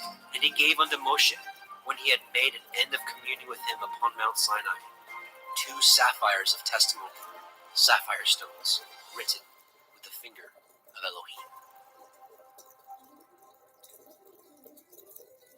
Shemot, Exodus chapter 32. And when the people saw that Moshe delayed to come down out of the mount, the people gathered themselves together unto Aaron, and said unto him, Up, make us Elohim, which shall go before us. As for this Moshe, the man that brought us up out of the land of Mitzrayim, we know not what is become of him. And Aaron said unto them, Break off the golden earrings, which are in the ears of your women, of your sons and of your daughters, and bring them unto me. And the people broke off the golden earrings which were in the ears, and brought them unto Aaron. And he received them at their hand and fashioned it with a graving tool, after he had made it a molten calf. And they said, These be your Elohim, O Yasharel, which brought you up out of the land of Mitzrayim. And when Aharon saw it, he built an altar before it. And Aharon made proclamation and said, Tomorrow is a feast to Yahuwah. And they rose up early on the morrow, and offered burnt offerings, and brought peace offerings. And the people sat down to eat and to drink, and rose up to play. And Yahweh said unto Moshe, Go, get you down, for your people, which you brought out of the land of Mitzrayim, have corrupted themselves. They have turned aside quickly out of the way which I commanded them. They have made them a molten calf, and have worshipped it, and have sacrificed thereunto, and said, These be your Elohim, Yasharel, which have brought you up out of the land of Mitzrayim. And Yahweh said unto Moshe, I have seen this people, and behold, it is a stiff-necked people. Now therefore let me alone, that my wrath may wax hot against them, and that I may consume them, and I will make of you a great nation. And Moshe besought Yahweh Eloheinu and said, Yahweh, why does your wrath wax hot against your people, which you have brought forth out of the land of Mitzrayim with great power and with a mighty hand? Wherefore should the Mitzrayim speak and say, For mischief did he bring them out, to slay them in the mountains, and to consume them from the face of the earth? Turn from your fierce wrath, and repent of this evil against your people. Remember Avraham, Yitzchak, and Yashrael, your servants, to whom you swore by your own self and said unto them, I will multiply your seed as the stars of heaven. And all this land that I have spoken of will I give unto your seed, and they shall inherit it forever. And Yahweh repented of the evil which he thought to do unto his people. And Moshe turned and went down from the mount, and the 2 sapphires of the testimony were in his hand. The sapphires were written on both their sides. On the one side and on the other were they written. And the sapphires were the work of Elohim, and the writing was the writing of Elohim, graven upon the sapphires. And when Yahusha heard the noise of the people as they shouted, he said unto Moshe, There is noise of war in the camp. And he said, It is not the voice of them that shout for mastery, neither is it the voice of them that cry for being overcome, but the noise of them that sing do I hear. And it came to pass, as soon as he came nigh unto the camp, that he saw the calf and the dancing. And Moshe's anger waxed hot, and he cast the sapphires out of his hands, and broke them beneath the mount. And he took the calf which they had made, and burnt it in the fire, and ground it to powder, and strawed it upon the water, and made the children of Yashrael drink of it. And Moshe said unto Aharon, What did this people unto you, that you have brought so great a sin upon them? And Aharon said, Let not the anger of my Lord wax hot. You know the people, that they are set on mischief. For they said unto me, Make us Elohim, which shall go before us. For as for this Moshe, the man that brought us up out of the land of Mitzrayim, we know not what has become of him. And I said unto them, Whosoever has any gold, let them break it off. So they gave it me, and I cast it into the fire. And there came out this calf. And when Moshe saw that the people were naked, for Aharon had made them naked unto their shame among their enemies, then Moshe stood in the gate of the camp and said, Who is on Yahweh's side? Let him come unto me. All the sons of Levi gathered themselves together unto him. And he said unto them, Thus says Yahweh Elohai of Yashrael, Put every man his sword by his side, and go in and out from gate to gate throughout the camp, and slay every man his brother, and every man his companion, and every man his neighbor. The children of Levi did according to the word of Moshe, and there fell of the people that day about 3,000 men.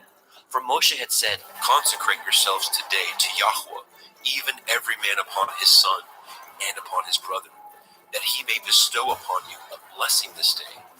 It came to pass on the morrow, that Moshe said unto the people, Ye have sinned a great sin, and now I will go up unto El Yahweh. Perchance I shall make an atonement for your sin.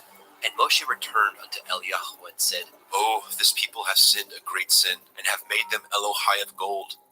Yet now, if you will forgive their sin, and if not, blot me, I pray you, out of your sefer which you have written. And Yahweh said unto Moshe, Whosoever has sinned against me, him will I blot out of my sefer. Therefore now go, lead the people into the place of which I have spoken unto you. Behold, my angel shall go before you. Nevertheless, in the day when I will visit their sin upon them. And Yahweh plagued the people, because they made the calf which Aharon made. Shemot, Exodus chapter 33. And Yahweh said unto Moshe, Depart, and go up hence, you and the people which you have brought up out of the land of Mitzrayim, unto the land which I swore unto Abraham, to Yitzhak, and to Yaakov, saying, Unto your seed will I give it. And I will send an angel before you, and I will drive out the Kenai, the Amorite, the Hittite, the Perizzite, the Hivite, and the Jebusite, unto a land flowing with milk and honey, for I will not go up in the midst of you, for you are a stiff-necked people, lest I consume you in the way. And when the people heard the evil report, they mourned, and no man did put on him his ornaments.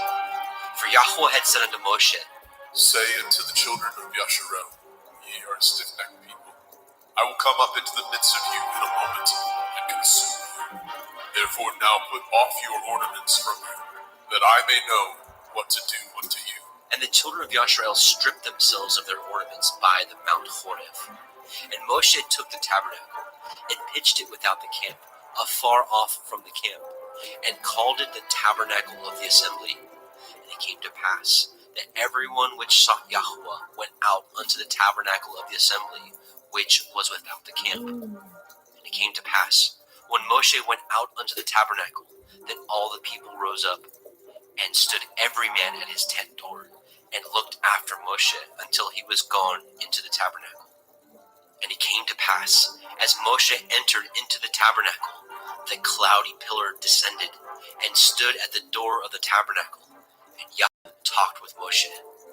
And all the people saw the cloudy pillar stand at the tabernacle door, and all the people rose up and worshipped, every man in his tent door.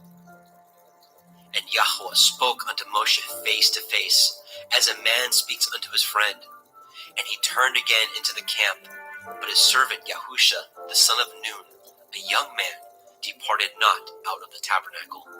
And Moshe said unto Eliyahu, See, you say unto me, Bring up this people, and you have not let me know whom you will send with me.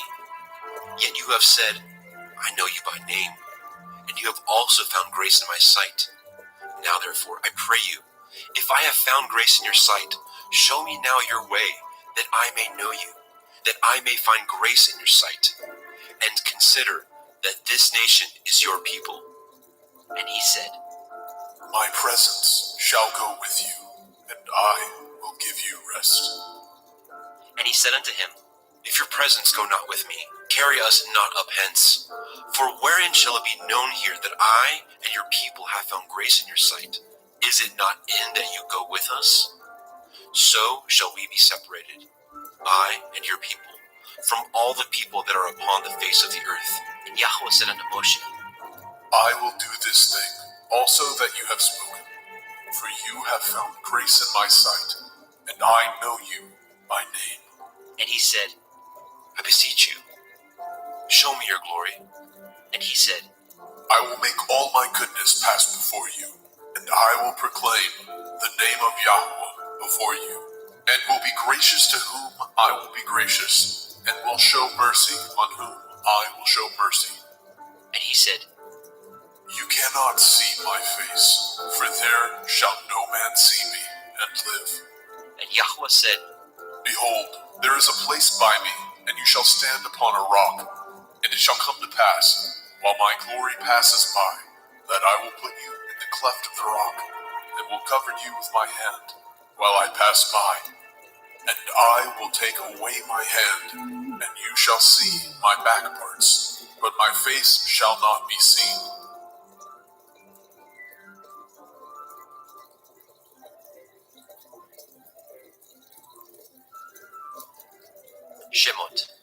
Exodus chapter 34. And Yahweh said unto Moshe, Hew you 2 sapphire stones like unto the first, and I will write upon these sapphires the words that were in the first sapphires, which you broke. And be ready in the morning, and come up in the morning unto Mount Sinai, and present yourself there to me in the top of the mount. And no man shall come up with you, neither let any man be seen throughout all the mount, neither let the flocks nor herds feed before that mount. And he hewed 2 sapphire stones like unto the first. And Moshe rose up early in the morning, and went up unto Mount Sinai as Yahweh had commanded him, and took in his hand the 2 sapphire stones. And Yahweh descended in the cloud, and stood with him there, and proclaimed the name of Yahweh. Yahuwah, And Yahweh passed by before him, and proclaimed, Yahuwah, Yahuwah El, merciful and gracious, long-suffering and abundant in goodness and truth, keeping mercy for thousands, forgiving iniquity and transgression and sin, and that will by no means clear the guilty, visiting the iniquity of the fathers upon the children, and upon the children's children, unto the 3rd and 4th generation. And Moshe made haste, and bowed his head toward the earth, and worshipped. And he said, If now I have found grace in your sight, O Adonai, let my Adonai, I pray you, go among us, for it is a stiff-necked people, and pardon our iniquity and our sin, and take us for your inheritance. And he said, Behold, I cut a covenant before all your people. I will do wonders, such as have not been done in all the earth, nor in any nation. And all the people among which you are shall see the work of Yahweh. For it is a terrible thing that I will do with you. Guard that which I command you this day. Behold, I drive out before you the Emorai, the Kenani, the Hittite, and the Perizzai, and the Hivi, and the Yebusai. Take heed to yourselves, lest you cut a covenant with the inhabitants of the land whither you go, lest it be for a snare in the midst of you. But ye shall destroy their altars, break their images, and cut down their Asherah poles. For you shall worship no other El, for Yahuwah Kana. Yahuwah is jealous, is my name. He is a jealous El. Lest you cut a covenant with the inhabitants of the land, and they go a-whoring after their Elohim, and do sacrifice unto their Elohim, and one call you, and you eat of his sacrifice. And take of their daughters unto your sons, and their daughters go a-whoring after their Elohim, and make your sons go a-whoring after their Elohim. You shall make no molten Elohai. The feast of matzah, unleavened bread, shall you guard. 7 days you shall eat matzah, unleavened bread, as I commanded you, in the time of the month of Eve. For in the month of Eve you came out from Mitzrayim. All that opens the womb is mine, and every firstling among your cattle, whether ox or sheep, that is male.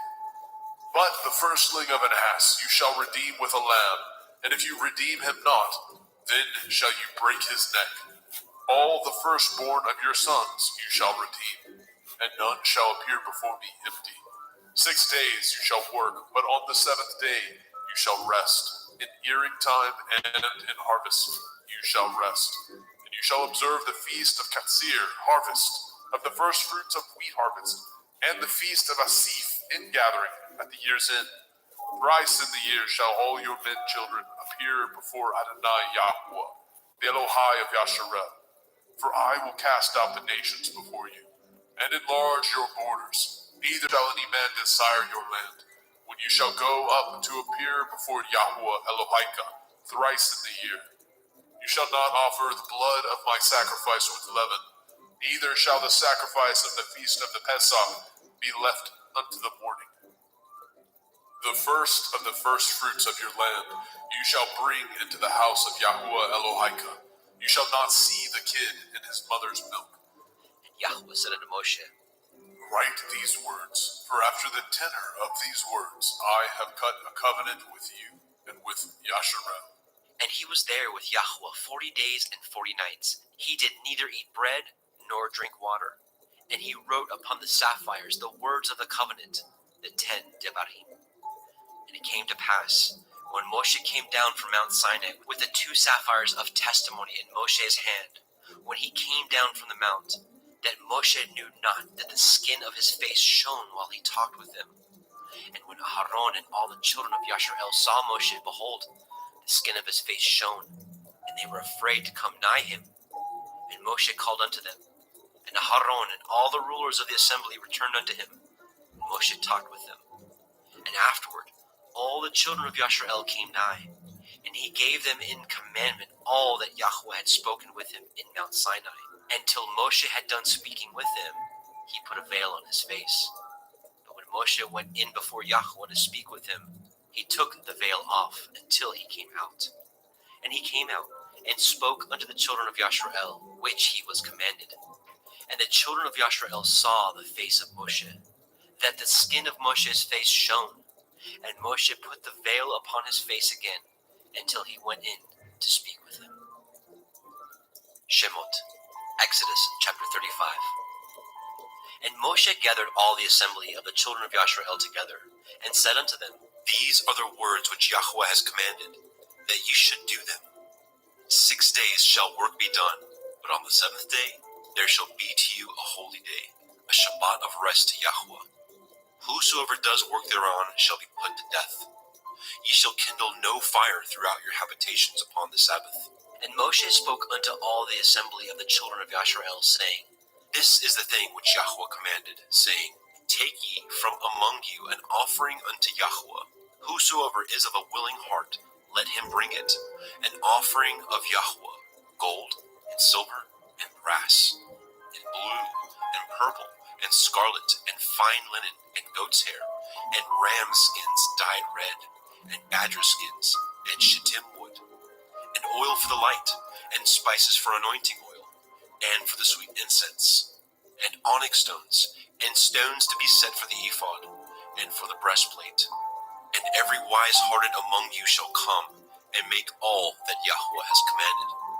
The tabernacle, his tent, and his covering, his taches, and his boards, his bars, his pillars, and his sockets, the ark, and the staves thereof, with the mercy seat, and the veil of covering, the table, and his staves, and all his vessels, and the showbread, the menorah, also for the light, and his furniture, and his lamps, with the oil for the light, and the incense altar, and his staves, and the anointing oil, and the sweet incense, and the hanging for the door at the entering in of the tabernacle.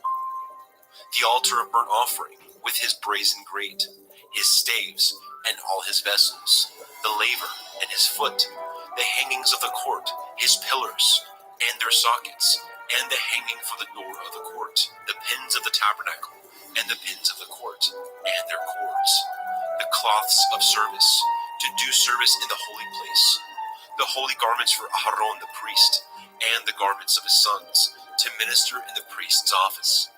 And all the assembly of the children of Yasharel departed from the presence of Moshe. And they came, everyone whose heart stirred him up, and everyone whom his ruach made willing, and they brought Yahweh's offering to the work of the tabernacle of the assembly, and for all his service, and for the holy garments. And they came, both men and women, as many as were willing-hearted, and brought bracelets, and earrings, and rings, and tablets, all jewels of gold. And every man that offered an offering of gold unto Yahweh. And every man with whom was found blue, and purple, and scarlet, and fine linen, and goat's hair, and red skins of rams, and badger skins, brought them. Everyone that did offer an offering of silver and brass brought Yahweh's offering. And every man with whom was found shittim wood for any work of the service brought it. And all the women that were wise-hearted did spin with their hands, and brought that which they had spun, both of blue, and of purple, and of scarlet, and of fine linen. And all the women whose heart stirred them up in wisdom spun goat's hair. And the rulers brought onyx stones, and stones to be set for the ephod and for the breastplate, and spice, and oil for the light, and for the anointing oil, and for the sweet incense. The children of Yasharel brought a willing offering unto Yahweh, every man and woman, whose heart made them willing to bring for all the manner of work, which Yahweh had commanded to be made by the hand of Moshe. And Moshe said unto the children of Yasharel, See, Yahweh has called by name Betzalel, the son of Uri, the son of Horai, of the tribe of Yehudah, and he has filled him with the Ruach Elohim, in wisdom, in understanding, and in knowledge, and in all manner of workmanship, and to devise curious works, to work in gold, and in silver, and in brass, and in the cutting of stones, to set them, and in carving of wood, to make any manner of cunning work. And he has put in his heart that he may teach both he and Aholiab, the son of Ahisamach, of the tribe of Dan. Them has he filled with wisdom of heart, to work all manner of work, of the engraver, and of the cunning workman, and of the embroiderer, in blue, and in purple, in scarlet, and in fine linen, and of the weaver, even of them that do any work, and of those that devise cunning work. Shemot, Exodus chapter 36. Then wrought Betzalel and Aholiab, and every wise-hearted man, in whom Yahweh put wisdom and understanding, to know how to work all manner of work for the service of the sanctuary, according to all that Yahweh had commanded. And Moshe called Betzalel and Aholiab, and every wise-hearted man, in whose heart Yahweh had put wisdom, even everyone whose heart stirred him up to come unto the work to do it. And they received of Moshe all the offering, which the children of Yasharel had wrought for the work of the service of the sanctuary, to make it withal. And they brought yet unto him free offerings every morning. And all the wise men that wrought all the work of the sanctuary came every man from his work which they had made. And they spoke unto Moshe, saying, The people bring much more than enough for the service of the work which Yahweh commanded to make. And Moshe gave commandment, and they caused it to be proclaimed throughout the camp, saying, Let neither man nor woman make any more work for the offering of the sanctuary. So the people were restrained from bringing, for the stuff they had was sufficient for all the work to make it, and too much. And every wise-hearted man among them that wrought the work of the tabernacle made 10 curtains of fine twined linen, and blue, and purple, and scarlet. With cherubim of cunning work made he them. The length of one curtain was 28 cubits, and the breadth of one curtain 4 cubits. The curtains were all of one size. And he coupled the 5 curtains one unto another, and the other 5 curtains he coupled one unto another. And he made loops of blue on the edge of one curtain from the selvage in the coupling. Likewise, he made in the uttermost side of another curtain, in the coupling of the second. 50 loops made he in one curtain, and 50 loops made he in the edge of the curtain which was in the coupling of the second. The loops held one curtain to another. He made 50 taches of gold, and coupled the curtains one unto another with the taches. So it became one tabernacle. And he made curtains of goat's hair for the tent over the tabernacle. 11 curtains he made them. The length of one curtain was 30 cubits, and 4 cubits was the breadth of one curtain. 11 curtains were of one size. And he coupled the 5 curtains by themselves, and 6 curtains by themselves. And he made 50 loops upon the uttermost edge of the curtain in the coupling, and 50 loops made he upon the edge of the curtain which couples the second. And he made 50 taches of brass to couple the tent together, that it might be one. And he made a covering for the tent of ram skins dyed red, and a covering of badger skins above that. And he made the boards for the tabernacle of shittim wood, standing up. The length of a board was 10 cubits, and the breadth of a board 1 cubit and a half. One board had 2 tenons, equally distant one from another. Thus did he make for all the boards of the tabernacle. And he made the boards for the tabernacle, 20 boards for the south side, southward. And 40 sockets of silver he made under the 20 boards, 2 sockets under one board for his 2 tenons, and 2 sockets under another board for his 2 tenons. And for the other side of the tabernacle, which is toward the north corner, he made 20 boards, and there 40 sockets of silver, 2 sockets under one board, and 2 sockets under another board. And for the sides of the tabernacle westward, he made 6 boards. And 2 boards made he for the corners of the tabernacle and the 2 sides. And they were coupled beneath, and coupled together at the head thereof, to one ring. Thus he did to both of them in both of the corners. And there were 8 boards, and their sockets were 16 sockets of silver, and under every board 2 sockets. And he made bars of shittim wood, 5 for the boards of the one side of the tabernacle, and 5 bars for the boards of the other side of the tabernacle, and 5 bars for the boards of the tabernacle for the sides westward. And he made the middle bar to shoot through the boards from the one end to the other. And he overlaid the boards with gold, and made their rings of gold, to be places for the bars, and overlaid the bars with gold. And he made a veil of blue, and purple, and scarlet, and fine twined linen. With cherubim he made it of cunning work.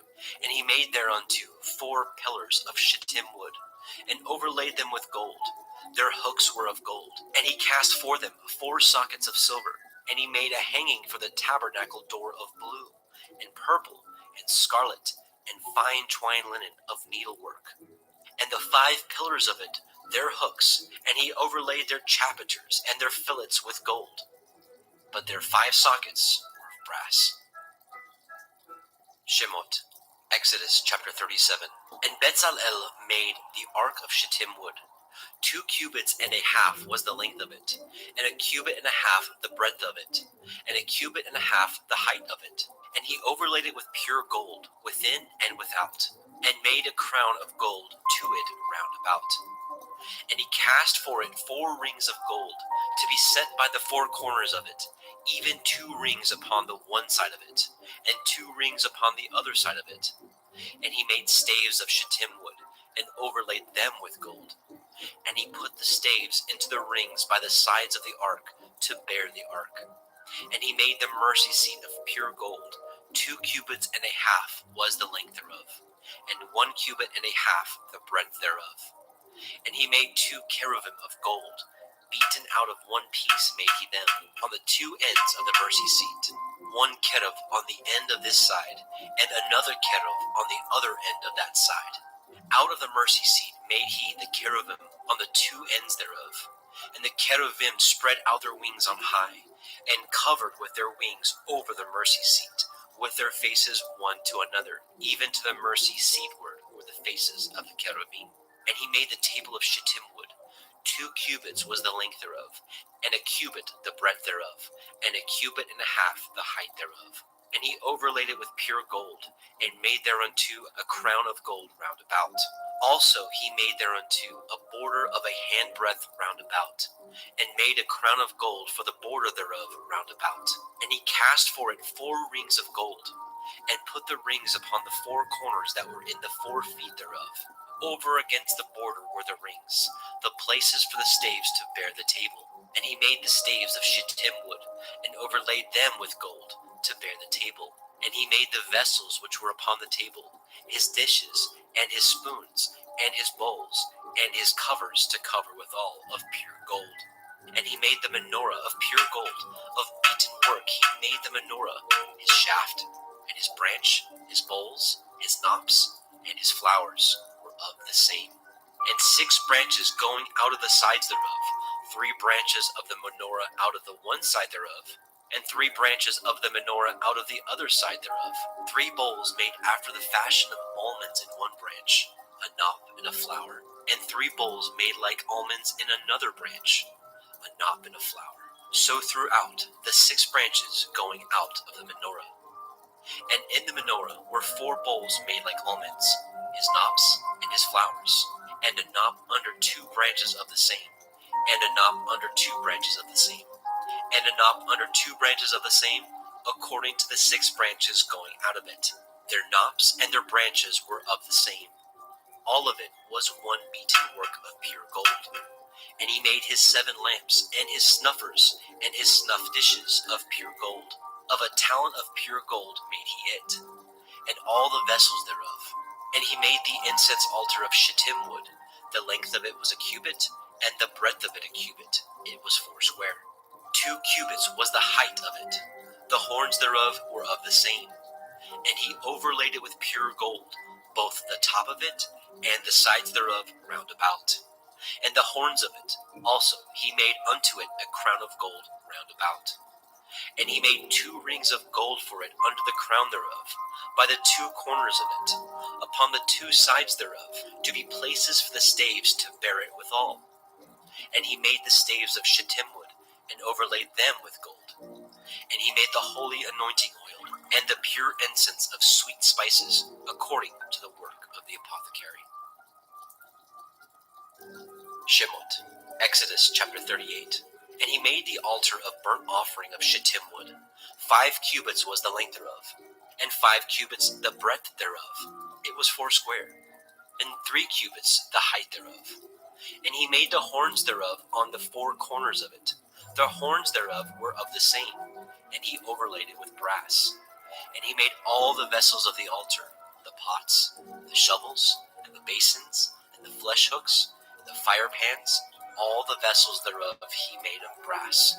And he made for the altar a brazen grate of network under the compass thereof, beneath unto the midst of it. And he cast 4 rings for the 4 ends of the grate of brass, to be places for the staves. And he made the staves of shittim wood, and overlaid them with brass. And he put the staves into the rings on the sides of the altar, to bear it withal. He made the altar hollow with boards.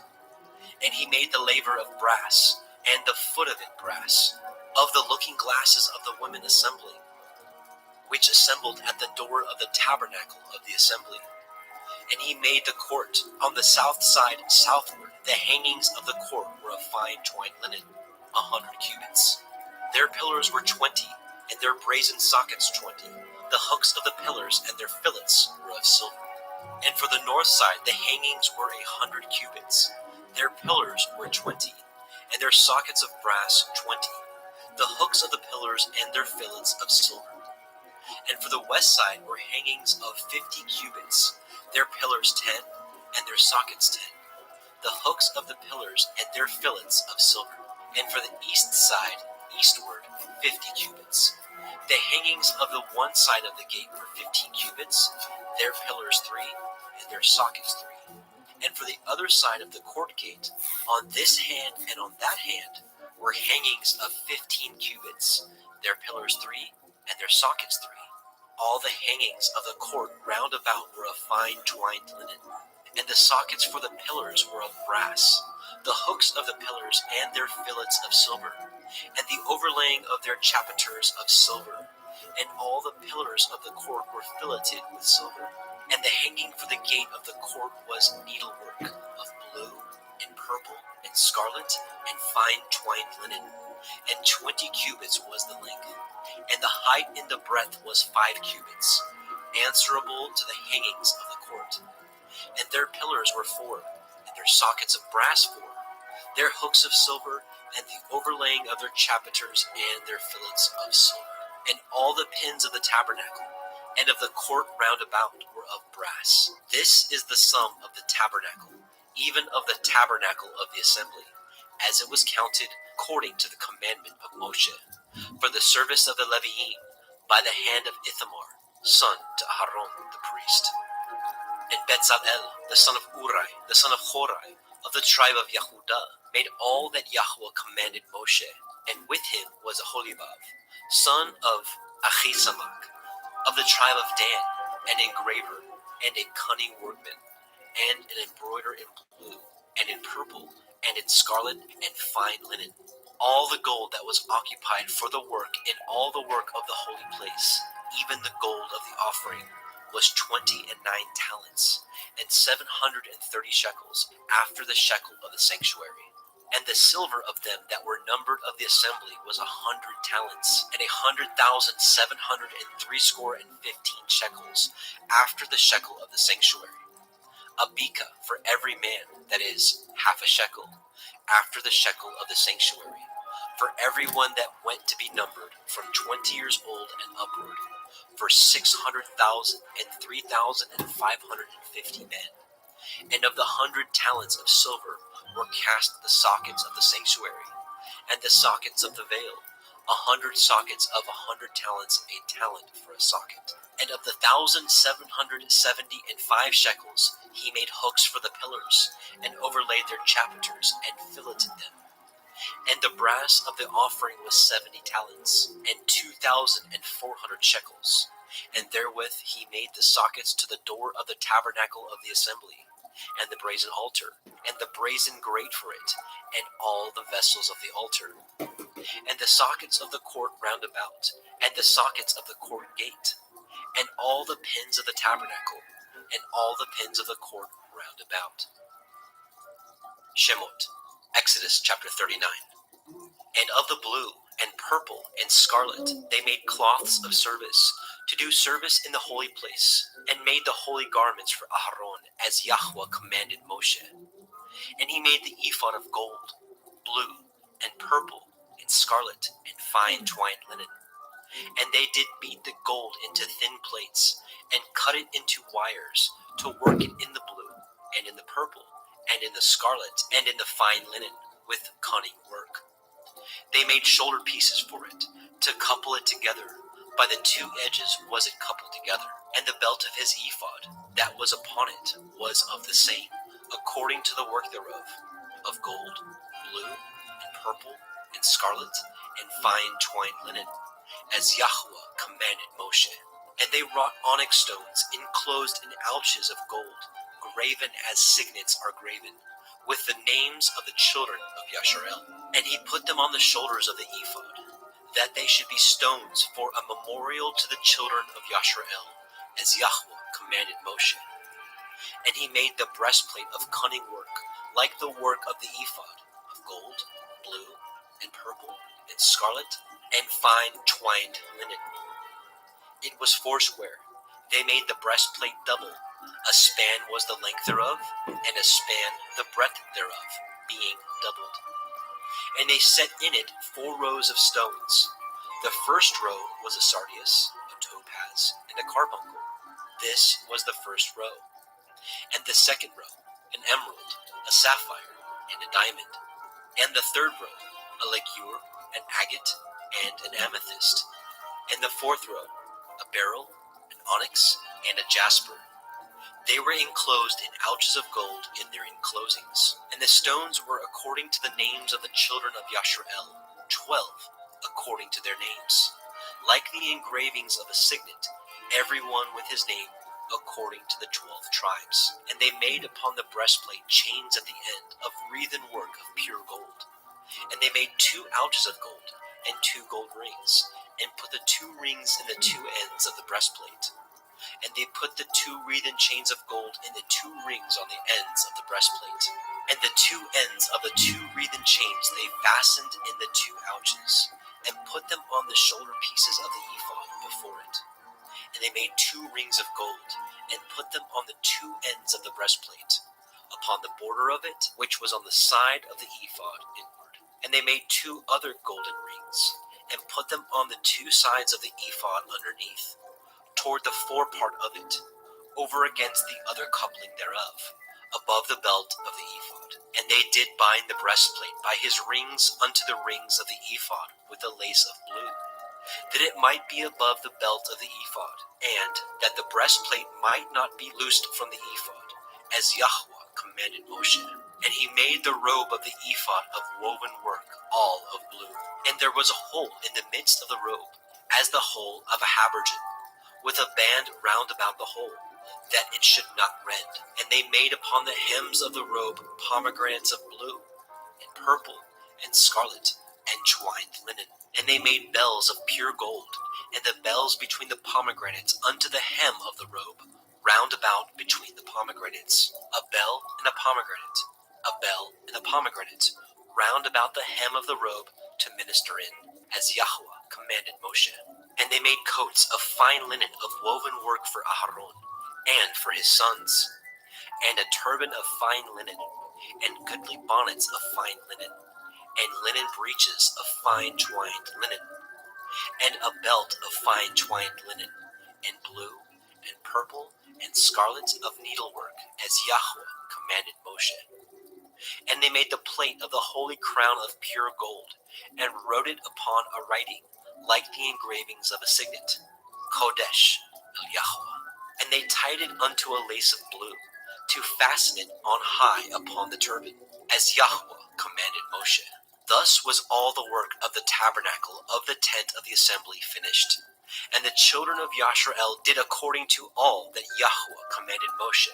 So did they. And they brought the tabernacle unto El Moshe, the tent, and all his furniture, his taches, his boards, his bars, and his pillars, and his sockets, and the covering of ram skins dyed red, and the covering of badger skins, and the veil of the covering, the ark of the testimony, and the staves thereof, and the mercy seat, the table, and all the vessels thereof, and the showbread, the pure menorah, with the lamps thereof, even with the lamps to be set in order, and all the vessels thereof, and the oil for light, and the golden altar, the anointing oil, and the sweet incense, and the hanging for the tabernacle door, the brazen altar, his grate of brass, his staves, and all his vessels, the laver, and his foot, the hangings of the court, his pillars, his sockets, and the hanging for the court gate,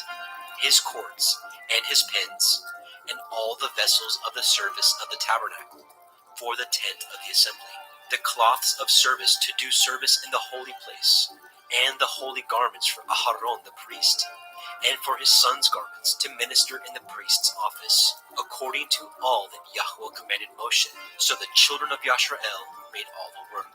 And Moshe did look upon all the work, and behold, they had done it as Yahweh had commanded. Even so had they done it, and Moshe blessed them. Shemot. Exodus chapter 40. And Yahweh spoke unto Moshe, saying, On the first day of the first month shall you set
Daniel 10 through 12 is all part of a larger segment, although Daniel 12 actually includes the whole book of Daniel, especially those visions from Daniel 7 through 11. And so that's what we're looking at here. It says, I came to bring understanding to you as much as shall meet your people in last of days. For the vision still is ordained. In other words, in the future. That's what it's talking about. Most translations for many days in the future, something like this. And those terms are for could be. In some instances, it's very easy to demonstrate. When it says many days, when it's concerning prophecy, that's thousands of years. That's what it's talking about. Then, of course, the visions that we're looking at here in Daniel chapter 10 through 12 were written way back preceding 500 BC. Then these visions, some of them take in things that are still in the future and will not be ultimately fulfilled until chapter 20 and 21 of Revelation, which is still another 1,000 years old now.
The special role of the World Economic Forum.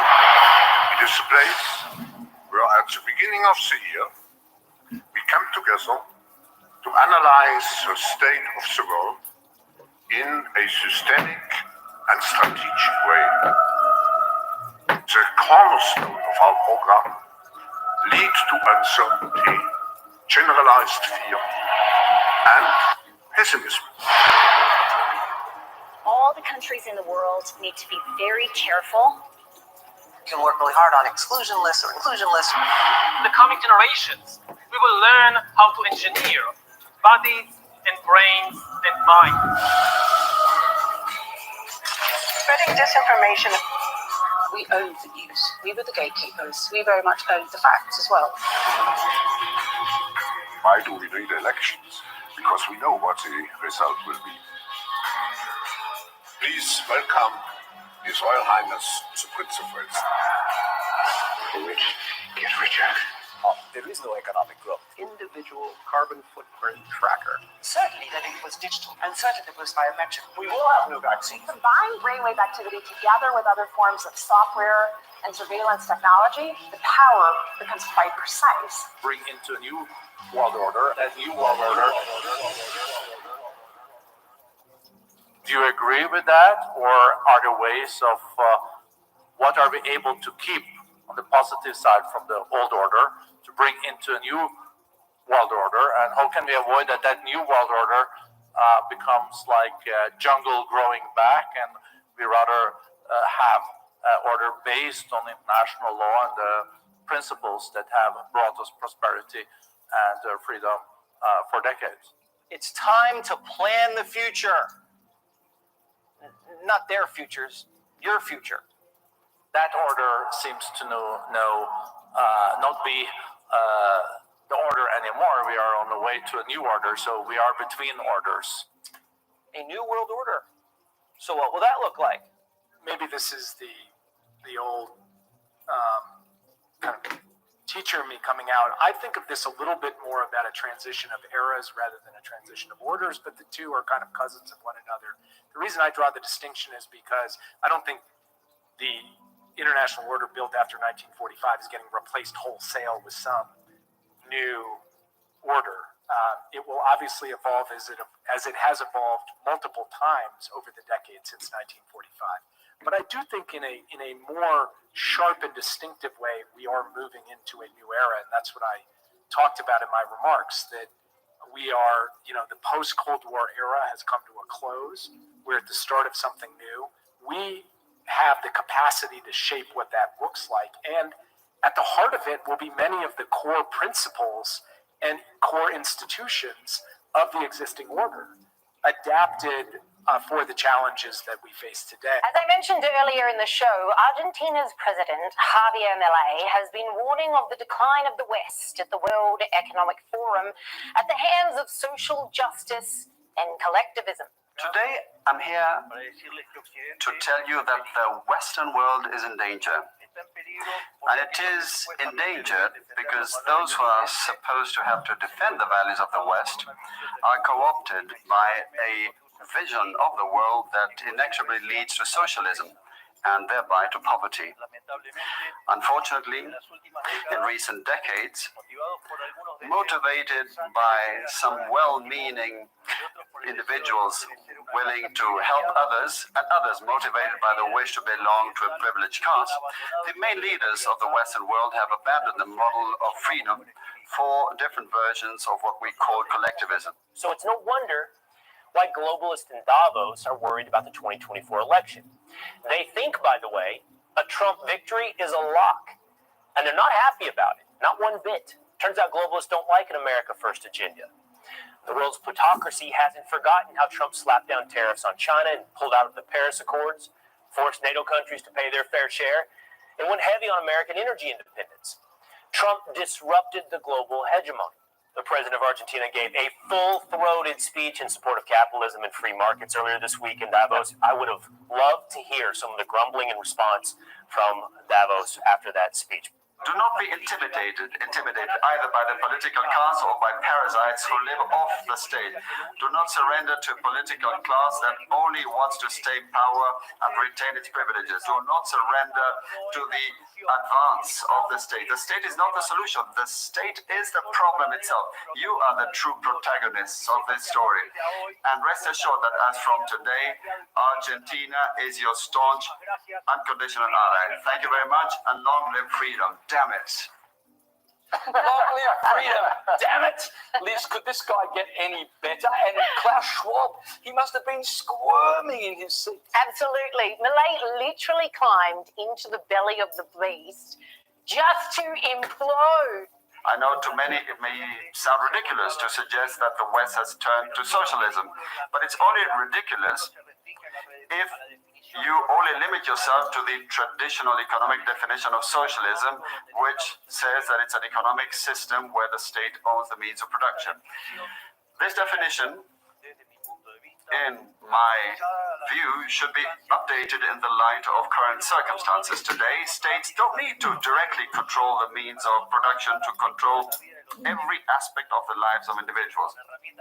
With tools such as printing money, debt, subsidies, controlling the interest rate, price controls, and regulations to correct the so-called market failures, they can control the lives and fates of millions of individuals. This is how we come to the point where, by using different names or guises, a good deal of the generally accepted political offers in most Western countries are collectivist variants, whether they proclaim to be openly communists, fascists, Nazis, socialists, social democrats, National Socialists, Democrat Christians, Christian Democrats, neo-Keynesians, progressive, populist, nationalists, or globalists.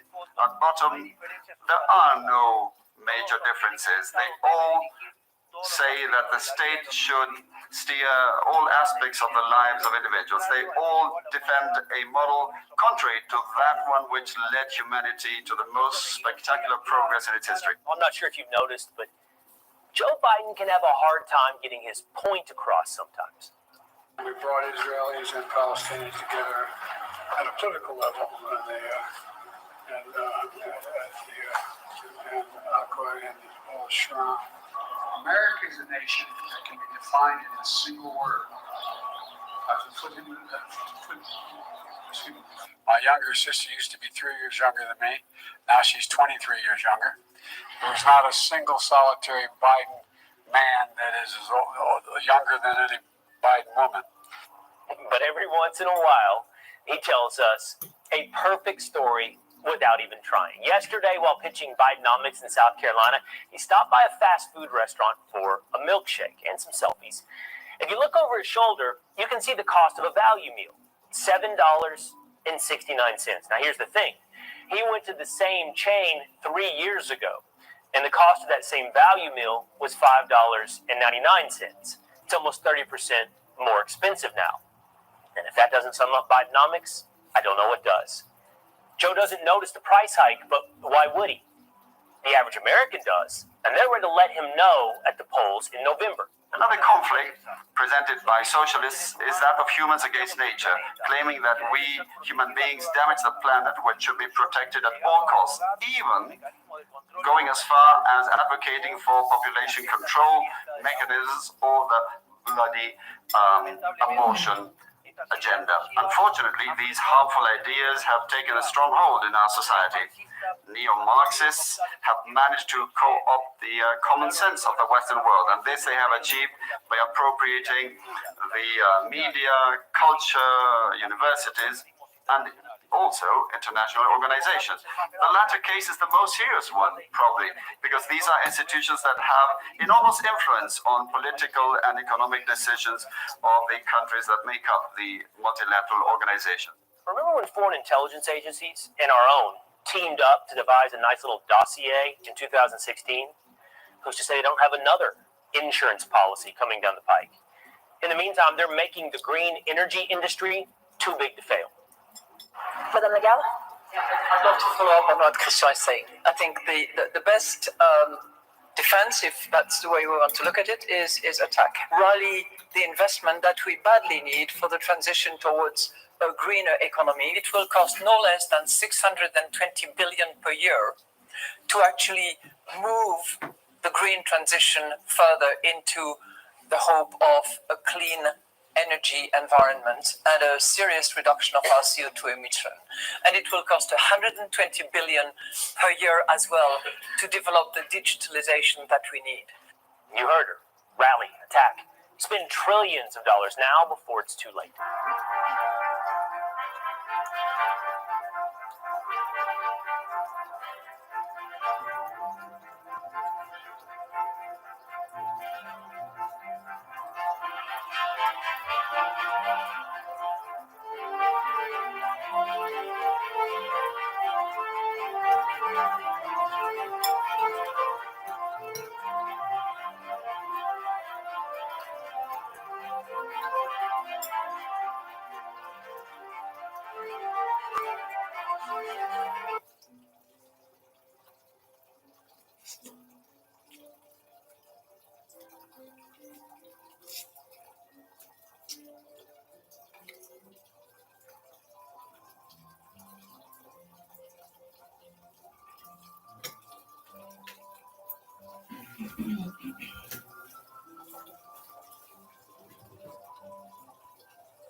In part 3 of the Room 101 series, I told you about the French Netflix series La Révolution, showing that huge octagon protecting the inner circle of our masters from us, their feudal slaves, represented by the square.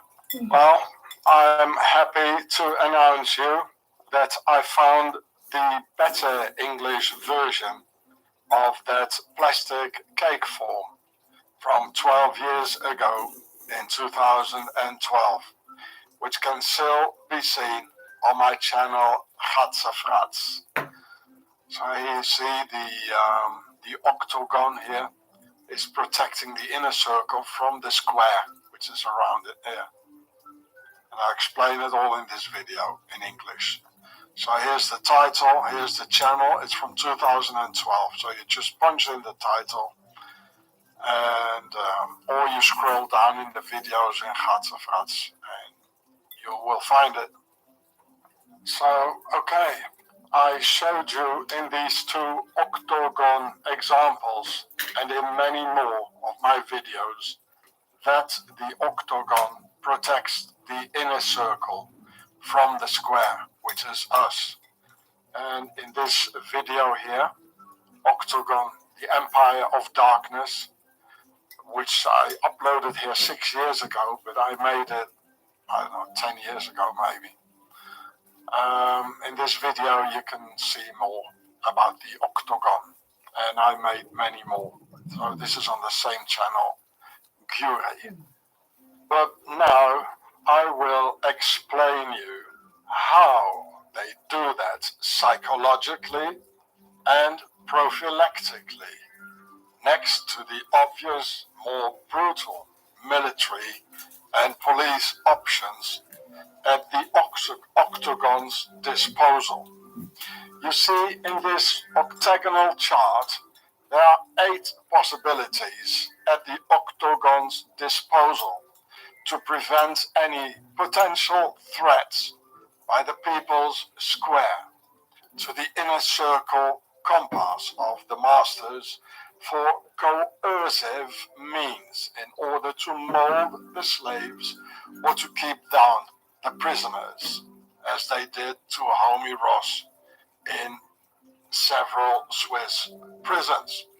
So here on this side you see the octagon, and here the inner circle in the middle, and here the square. So the octagon is protecting the inner circle from the square, which I've shown you many times. So I can't explain this one more time to you here. That will take too long. Just watch my other videos. And this here is divided into 8 parts. So this also is an octagon, because they always use the same means of symbols, you know. So I count them for you. 1, 2, 3, 4, 5, 6, 7, 8. Octagon.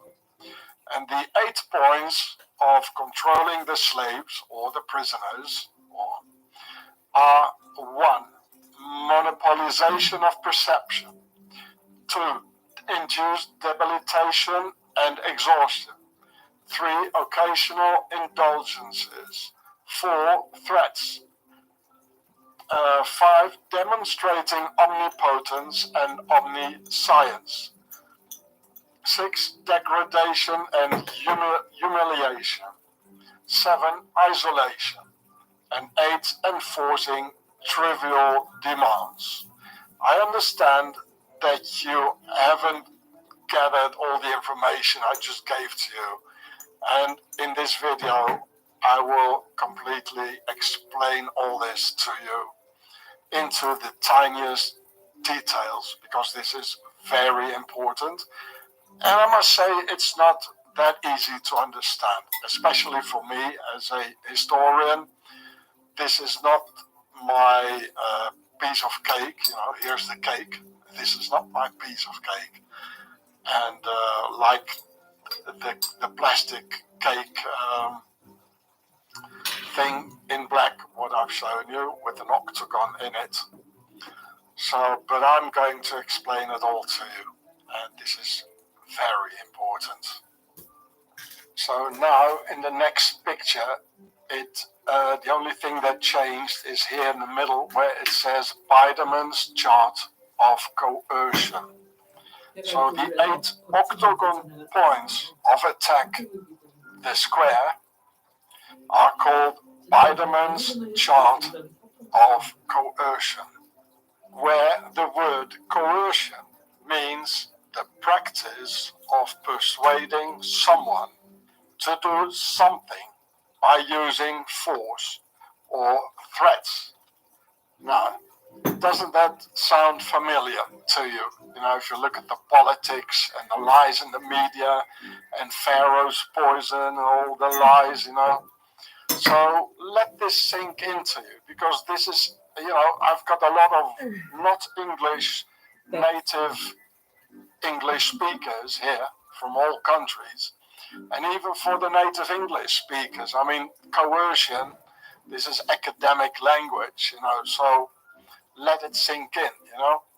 So a coercion is the practice of persuading someone to do something by using force or threats.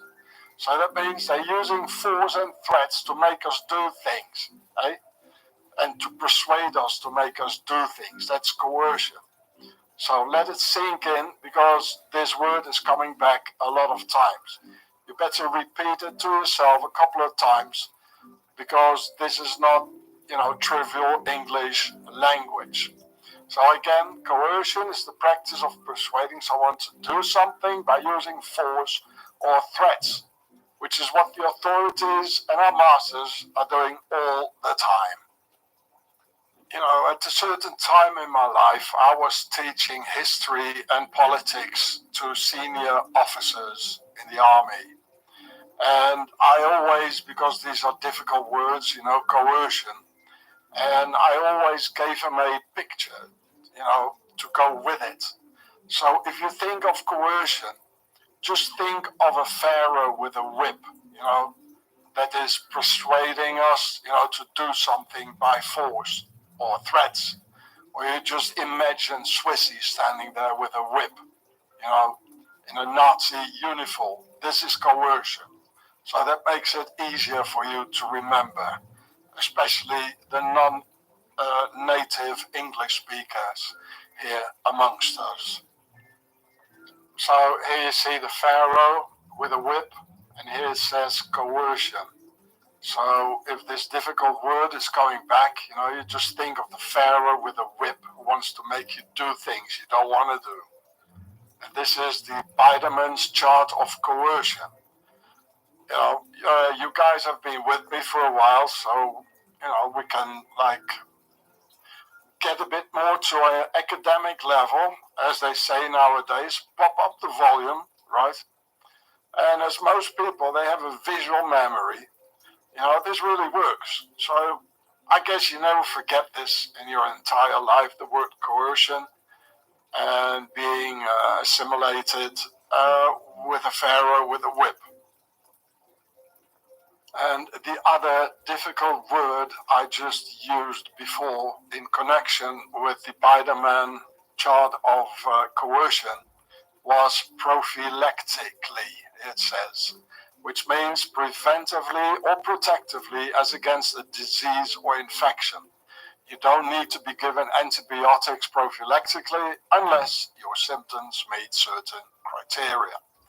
So it means preventively. So they use the octagon chart of coercion by Biderman, you know, preventively or prophylactically, you know, to keep the slaves, I mean you, or prisoners, to keep them down, you know, preventively. You know, so prophylactically is very much connected to the Biderman's chart of coercion. The general psychology behind the octagon rules of coercion are to keep the square feudal slaves busy and under constant pressure, so they won't have the energy to stand up against the masters of the inner circle. So here you see Biderman's chart of coercion in Wikipedia, the free encyclopedia. So here you see there are American prisoners in Korea, and here as well the Korean War, and they all tried to shove it, the Biderman's chart of coercion on the Koreans and on the Chinese, which is a complete lie. And I'll explain that more to you. First of all, the name Biderman is Swiss German, and it's from the name Biedermann. And I'll explain you all about it. Just remember this, what I'm telling you here. Here you see all the 8 points, octagon. So there's another, proof where it comes from. The Chinese don't really have anything to do with octagon, right? Here you see Guantanamo.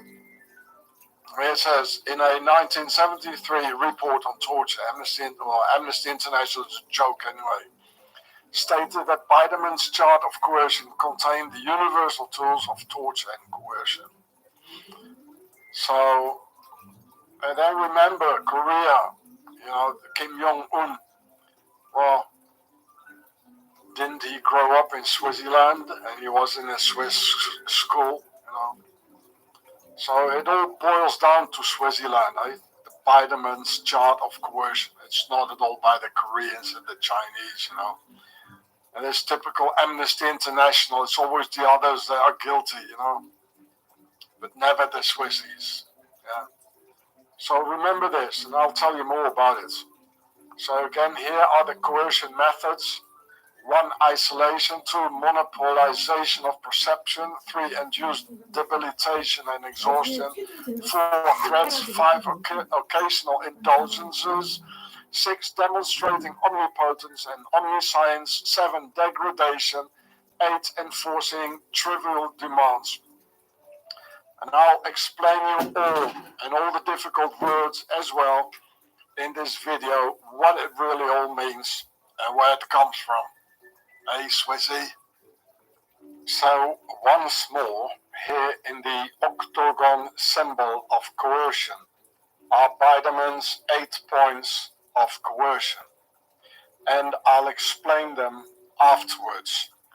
This Swissy here, to the left, we, the political prisoners, used to call Dr. Death, the Swiss master of coercion. Here it says, Swissy Dr. Death. This is what we used to call it. You all remember the picture of coercion and what it means. So here's coercion, Pharaoh with a whip. And here it says Swissy prison psychiatrist, the state's expert on Biderman's chart of coercion. Hey, Swissy. So here it says pharaonic coercion, and here it says Dr. Kurt Kunz. And the Swissy psychiatrist, Dr. Kurt Kunz, is the main responsible for the section of political prisoners inside the Swiss prisons in order to apply the octagon rules of coercion on Swaziland's political prisoners and whistleblowers in order to break the subjects mentally, morally, and physically for the follow-up reset. Oh yes, the Great Reset. Also from Swaziland, it's elite Davos and Swissy Dr. Schwab. So here you see the man, Dr. Klaus Schwab, here it says. And here he says, Secret Reset, the coercion. The Biderman's chart of coercion for the Great Reset. Well, do you think they might have practiced and tested the secret reset, the secret Swiss reset on some expendables inside the Swiss prison system for political prisoners, using Biderman's chart of coercion to reset some prisoner guinea pigs? by the equally 어떤 swift 건실한 어떤 Dr. 모처럼 Death, 보이게 leading to an 매양만 enormous amount of dead humans inside the Swiss prison system. Here's a list of prisoners getting murdered in room 101 in Swiss torture detention centers for political prisoners. Unfortunately, the list is only going back to 2018, which is only like 5 years. So here is the JVA, Justizvollzugsanstalt, it means a prison, in Lenzburg, AG, that is Argo, which is a canton in Swaziland. And here's the date, there was December 21st, winter solstice, when they do a lot of satanic rituals. This year, 2023, it's a suicide, Suizid. And I don't know what this means here. Okay. The next one, before that,